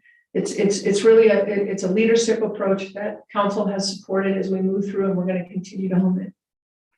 I appreciate that very much. I guess I'm concerned for the future because there are, and I'll speak to my colleagues, there are projects out there that have bells and whistles that if we want the bells and whistles are going to be very, very expensive and will potentially have to be dealt with, like this has to be dealt with by some future council. And to go back to, I don't even remember what discussion it was, a month ago or something like that, where we talked about economic engines versus something that isn't. This First Bank Center was, in my humble opinion, and I was not on council then, I have talked extensively to people who were on council then. It was treated as though it was going to magically, wave of the wand, pixie dust, turn into an economic engine. And it never had that possibility. And I guess that's the ask I'm making from council or from staff. If Thunder sees that there's going to be something out there that is not going, or anybody else, all of you, that is not going to be an economic engine, but is being treated as one in discussions, that's a red flag. And that frightens me on behalf of the city as we enter this really the next 5 years are a very, very delicate time in terms of budgeting. So that's my plea to my colleagues, current and future in 6 weeks, is that you treat economic engines for what they are, the lifeblood of the monetary part of our community, and things that are going to be really cool in other ways, and certainly the community wants in other ways, but have a definite, very large economic cost associated with that. Thank you for your indulgence on me going probably over here. Thank you, just a little bit. Thank you. Councilmember Shah. Thank you, Mayor. So looking at the economic outlook influences and the pandemic influences, what will drive or slow our revenue growth when looking at these various revenue streams for the city and county of Broomfield? So charges of services, sales tax, other revenue, property tax, and the use tax. Mayor Pro Tem and council members, I'll start, and probably Brenda will want to build on it, but one of the things that we see is it really is around the commercial development, and that's part of our revenue our revenue stream going forward. So thinking through that and keeping that sustainable, and that includes interlock, and that also includes what we're talking about up on the Colorado Southern Corridor. And then I would say the other part of that strength that we want to focus on, we'll hear more about it as we talk about 2022 and going forward, is also thinking about what that redevelopment might look like, the long-term redevelopment of 120th. It's oftentimes overlooked and not thought about, but that's been the lifeblood of this community from the retail sales tax along with Flatirons. And so we want to keep that vibrant and alive, and that may require us to make some decisions coming forward around what that looks like. I think those are the key things. The other thing that Brenda and I began to talk about and think about is thinking about how sales tax has changed as a revenue and the basis underneath that. What I mean is we've explored and discussed previously, and even tonight, is the change from goods purchasing into experiencing purchasing and how that's evolving. And you've seen that even on the sense of transportation funding related to gas tax and how we're seeing fuel efficient vehicles reducing some of the revenue flow for that, both at the state level and local level. We want to think about how that changing characteristic of retail spending is going. and think about the basis for that. So I would say that's my, my quick thumbnail of how we look forward from a revenue perspective. Brenda? Thank you for the question, Councilmember Jeff. I would agree with everything that Jeff said. And also looking at, as we move forward, how we can expand and clarify even within our municipal code. I think that would be another area to really clarify and define. There's opportunities for administrative cleanup too, along with those sales tax. What really constitute, how we can capitalize and leverage those as we move to that mixed experiential mechanism that Jeff was talking about, is really something that we need to look towards, is how do we leverage what's not only happening at the state level, but locally as well with our own. Do we have obstacles and anything prohibiting us from being able to capitalize on potential revenue streams as we look towards diversifying that revenue? All right, so it sounds like that's, a big part of that, maybe the question mark in terms of sustainability is going to be really centered on the sales tax side of this. And so turning to the property tax side, we have state legislation that was passed this last session. We have an upcoming property tax ballot measure at the state level. Have we calculated how those are going to affect us? Those will affect us post 2022. And so do we have those worked into how those are going to affect our revenues moving forward? We absolutely do have that. So in our 2022 budget, we actually reduced the property tax revenues by, I want to say, approximately 3.2 million. That was the budgetary impact we had from our assessor's office. They were able to help us calculate what that impact would be, and also going forward. So as soon as we hear from, in terms of legislative changes in November, if the ballot measure passes, then we will incorporate that into our future forecast. So that 5-year general governmental operating will also see a reduction in those revenue lines associated with that. So we have preliminary numbers for those of what we anticipate those to be in future years, but we have absolutely captured that in our 2022 budget. So just to clarify, so the 2022 budget does reflect the state legislation, but it does not factor any November ballot measures. That is correct. And what we would do is come forward in March with our first budget amendment for 2022, when we typically do our capital and grants rollover. At that time, we would adjust the revenues at that time to reflect those legislative changes. And Councilmember Schaaf, if I may, we've talked about this before, from a lot of folks when they pay their property tax, because it says city and county of Broomfield, they assume that all of those funds come to CCOB.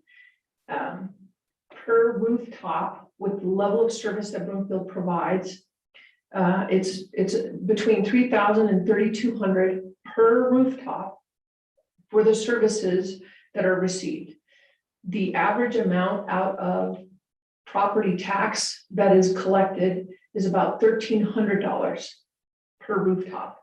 The majority of a person's property tax goes to schools, and then any special districts, RTD, any other special taxing districts. So again, that's a pretty significant gap between the level of service that Broomfield provides and the payment that comes to CCOB for those services, $1,300 to $3,000. That's quite the gap. If that November ballot passes, the impact for the city and county of Broomfield and any municipality will be whatever the defining word after significant, crushing, debilitating. That's where it will be. Devastating. That too. So again, and that's not a political statement. It's a relative fact for now that we're walking through this budget from the level of payments to the services. The other thing I wanted to say, Councilmember Schaaf, is that's the level of importance when we are bringing planning and developers. So when we've talked about before, where we used to just have, where on the memo, we would have the one line item that said converting commercial to residential is this, but we would have no compounding number, we would have no long-term big, how it impacts the long-range financial plan, it would just be a one snapshot. Thus, the structural change between the matrix team, the upfront work, the communication, and reflecting on those memos, it's a huge impact. So when we talk about diversification, that's one of the components that moving forward, we need to be really mindful of any time in the long-range financial plan or the comp plan that is not designated for residential, and we do that conversion piece. That's another one of those, the impact from the diversification methodology. Again, it's a multi-pronged approach that we need to look at. Thank you. I appreciate that. And I think that, looking at that gap in services, and I think that this is some clarity, and I was gonna ask this in our next agenda item, but I'll do it because it's pertinent right now. So we have this gap in services, so 3,200 per rooftop for services received. And those per rooftop is paying 1,300 for those services. So there's a Both gap. of those are average, but yes, yes. So on average, there's about $2,000 Yes. in gap for those services. So what revenues are paying for that gap in services at that point? Maybe I shouldn't say gap in services, but gap in money for services. A portion of it is from the commercial perspective, and the other portion is approaching it from that balanced budget, right? Which that's why from the prioritization perspective, it's so important. Particularly when we look at the 34 square miles, right? So you see that in the budget when we look at the operations, that the operations and expenses, it's more expensive to cut grass. It's more expensive to pave the roads. And again, those level of services is if there's a pothole, we fix it like that. That's a high level of service. Having, the beautiful rec centers, having the lawns cut, the beautification pieces, all of that is really, really expensive. That's all within that $2,000 piece. So when you look at the gap between, so we're back, Jeff, help me out with this. We are at 2018 revenues. So we're at 2018 revenues, yet we're at 2021 service levels with the fastest growing county population. It continues to compound and compound. So we have more people moving here. Expenses are going up. Revenue is at 2018. That's what is being reflected on that snapshot that you all are seeing that are true, that are true budget numbers. If I may. Please. Mayor Pro Tem, council members. So two things that I just want to bring up. So one is the retail spending and the employment is what's at that 2018, 2019 level, and we're bringing those back up. Obviously, as you all know, property taxes and property tax revenue has continued to increase and has been a positive effect. That said, proportionality of that property tax is coming from the commercial side and the residential side. And so if you recall, when Brenda provided the long-range financial plan update, this was back, I want to say May, and we can provide that again, the reference, just so you can look at it. You will see that what we called in there was regional retail, I think it was, or metro retail, something like that. What you're getting there is for each dollar of cost of service, you're getting about $4 of revenue. And so that's where the gap is made up, is that commercial revenue is coming in. It's those office buildings, it's the manufacturing, it's a data center for that matter. There's a high degree of content in there that's a taxable property on the business personal property tax. And then you have the sales tax coming from both residents and non-residents being attributed to those locations. And so that's how you fill that $2,000 gap per house is coming from the commercial side. Does that help? That does help. Thank you. I think the last question that I have is you talked a lot about this change in philosophy. And I'm wondering, I deal with, kind of bullet points and a few numbers, and we've heard them all around, but I wonder if you can kind of give us 3 to 5 of those high level changes that are being made in our budget, just so that we kind of have those as kind of a basis moving into our next conversation. You bet.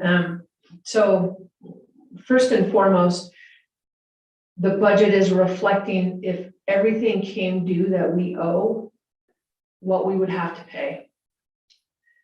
The second thing is we are estimating revenues based on actual revenues, and not coming in low on what we anticipate the revenues to be. The third is expenditures from our internal budgeting process. We are getting as close as we possibly can to the actual amounts that departments need to function. And those funds are coming or remaining in the general fund rather than being held by an artificial limit. And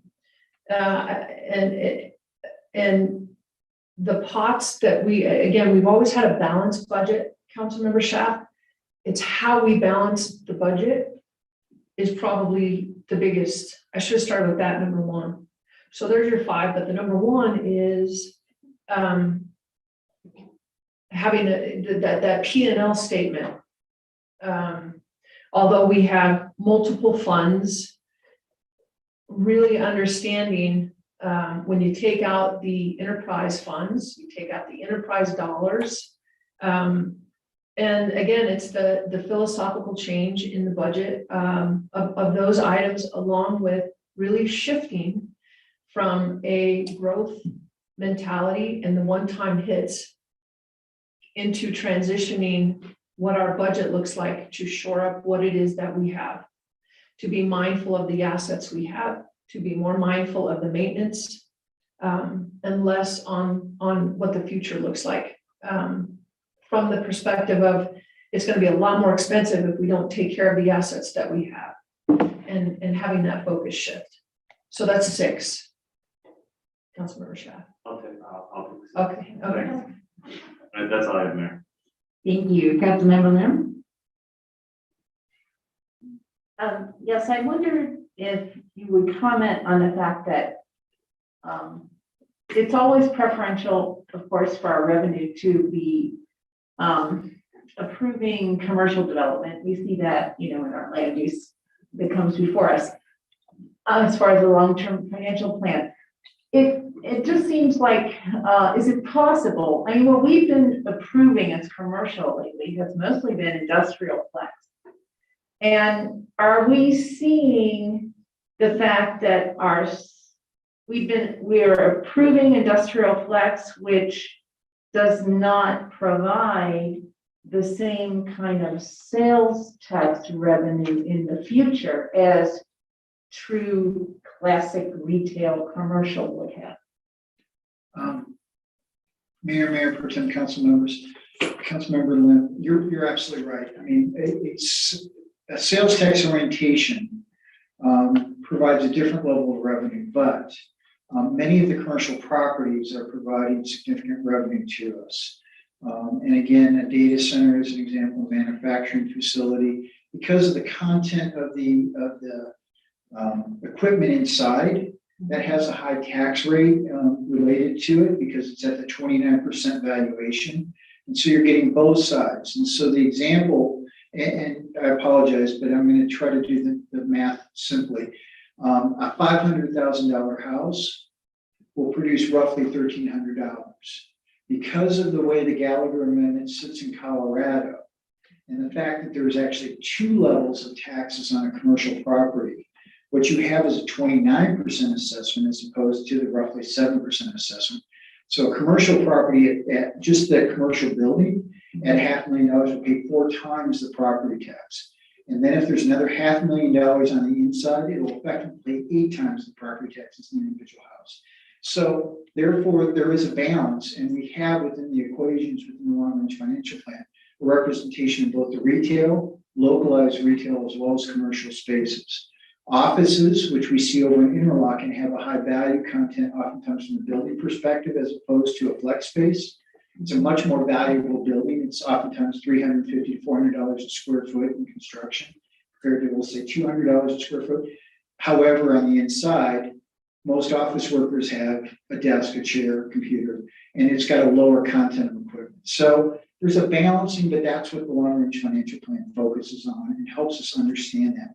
The one last thing that I should probably just mention, and this is just an important note, is businesses, as I've mentioned before, when we talked about office or flex or those types of things, they're chasing employees. They're moving to locations where there's quality employment or quality workforce. And so these things are still related, much like people used to talk about retail is chasing rooftops. Businesses now are chasing workers. And so the quality of our community is attracting a high level of talent.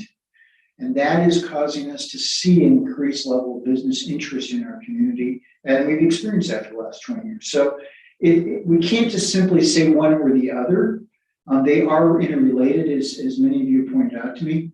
But that's how the content of the financial side on the taxes really operate is commercial is paying a significant portion because of that valuation under the Gallagher. Okay, thank you. This goes to the new compensation philosophy. So we have gone forward with this new compensation philosophy, which should be reflected in 2022. Is that reflected in the expenditures in some way going forward over the next couple of years, that personnel costs will be rising to meet the market in the next couple of years? Yes, and so, yeah, council made the decision that they didn't want to lag, they didn't, they wanted to more than meet, right? So it's that 60%. So when, there she is, Director Macklin comes.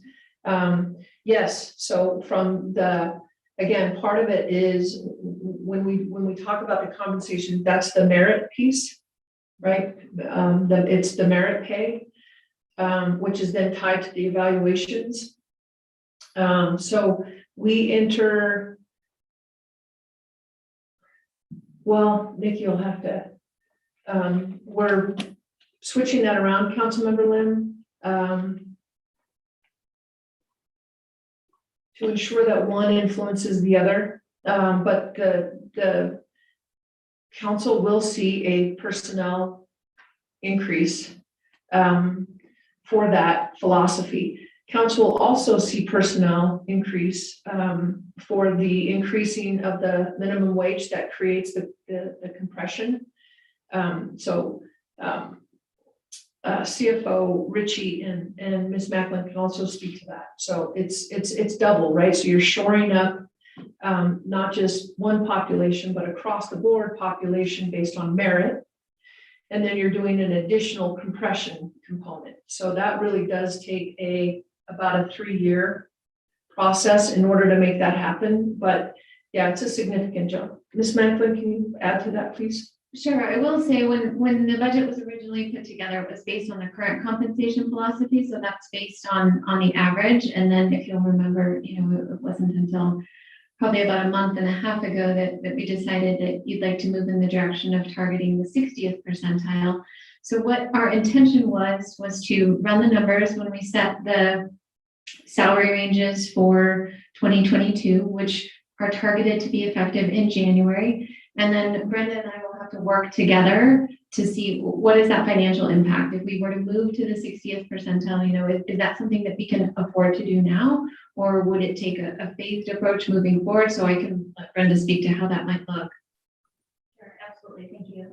So in terms of current budget, it is at 50%. So we budgeted midpoint of the market range. So it would be technically 50%. So we're close, we're not quite there. And we have increased, and so on the outlook projection, we do anticipate those merit increases, the cost of rising health insurance. So it's a total package, compensation package, not just salary alone. we also look at the other factors that go into it as well as the benefits. So we've incorporated those costs as we look forward, but that rate at which we have looked at it is just based on current inflation costs. So what we need to do is, Director Macklin has indicated, we'll need to go back, reevaluate, because also we wanted to take a look at the minimum wage as well, and what that impact would be in terms of looking at, is that a phased approach, as mentioned. So we will come back and again, probably have a plan, either if not revised, then later of a phased approach, how we move forward, whether it's across 2022 or 2023 in and of itself. But we currently are budgeted at 50%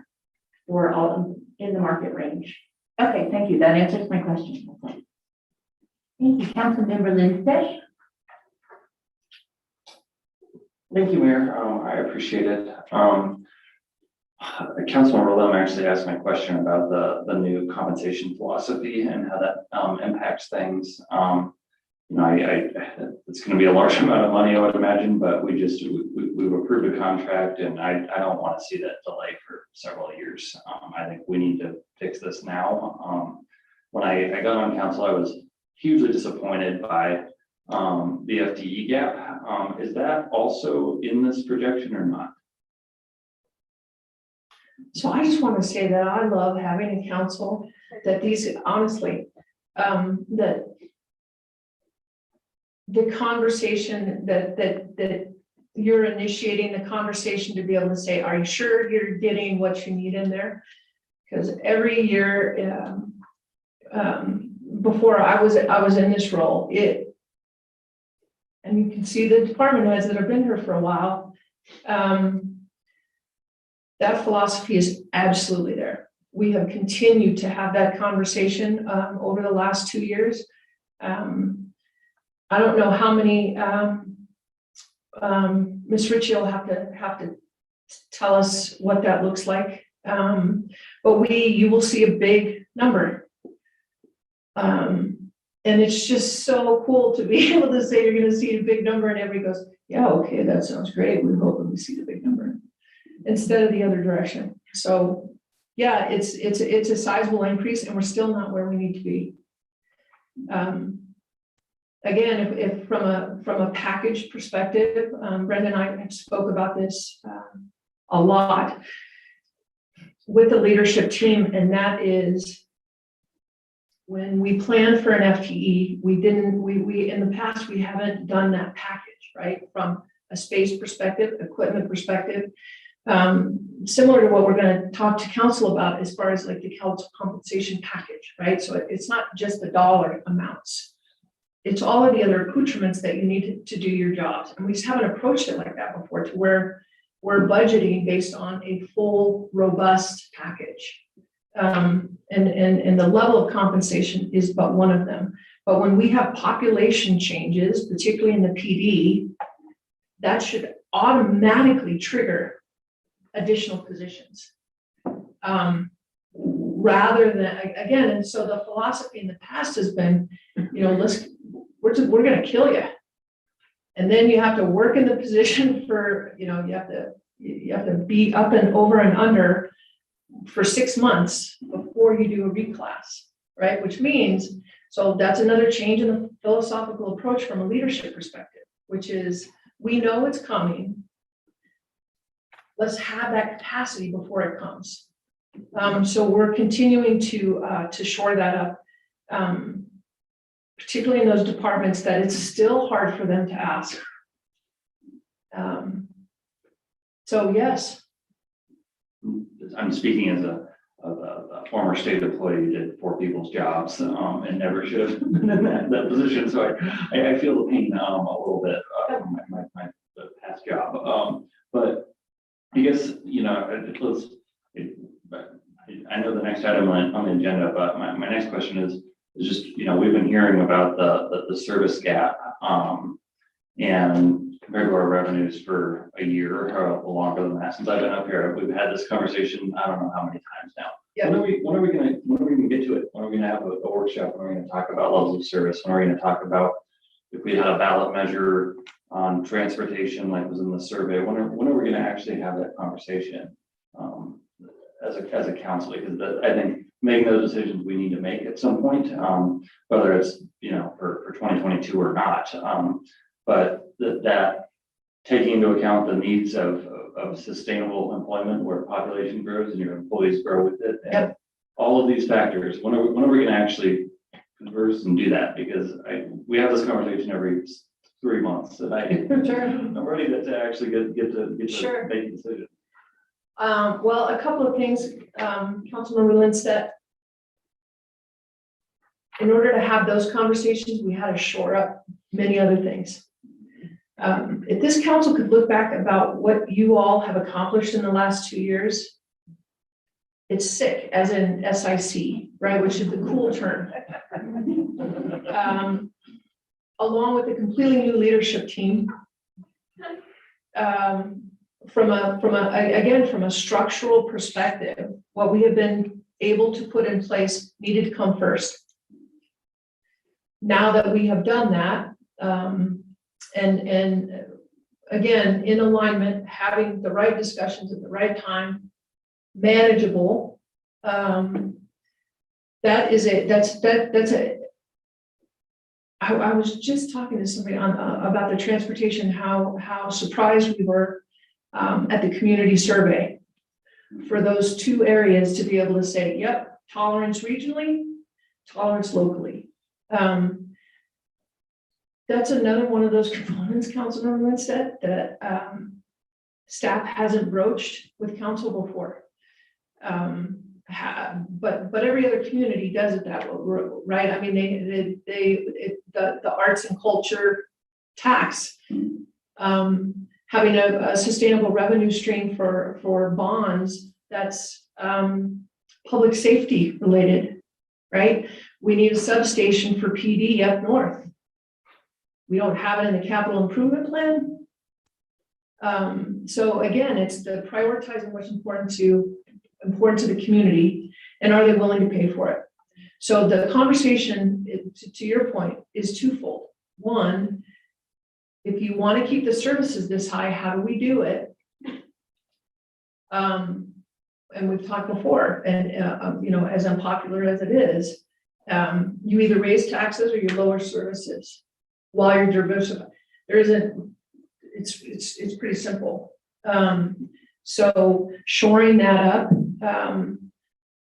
along with the Public Health Board, which is the a key for 2022.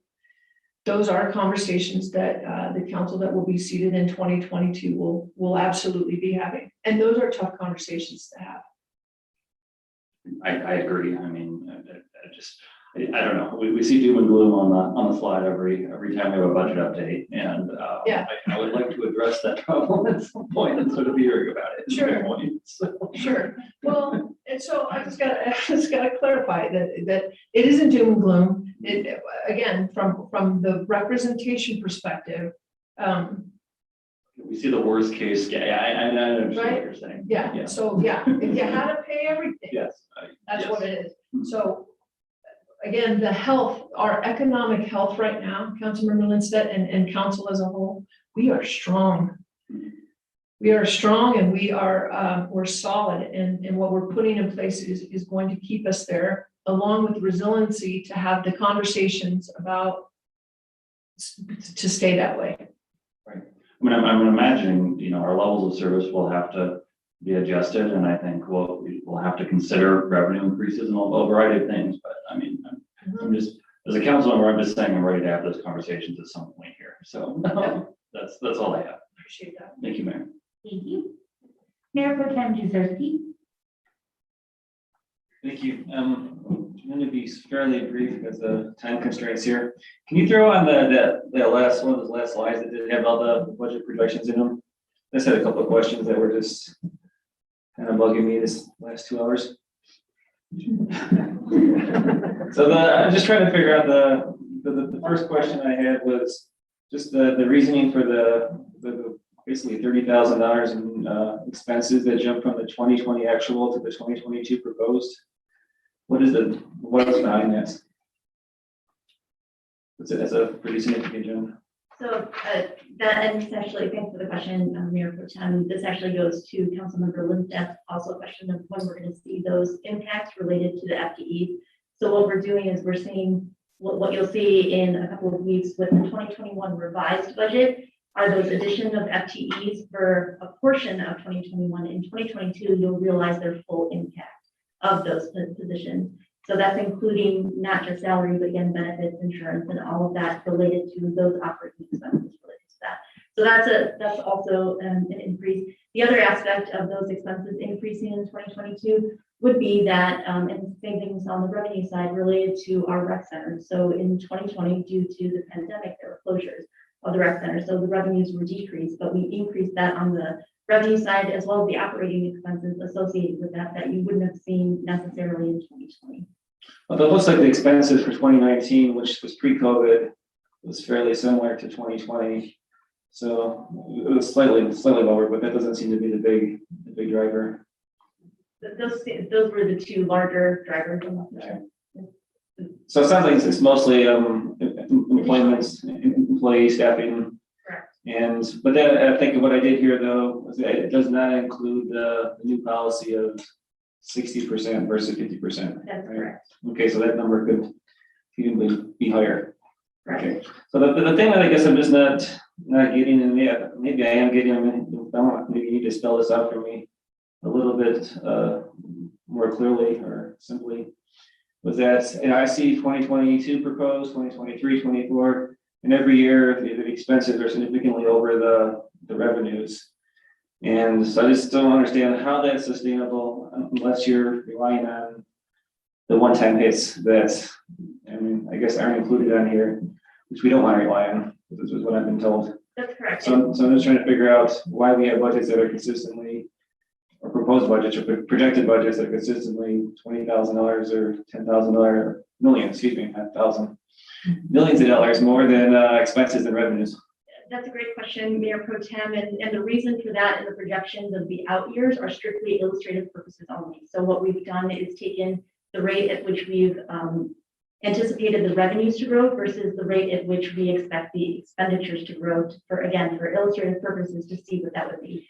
Again, we would not come forward without having had those discussions with council and ensuring that we are not relying on those one-time hits, but in fact, looking at the incoming revenue to match those outgoing expenditures and what we may need at whatever time to pull from fund balance in order to support those expenditures. Should there be a shift in philosophy or a change in direction needed to support those expenditures. But this is the out years of those projections are strictly for illustrative purposes to incorporate those inflationary costs, as Jeff mentioned in his economic outlook, in terms of expenditures, as well as the rate of revenue growth, just to kind of show what that gap looks like. Okay, and I guess that's maybe what I was thinking. You keep saying, for illustrative purposes, and maybe go to where the discussion with Councilmember Lindstedt was, that the projections based on the things that we want to do, and the services that we want to provide in the city, expenses are going to be pretty high, and they're going to be higher than what the revenues are projected, and we may have some hard decisions to make in the next year or two. Is that my takeaway from all this? Okay, guess I understood it. Thank you. Thank you. Anyone else?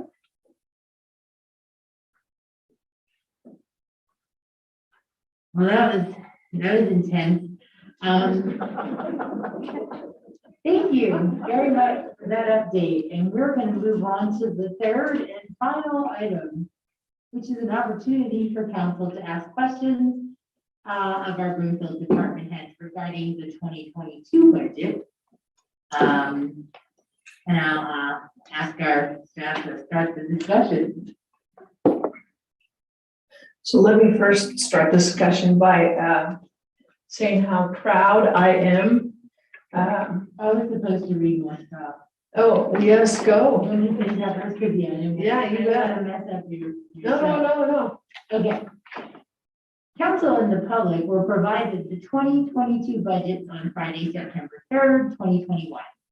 Recorded videos were included in the packet from each department, providing an overview of their departmental budget request for 2022. We hope council has had an opportunity to review these recordings. Although there is not a staff presentation this evening, the department heads and leadership team are available to answer council member questions.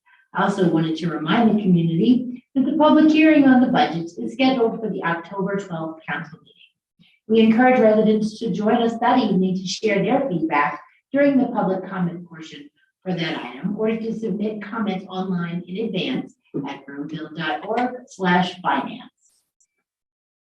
Does any member of council have any, is that the end? So Larry, so. Yeah, man, you. So we know that it's been hectic between the Broomfield Days and the Housing for All panel. So we could just have a little fun. If council didn't have specific questions for specific departments, we can start there. I can tell you that serving this group of department heads is just the highlight, and their teams. It's pretty remarkable what these folks have been through in the last 2 years, and they continue to deliver every day, 100%. So and I'm looking at a lot of the new faces. We do not have a weak link on our leadership teams, and I'm just proud to serve them. I have plenty of questions for them, but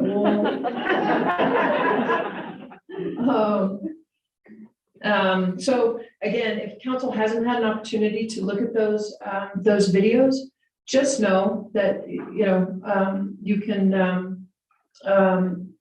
and we do appreciate council doing the CMO crew, rather than directly to the department heads. A lot of that feedback, and I'm looking at just the high touch departments. There's a lot of conversations about that and how grateful they are and how much they appreciate that. So that we have that, kind of the one-stop shop on the answering and being able to manage what that turnaround time is. So, what do you mean by if you want to have a little fun? Well, so when they're doing these tapes, so for those of you that have seen them, like we tried to flash mob Thunder, but he locked his doors and pulled down the shades. I think so. We've gone through so many iterations on the.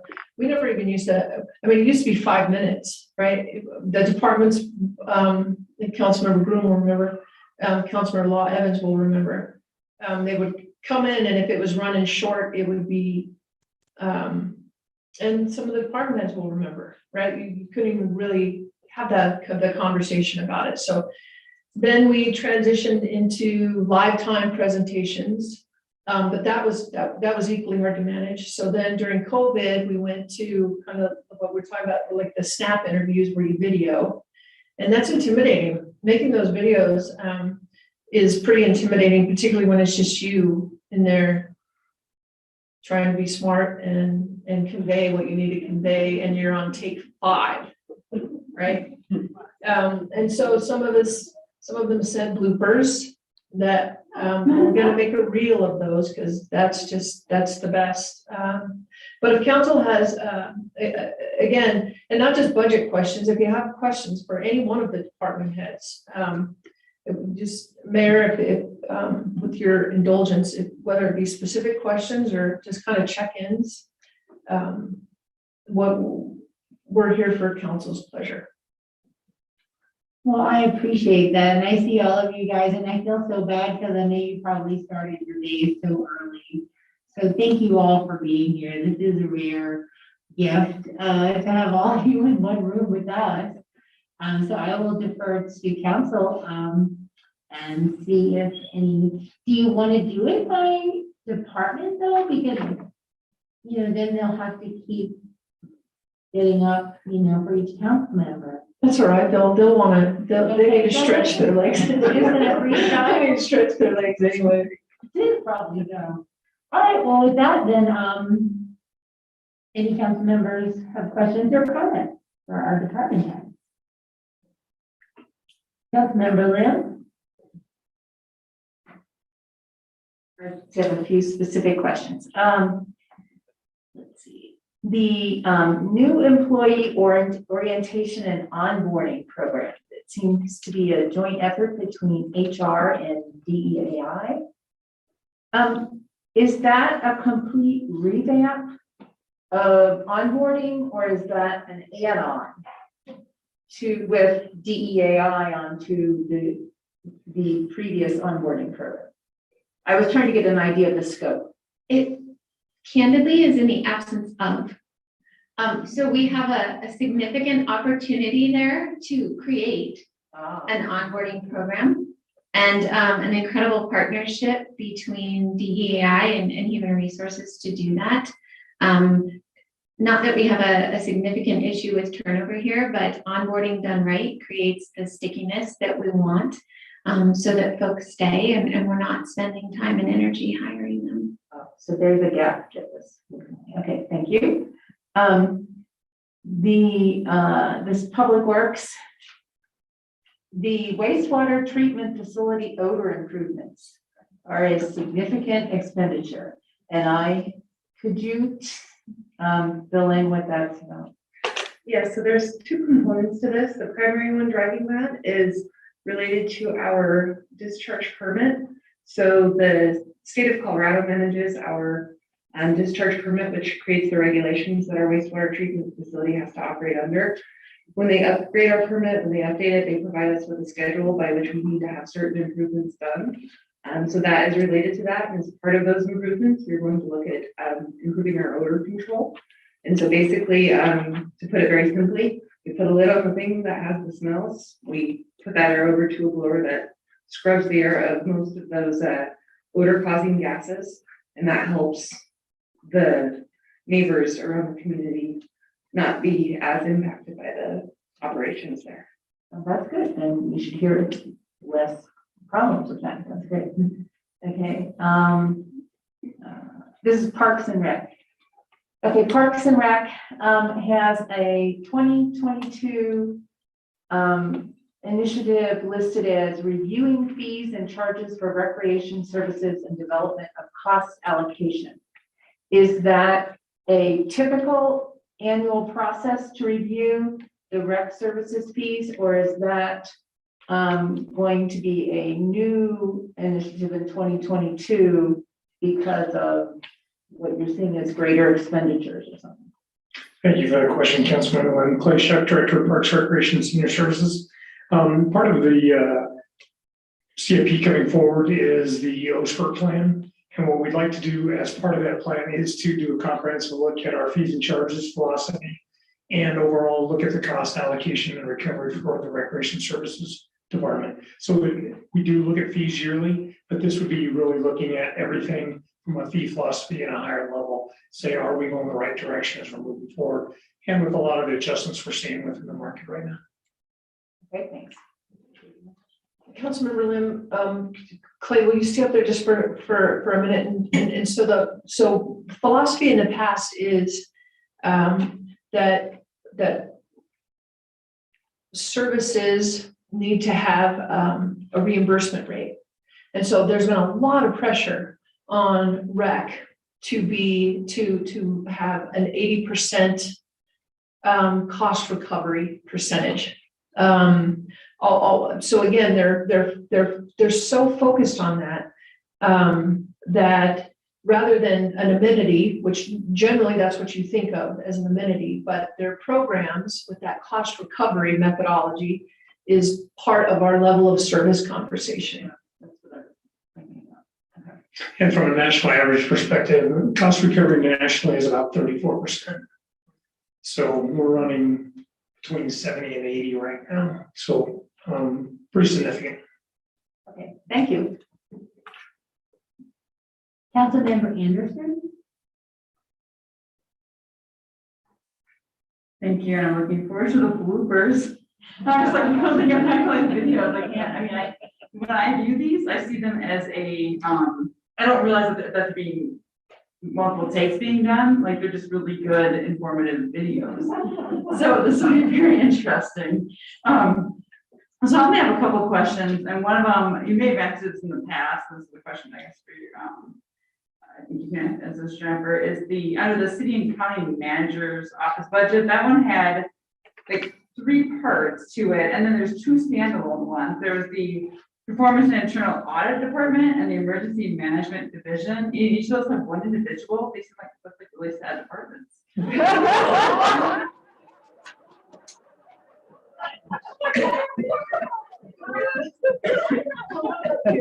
I would love to know why those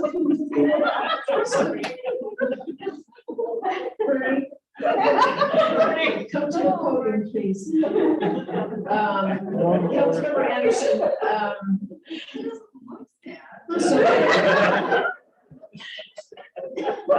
so part of the internal audit needs to be an independent function. I always thought it would be a direct report to council and not into the city manager for the fidelity perspective. But it isn't. So Bernie, and I have to tell you too, Bernie is not your regular stereotypical auditor. Bernie helped put something in place that is near and dear to my heart and a high passion area for me, fills my cup. And that is the innovative ecosystem. And that was part of the culture change in Broomfield about 3 years ago. And Bernie was instrumental in putting that program together. So he's very mindful of understanding the role as an auditor and performance, but switching to that left brain from a creative, innovative perspective. So although he's a one-man show, it require, I mean, all of us, and so particularly those smaller departments, we count on each other a lot. So it's not, we don't collaborate because, you know, collaboration is the way to go, right? I mean, we deeply rely on each other. And it's that interdependency. Bernie, on a scale of 1 to 5, how sad are you?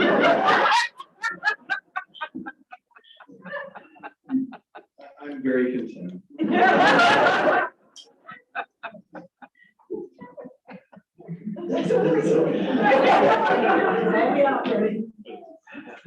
What's your favorite thing about your job, Bernie? The people, by far, just working with such a great group of people, and the professional development side has been very fulfilling as well. I think my question is, so it's standalone just because it has to be standalone, like it's just a. It's an independence factor, so if I were to say be in the finance department, which some entities have, it may be awkward being candid with some of the findings that you come across in those departments. So that's the reason I report directly to the city and county manager. And as Jennifer pointed out, it's been discussed over the years of where I should report, but you know, I've never felt like I've been restricted in being able to report my findings candidly. So I think the current structure is working, but also open to other ideas as well. When Bernie, Councilmember Anderson and council as a whole, when Bernie provides, he's coming back for his, the quarterly or the biannual. It's never a good thing when you see 2 PD run out of the room. He provides, so biannually, he'll provide kind of the deeper dive on the audits that he's done, the findings, where we need to shore things up. He was instrumental in our IT, in our security, penetration testing and audits. It's for municipalities and or counties that don't have this function, it would be a huge gap for us. Huge gap for us. Plus, everybody just loves Bernie. Bernie's always picked first for the teams. I love the attention. Thank you, that's very helpful. Thank you. And then, thank you. And the second part was, so we have the emergency management division, which was one individual. How is that one? That one was even harder to find a standalone. Councilmember Anderson, I have the same question. We really struggled. The emergency manager was under PD for a really long time. And then our, 25-year emergency manager retired last year. And so then the conversation went from putting it in Jason's shop over in public health, because really it's the public health crisis management perspective. But Jason made it really clear pretty quick that was not the place for it. And frankly, nor was PD, because again, it was situational. And so this is more preventative. We have an emergency manager now that is doing a lot of the refresh on the catastrophic events, not public health related, but fires, floods, in preparation, doing the safety fire drills, for lack of a better term. So it landed up in the CMO's office, quite frankly, by default, and looking at best practices through some of the other municipalities, their emergency management was in the CMO. Okay, thank you. And then I have a question. I should have taken better notes in these interviews as I was watching, but I had one very specific one for human resources. So maybe for Dan, I'm not sure who will want to answer this, but we put a lot of investment into human resources. I'm just curious, like, kind of feeds into the bigger conversation about these wraparound services and other pieces. But how do we track success? Like, do we see the same? Do we? I'm assuming we know from year to year. Is like is it the same families that are coming in? Are we same individuals and families that are needing services, or is it constantly changing? Like, are you thinking human services, not human resources? I'm thinking human services. Yeah, absolutely. I will be happy to step that. That makes more sense now. Yes. So like, yeah. Do we see? Are we tracking? Like, do we see the 1 year we're helping a certain number of families, and then it's completely different the next year? Like, if you see that. Yeah. Good evening, Mayor Pro Tem, members of council. Dan Casey, Director of Human Services, and Councilmember Anderson. That's a really good question. We count unduplicated clients. Some of those clients are unique year to year, and some of them go across the years. There are several programs where we try to get them off of those, particularly like our TANF program, for instance. We're trying to get folks off of that program through other supports and work and those types of things. But some of our child welfare clients particularly, they may be on for 3 months or 3 years. So we do not specifically track that, but we do track our unduplicated counts of clients across years. Okay, thank you. And that's all the questions that I have. Thank you. Councilmember Cohen.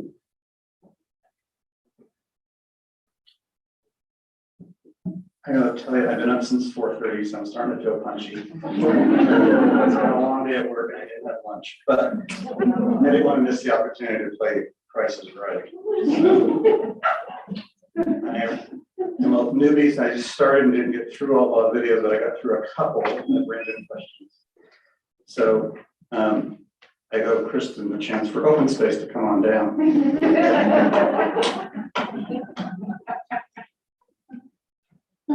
Good evening, Kristen Fritz, Director of Open Space and Trails.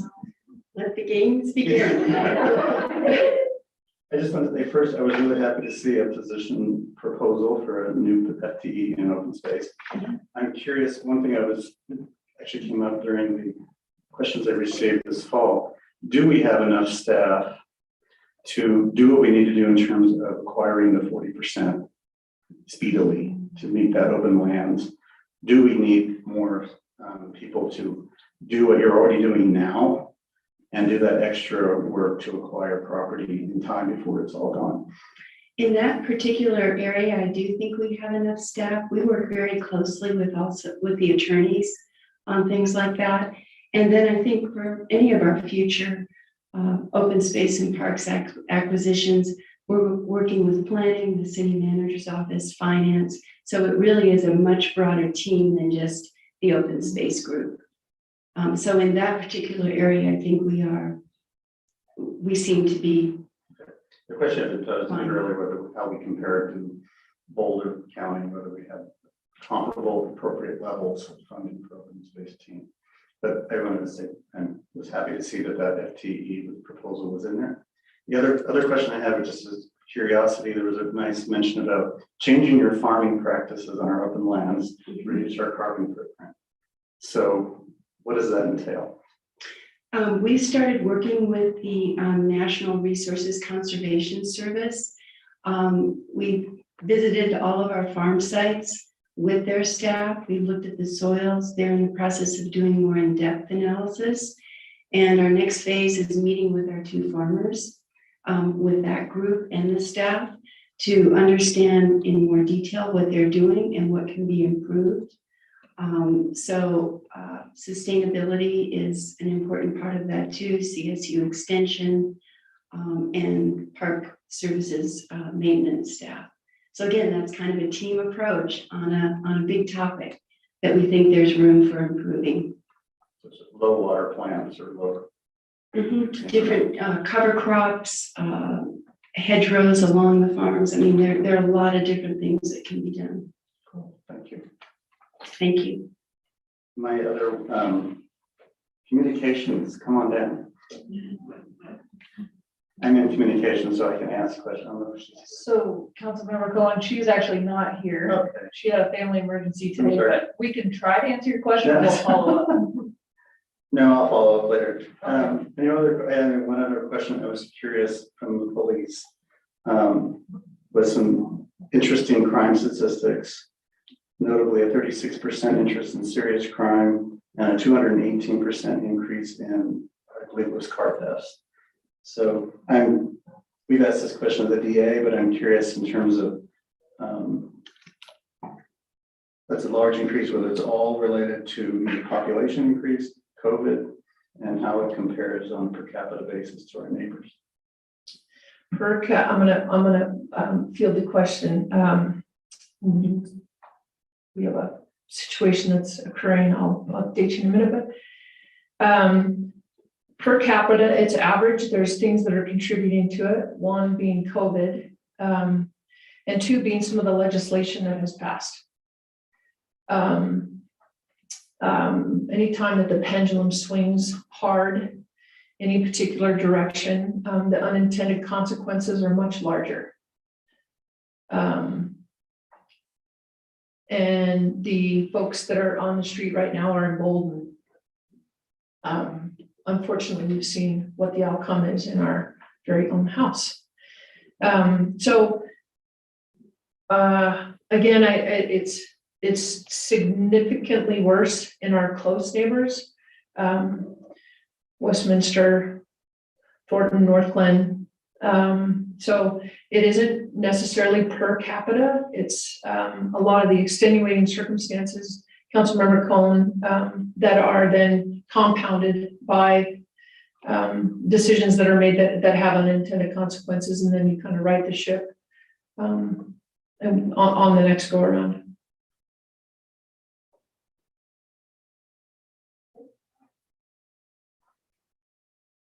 Councilmember Groom?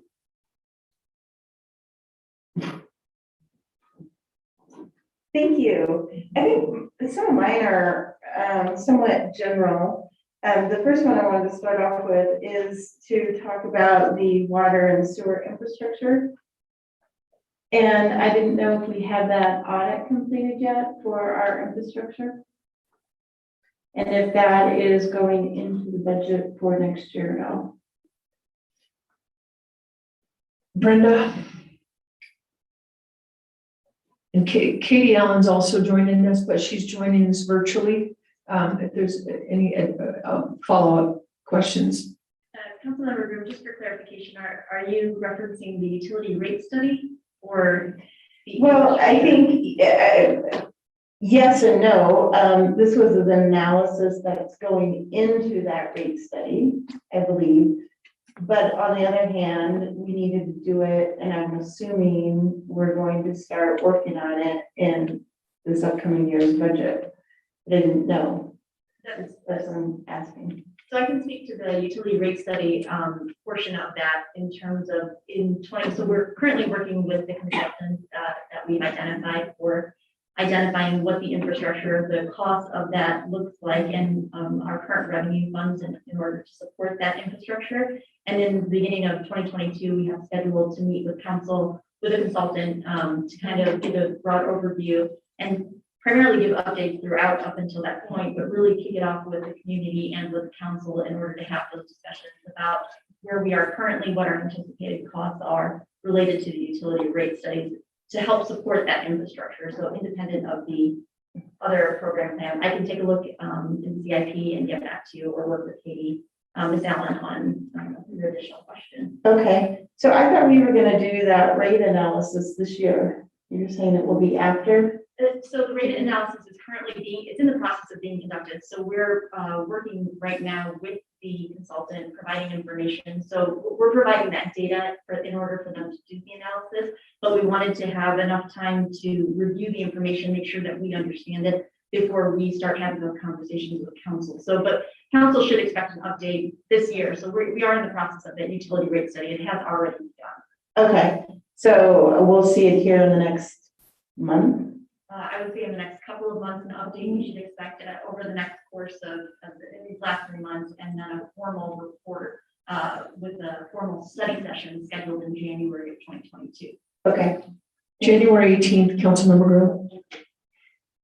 All right, for some reason I had September, October stuck in my head that we were going to see that rate study. So that's new to me that we're pushing it. Yeah, I think from the original timeline, it's the September, October, early November is when the compilation of all of the information that they've gotten, that they're going to start putting it together. Oh, okay. All right, thank you. So I guess that's question then in regards to, are we incorporating anything in this next year's budget to start enhancing our infrastructure? Will be on hold until that happens. Well, so the rate study is it's less about an asset management inventory. The rate study is more about making sure that we're shored up on what we have now and what build out looks like. So.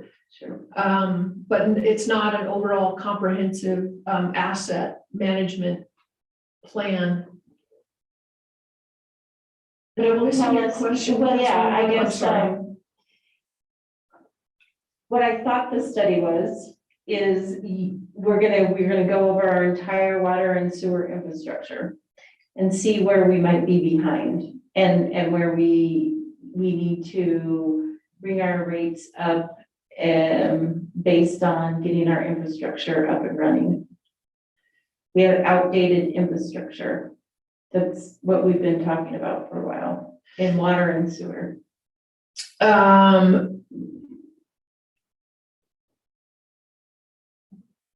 Yes, but the rate study itself is not to, again, the increase in the rates will have a smoothing effect. So it's not big one-time hits to shore up either failing infrastructure or aged infrastructure. Again, the rate study is so, I was going to compare us to another municipality, but I'm not going to do that. To ensure that we don't get in that same spot. Sure. So even if we weren't doing a rate study right now, the impact to infrastructure I'm not answering this very well. That's all right, we'll take it offline. I'll call you. You call me. Okay, that sounds great. I might need to be schooled on the expectations of what I was thinking versus what you're saying. Okay, So that's Okay. fine. That's all right. My next question then is for streets. And I think the survey, our public survey came back with a need for additional street maintenance and street repair. So did we incorporate an increased budget for 2022 to accommodate? Good evening, Councilmember Grimm, and thank you for that question. And I've neglected to introduce myself the first time I was up here, so I'm Kimberly Dahl, I'm your Director of Public Works. And you are seeing an increase in our capital improvement street preservation program.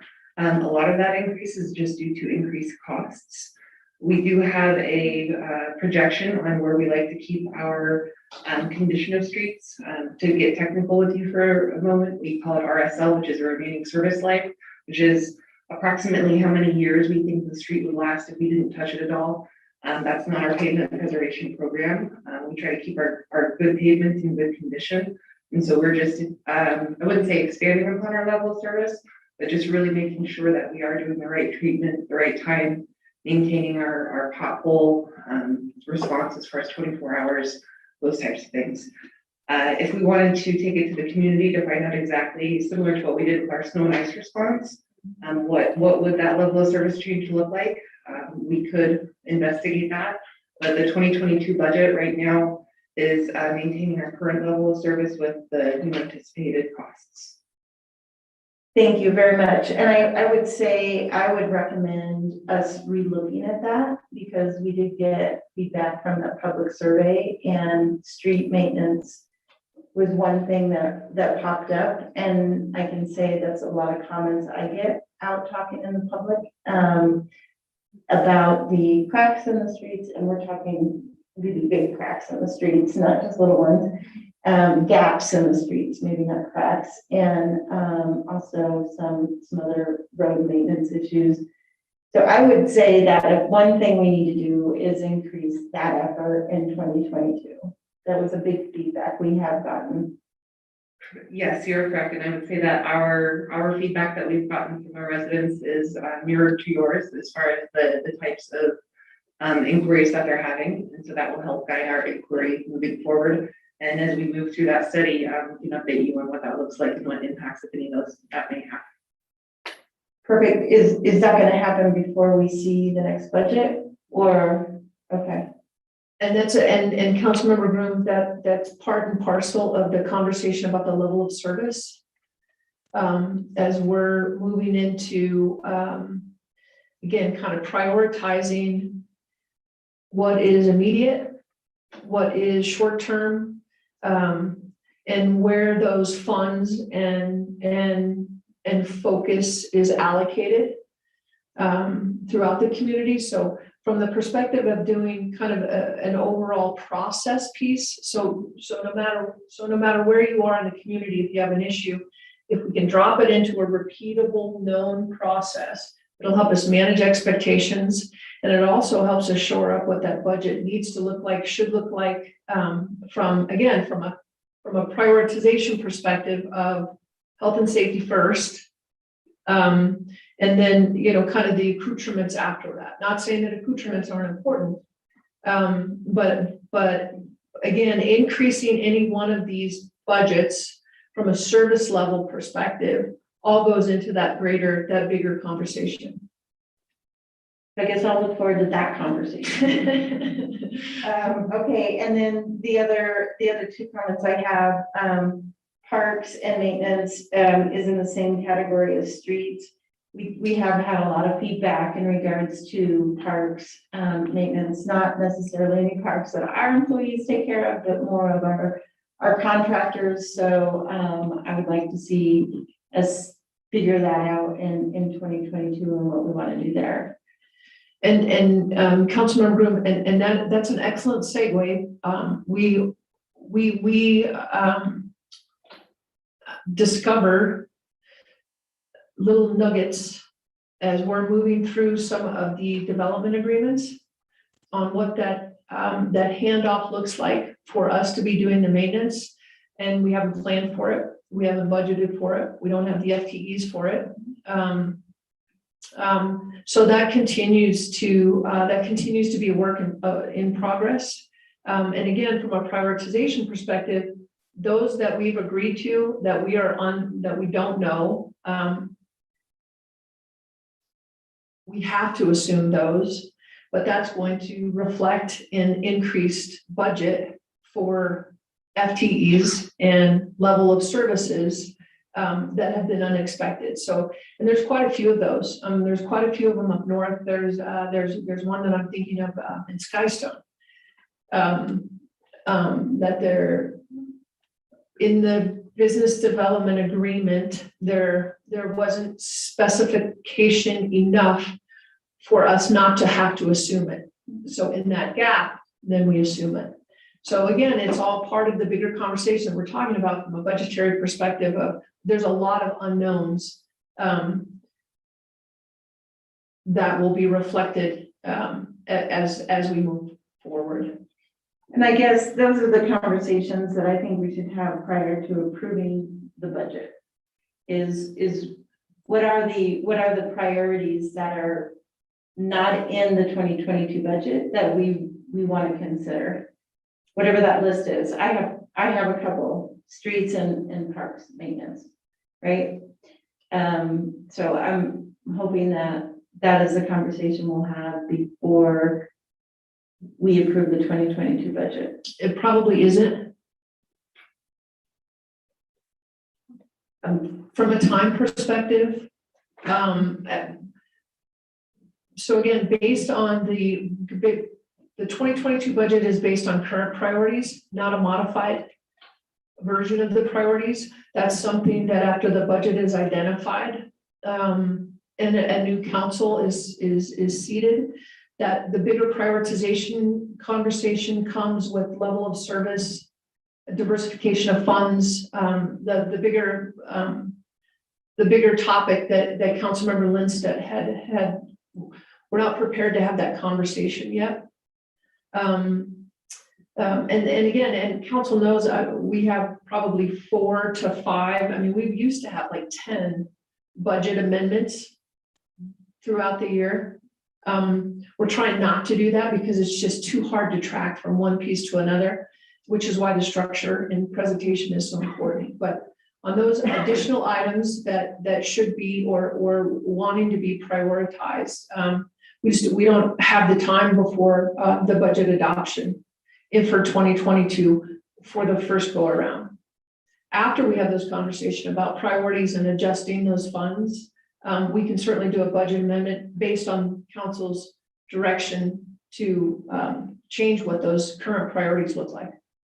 Roger that. All right, thank you. Sure. That's all I had. All right. Anyone else? Councilmember Shepherd. Thank you, Mayor. So I will try to keep this at a high level. Just a side note, I was watching Stephen Colbert last night, and he showed a bunch of the old videos from the past year from his shows from the shed. And he talked about how awkward this was and having no audience to react to any of his jokes. And so, as I watched the department videos, and I did this last time as well, I try to look through that lens of like how difficult that is to have no response, no reaction to anything you say. So you have all continued to improve your camera skills. We all learned through this past year. So kudos to all of you, and thank you for doing that, because it is such a great tool for I'll speak for myself. It's a great tool for me as a council member to be able to have those videos, to be able to watch in my own time. And it saves me the headache from multiple evening meetings like we used to have. So I really do appreciate that. One of the top kind of questions that I have is, we covered the change in philosophy in terms of budget, but one of another big kind of cultural change that we have going through our organization is the DEAI work that we have. And we've seen kind of this evolution of what is happening. We're seeing this creation as a separate department. And as I look at the DEA, work, this is unlike any other department. This is something that really has to permeate our entire organization. And so, one of the questions that I have is, as we create this separate department, how will we ensure that this philosophy and this idea does run through each and every department and individual within our organization? We love that question. And when I say we, I mean we, as in the collective we. So part of the answer, Councilmember Schaaf, is we do not consider the DEI work to be an initiative or a project or a program. The trainings that we've had, some of them successful, some of them not so much. The debriefings that are occurring, council will be exposed and included significantly more as we move into 2022. We're reviewing it through, and I'm not trying to be diplomatic, it's from a conversational perspective, through policy, through hirings, through recruitment, through mission, vision, value statements. It's the most important work that we will ever do as professionals. The team that we have in place now, I think, has learned a lot. Again, it's eye-opening, and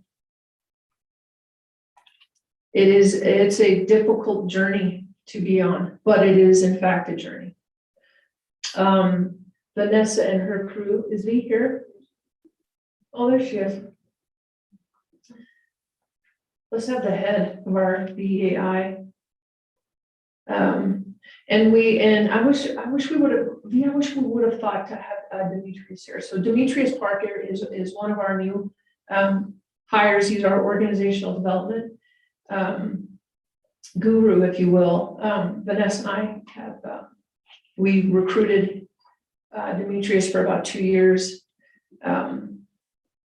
The depth and breadth of his experience and knowledge and kindness and open heart will help this organization transform. Back to what Councilmember Lim was asking about onboarding. Let's look at all the department heads and say, what has the onboarding program looked like? Didn't have an onboarding program for our employees. So again, part and parcel of your question, Councilmember Lim. Vanessa, talk a little bit about what the intricacies for all of the departments, the messaging, and particularly with HR and where that policy conversation is and where it's going. Good evening, thank you. I'm Vanessa Olden-Burton, and I am the director of the Development, Diversity, Equity, and Inclusion Department. So thank you so much for your question. I think it makes me think of a lot of things, honestly, and it's true about like even any kind of culture change, right? Like how do you start? Where do you begin? I will say, just on behalf of our department heads, just the conversations that we're having are so different than the conversations that I've ever witnessed within our organization before. And I've been here for almost 20 years. And so I just think people are looking at things in a different way. And I think that's how, I think organically, right, you start permeating this kind of work. For the orientation component, we did Demetrius Parker. You guys will get to meet him and I think really enjoy him. And I think he definitely brings a different perspective. And again, I think it's those components that come together that will permeate throughout the entire organization, right? So starting from when our people first get onboarded, right? What that looks like, how they are part of this culture, how we present ourselves to them, and our expectations, like setting those standards at the very beginning, and giving them, I think, the opportunity to really participate and understand who we are as Broomfield, as a big piece of that. And that's something that we've just never really concentrated on before. And so again, we're discovering too that this work is gonna take a lot of time, right? Because I think we have departments who are anxious, we have people who are anxious to really make this work happen quickly. And we have other people who really aren't there yet. And so it really does take some time. And it's gonna be something that's a part of us as we move forward completely, right? And so I think that's the important part of it too. That's not gonna happen overnight. We're gonna be slow and steady and thoughtful about how we approach this and try to do it as organically as possible. So I don't know if that answers your question. It does, and I appreciate that. I mean, I think back on what our city manager Hoffman said, is that it's not an initiative, it's not a program. It's a change of culture, it's a change of how our organization operates, how it functions, how it interacts. And so I think that within that, there are many programs and initiatives, I would assume, that are happening. But I look forward to the continued conversation. I look forward to seeing how this is reflected in the different departments as they continue to move forward. So thank you for the work and thanks for the answer.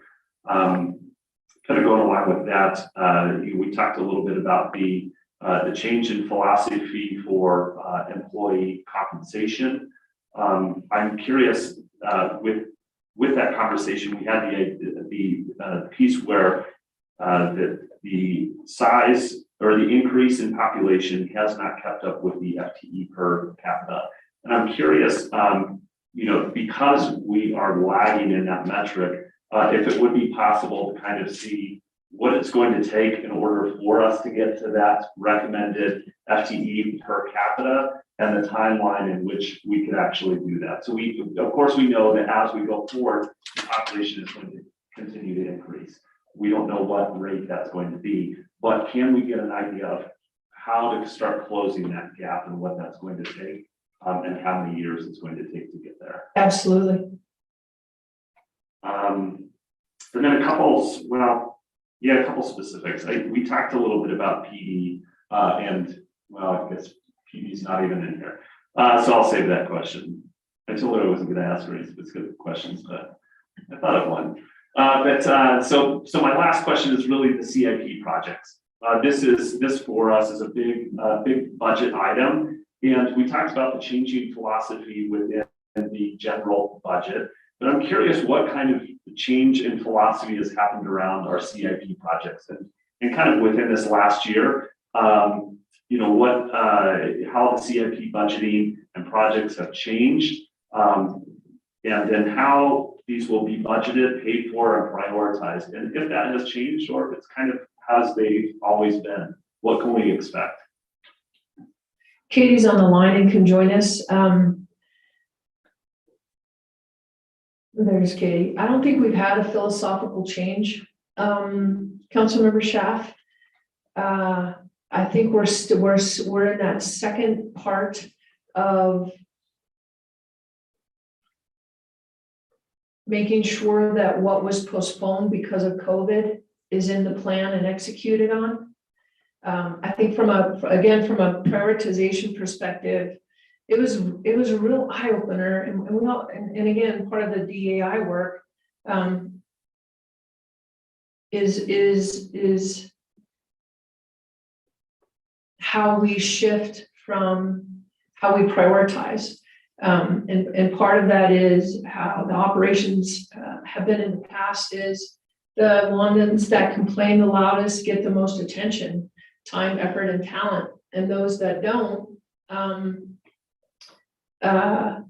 again, just from a staffing perspective, being responsive, that's the shift in philosophy. It has not been applied to CIP. When we did the equity walk with Councilmember Tessier and Councilmember Lindstedt, the whole leadership team went, and it was pretty eye-opening as I look at Kimberly.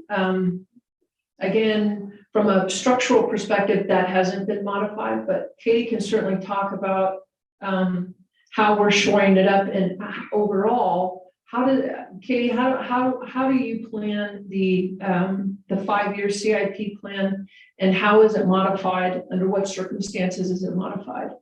Good evening, everybody. I hope you can hear me. And thank you for letting me call in remotely tonight.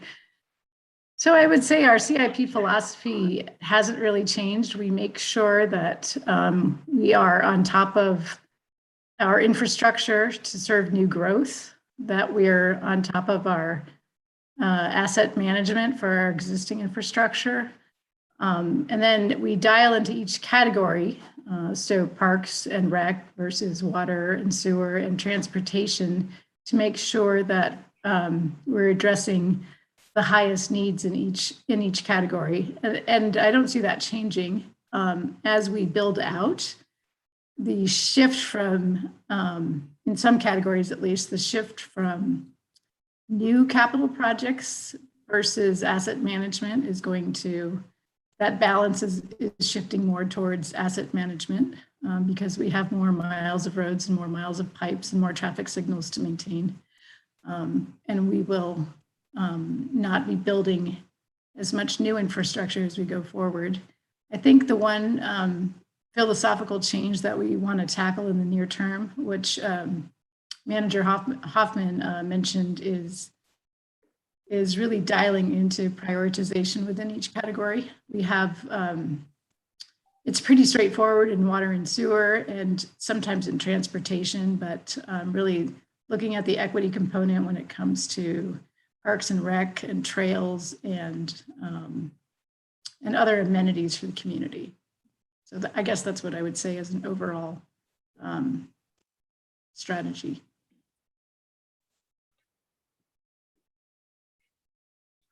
Thanks for that answer. So I think that, I mean, one of the things that I've been following very closely is our CDOT's 10-year transportation plan. And so one of the things that happened in the first kind of rollout of this with Senate Bill 260 money is that there were some projects that were moved around that caught everybody off by surprise. What was the mechanism for moving projects? What was the rationale for moving projects? And I think that, there's a certain level of that can go into these CIP projects. So we have these CIP projects that are pretty much I shouldn't say stagnant, that they are, they're on the list, right? There's projects that are on the list. And what is the rationale for moving projects ahead? What's the rationale for moving projects onto the list that haven't existed before, but actually need to be prioritized and not only get on the list, but jump to the top of the list? So kind of building those, that rationale for those CIP projects.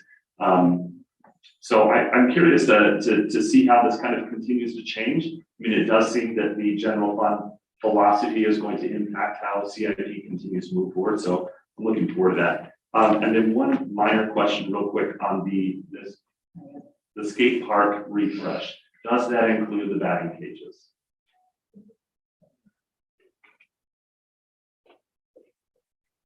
Clay's helping with the PD, so he's in and out. Clay, the mighty batting cages. Oh, at this point in time, no, the skate park refresh is just for the skate park. So we're not looking at doing any refresh on the batting cages at this point in time. I think the batting cages were redone with some pretty significant improvements done just about 5 years ago, right before I got here.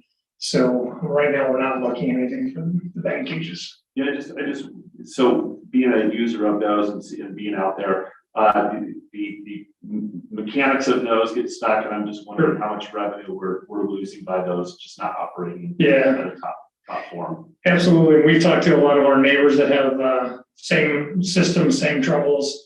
So it's kind of just the mechanisms themselves that a lot of times they will have issues. So we've done a really good job of keeping extra parts on hand, making sure our staff are up to date on how to get those jams fixed. And our facility staff does a great job of coming in as soon as they can to try to fix them. Actually, 2 years ago, we had some pretty significant issues with some of the mechanics, but since then, pretty much the majority of the machines have been running fairly consistently. Okay, thank you. That's all I got. Thanks, man. Is my turn? All right. I just have one question, and I do appreciate all of you being here tonight. But I would like to ask our assessor, Jay Yamashita, a question or two.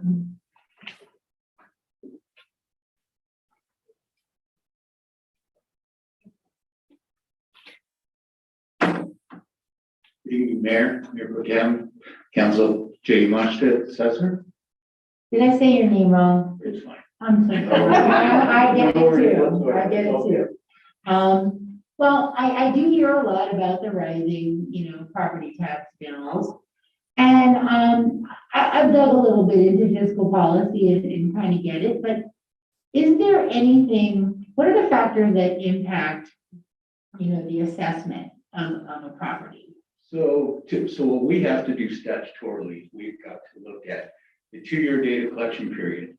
So for the 2021-2022 valuation, we looked at analysis from July 1st, 2018 through June 30th, 2020 to set values for 2021 and 2022. So we're required for single-family or any type of residential property, we have to use the market approach. So that's the sales comparison approach. So we can only look at sales analysis that happen in that 2-year data collection period, and that's what we have to use to value properties. So there's really no other factor that could influence the valuation from your office? No. It's all data. It's all, strictly market driven. So there's really no way one person could lower those or change that? They could come in and appeal, because there's no doubt when we do mass appraisal, we're doing everything based on a median. So you're gonna have people that are above the median and below the median. And if they come in and we put them on a comparable sales grid with sales analysis from their neighborhood, we will see what that value kicks out at the end. And there might be room for adjustment. It might be characteristic issues. If somebody has something different, they have an extra bathroom that we have on record and they only have 2 versus 3, they should bring that to our attention because that will adjust value as well. Right. And the special district mill levies, those can't be adjusted at all. They can't go, they're fixed. Just like mill levy certification, we just are a liaison for the districts to give us their numbers for budgeting purposes for the following year. And that's all we do is convey that to you. And we will be doing that here come December. So really, there's not much that a city council could do to lower the property tax. No, everything that we do is driven by statute. Right. All the way around. That's what I thought. I'm so glad you clarified that. Sure. I have one other question about the impacts, the potential impacts of this ballot initiative 27. Because right now, residential property is taxed at 7.15. And even though we repealed Gallagher, it would have stayed there. But this will take it down even lower to 6.8, which was the fear if Gallagher wasn't repealed in the first place. And if I remember correctly, we were, as a city and county, well, actually the county, we're going to be short millions of dollars in property tax revenue.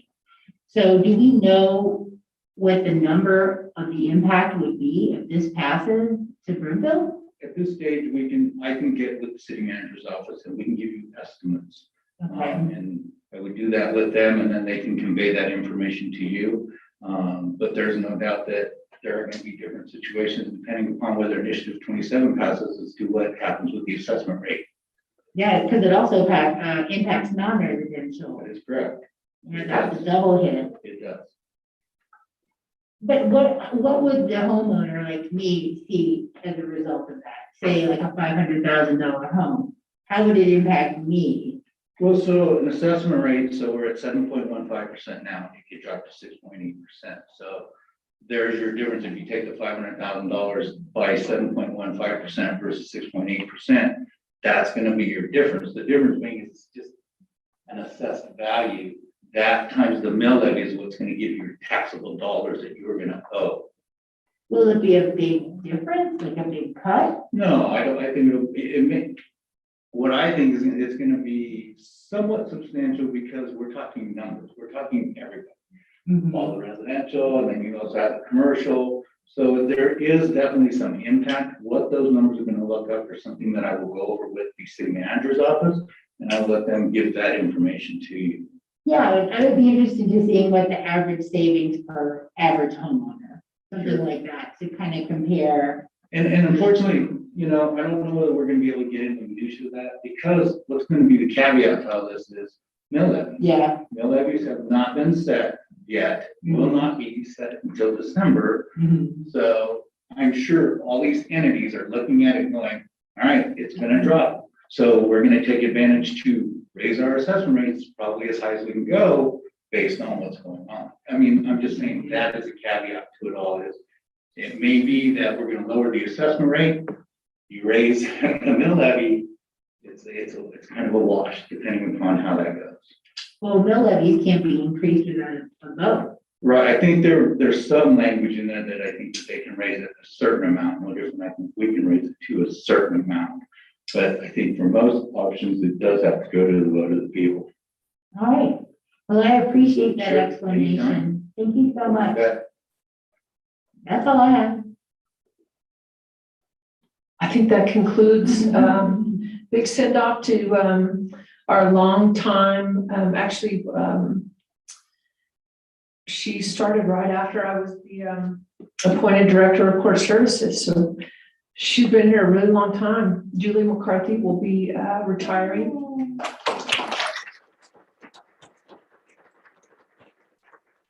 Been instrumental in finding her, her replacement, and I think they had final interviews today. But we're grateful for you, Jules. We sure appreciate all your work and effort. And then you all can gauge the best blooper. Staff, please come in late tomorrow. Yeah. Thank you all.